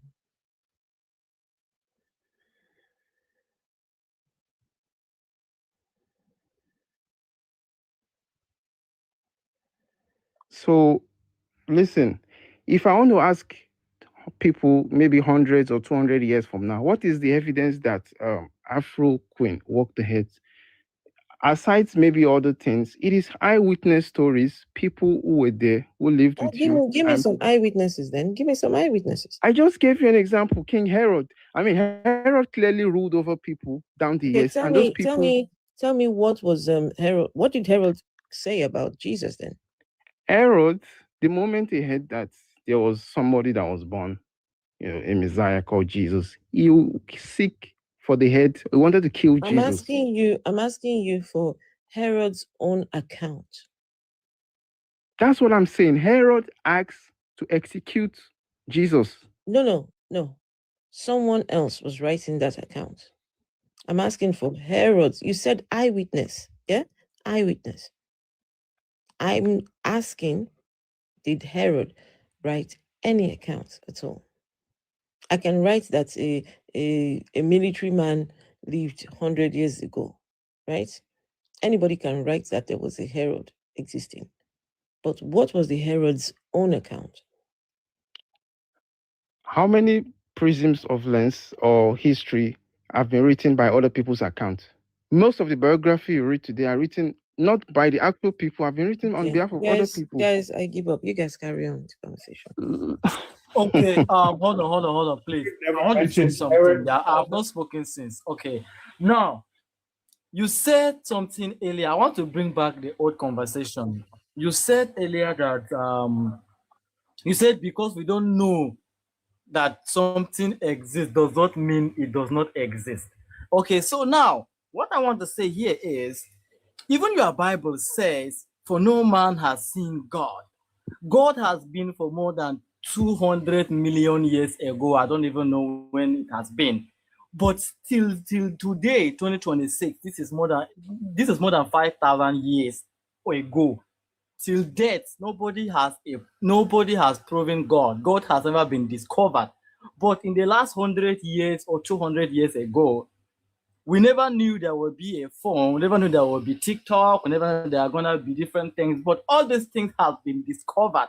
Okay. So what is actually stopping that your God from being discovered for more than thousands of years now? So we're in 2026 right now. Moses claimed to have seen God. There are so many people in the Old Testament who claim he said he only saw the back of God and he only saw fire. That what I go and let me tell you, even somebody said he saw. Somebody even said that he saw.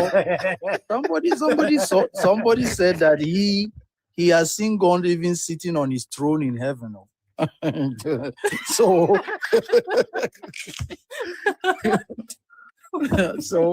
As somebody even who wrestled with God.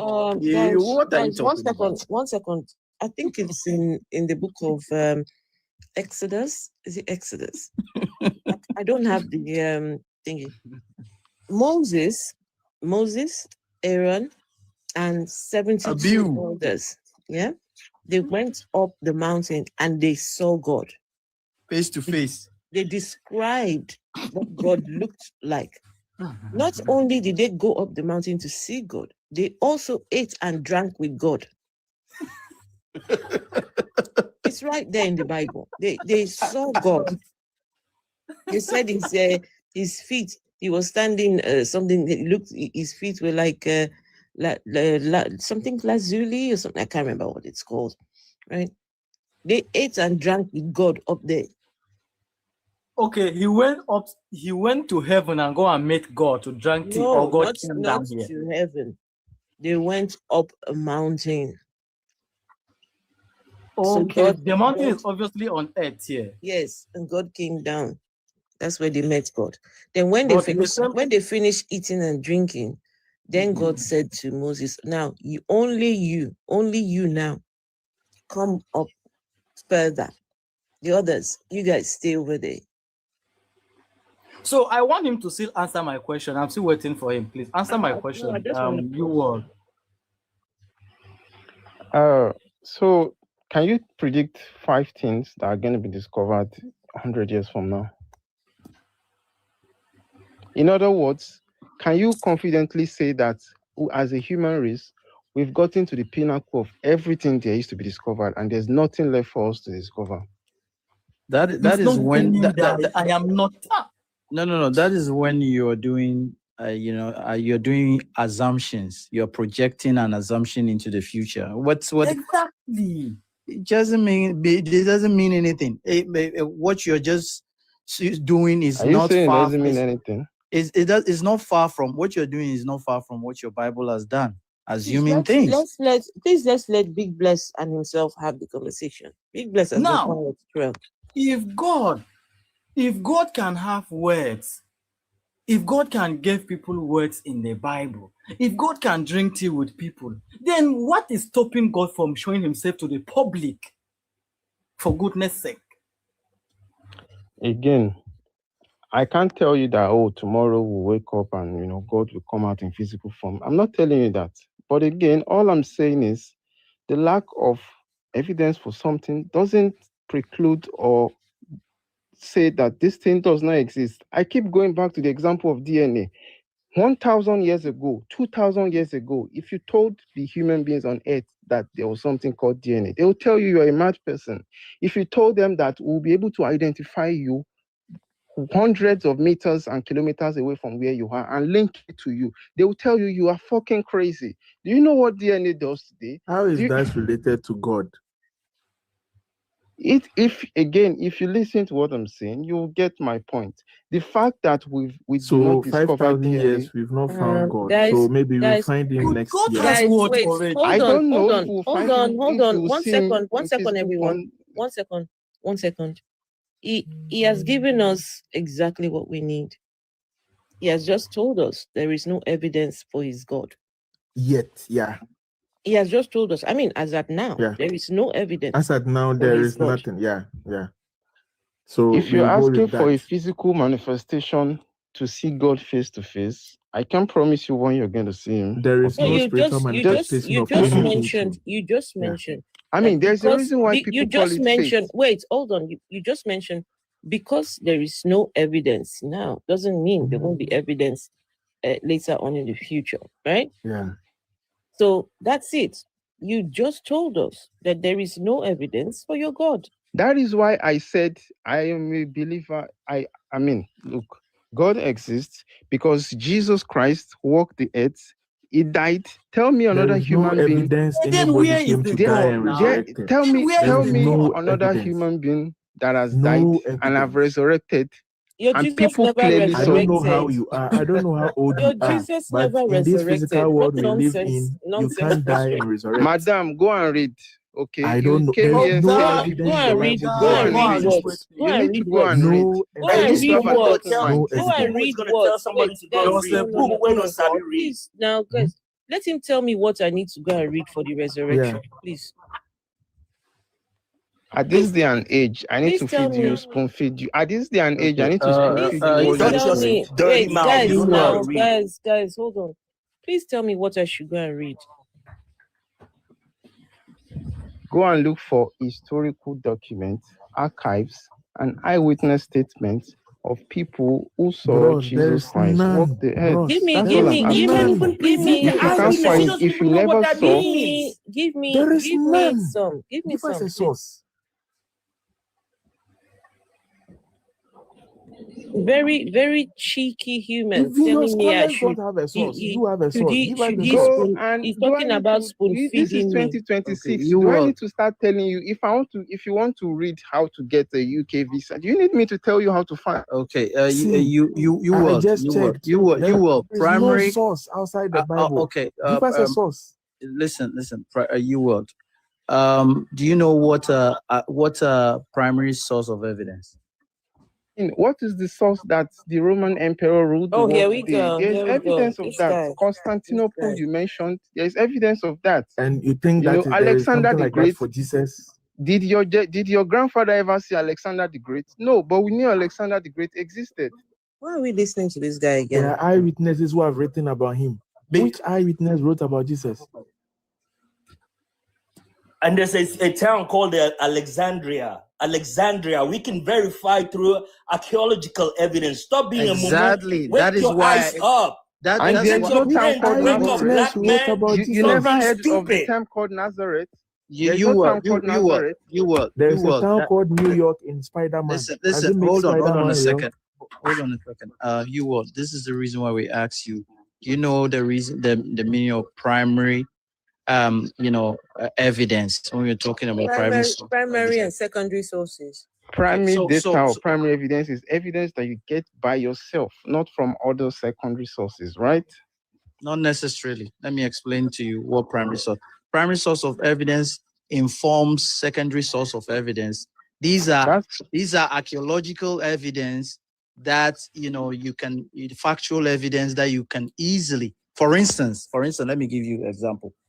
Your family tree, you as a person, human being right now, the reason we can trace your generation to several hundreds and thousands of years because of your family lineage, okay?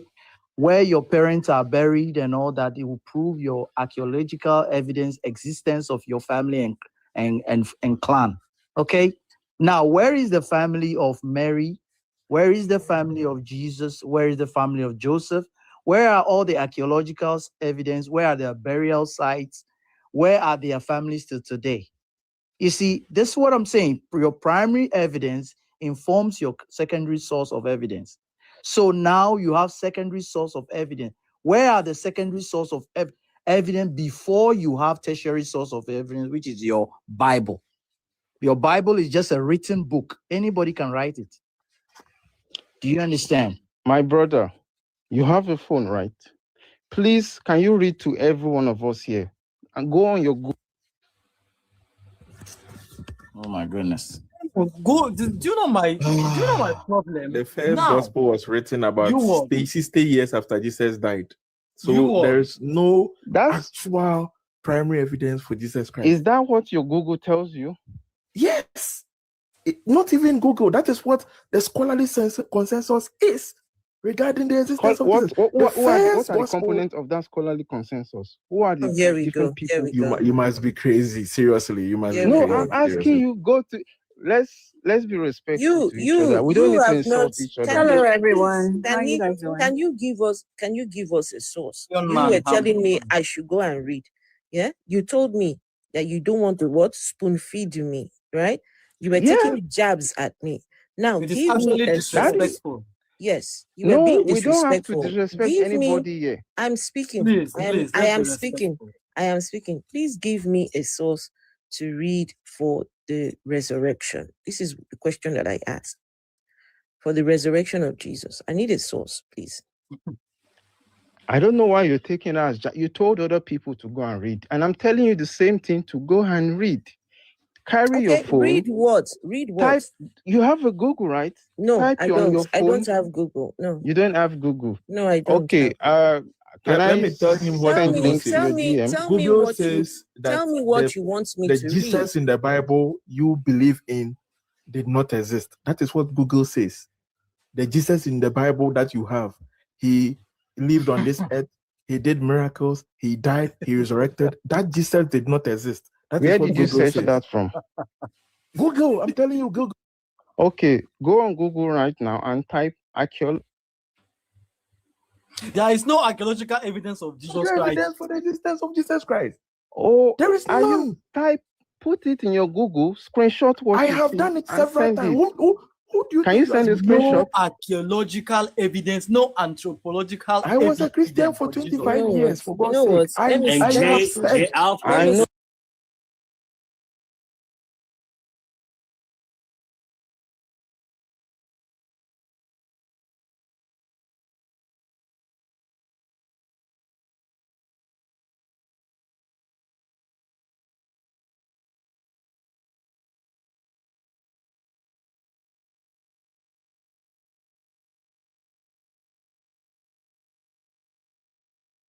That because we do not have evidence for something now doesn't mean that thing does not exist. But now there is an evidence for your God already now. Your God already have Bible, which is the word of God. So where is that God? That is my own. That means if God can have word, that means God has already existed. So where is the evidence for the God? That is just what we want. Now the evidence from Google has been posted on the page. Let's all read. It is there. You would read it for yourself. I just typed This is what Google is telling us. Read it for archaeological yourself. evidence for Jesus. There We are is no going to read. direct. I'm We're going- speaking, please. Hey, I'm can you speaking. shut up? Okay. No, please be respectful. You don't. No, you shut up. You better be respectful. There is no direct. When the host is opening her mouth, you shut up. There you ain't is saying no- nothing up here. Shut your mouth, please. No, be no, respectful. I've been it's okay, respectful to you. guys. Gentlemen, please. It's okay. There is no direct archaeological evidence, such as a signed inscription, contemporary portrait, or personal belongings that definitely proves the existence of Jesus. Archaeologists rarely find direct physical traces of lower class individuals from the 1st century Roman Judea. It's interesting. There's no evidence for that person. And that's why they said he was taken up to heaven. Okay, now let me Body and ask all. you now. Don't You ask see- me anything. Don't ask me. Go and No, ask no, Google. no. What you say we should research, and it says Wait nothing is now, there. guys, What calm you have, down. there's nothing you should be saying Guys. now. Well, did you hear what I just said? Guys, I said I that's heard it, why yeah. the Do you Bible want me to claimed respond? that he ascended to heaven because they know Yes, that I'm it's sure he already went bad. with want his me to belongings, respond? his You can't capital find shoes his and all. He bones. sent it there. Can I respond? Guys, can you imagine following a character? Can I respond? Right? Can you imagine following a character, Can believing I it respond? and everything, and then there is no evidence for that thing? Can I respond? If you read the last part of the statement she read, she said, there is no evidence that individuals from the 1st century Roman Judea existed. So are we saying no human being from that 1st century existed on earth? Is that what we're going to say? That's not what she said. It's not what is there. Okay, That's can you not read what the she last said. part again? Starting from She archaeologists. said there's no evidence for lower class people. She said You just keep saying, archaeologists okay. rarely find direct physical traces of lower class individuals from 1st century. New World. So are you saying that your God was a lower class A person? lower class God. Listen, Praise Jesus. when Jesus So was you're born, telling us that a man who supposedly commanded thousands, fed thousands of people with a piece of bread and fish, there would be no record of this?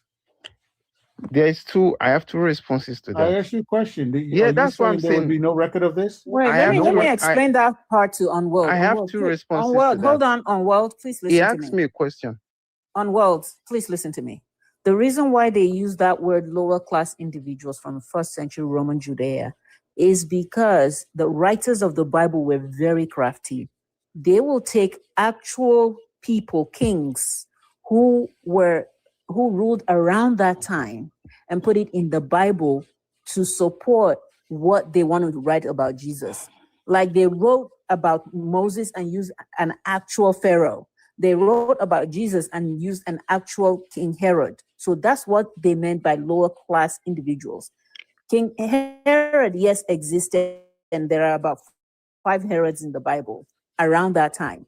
But none of the Herods ever directed that infant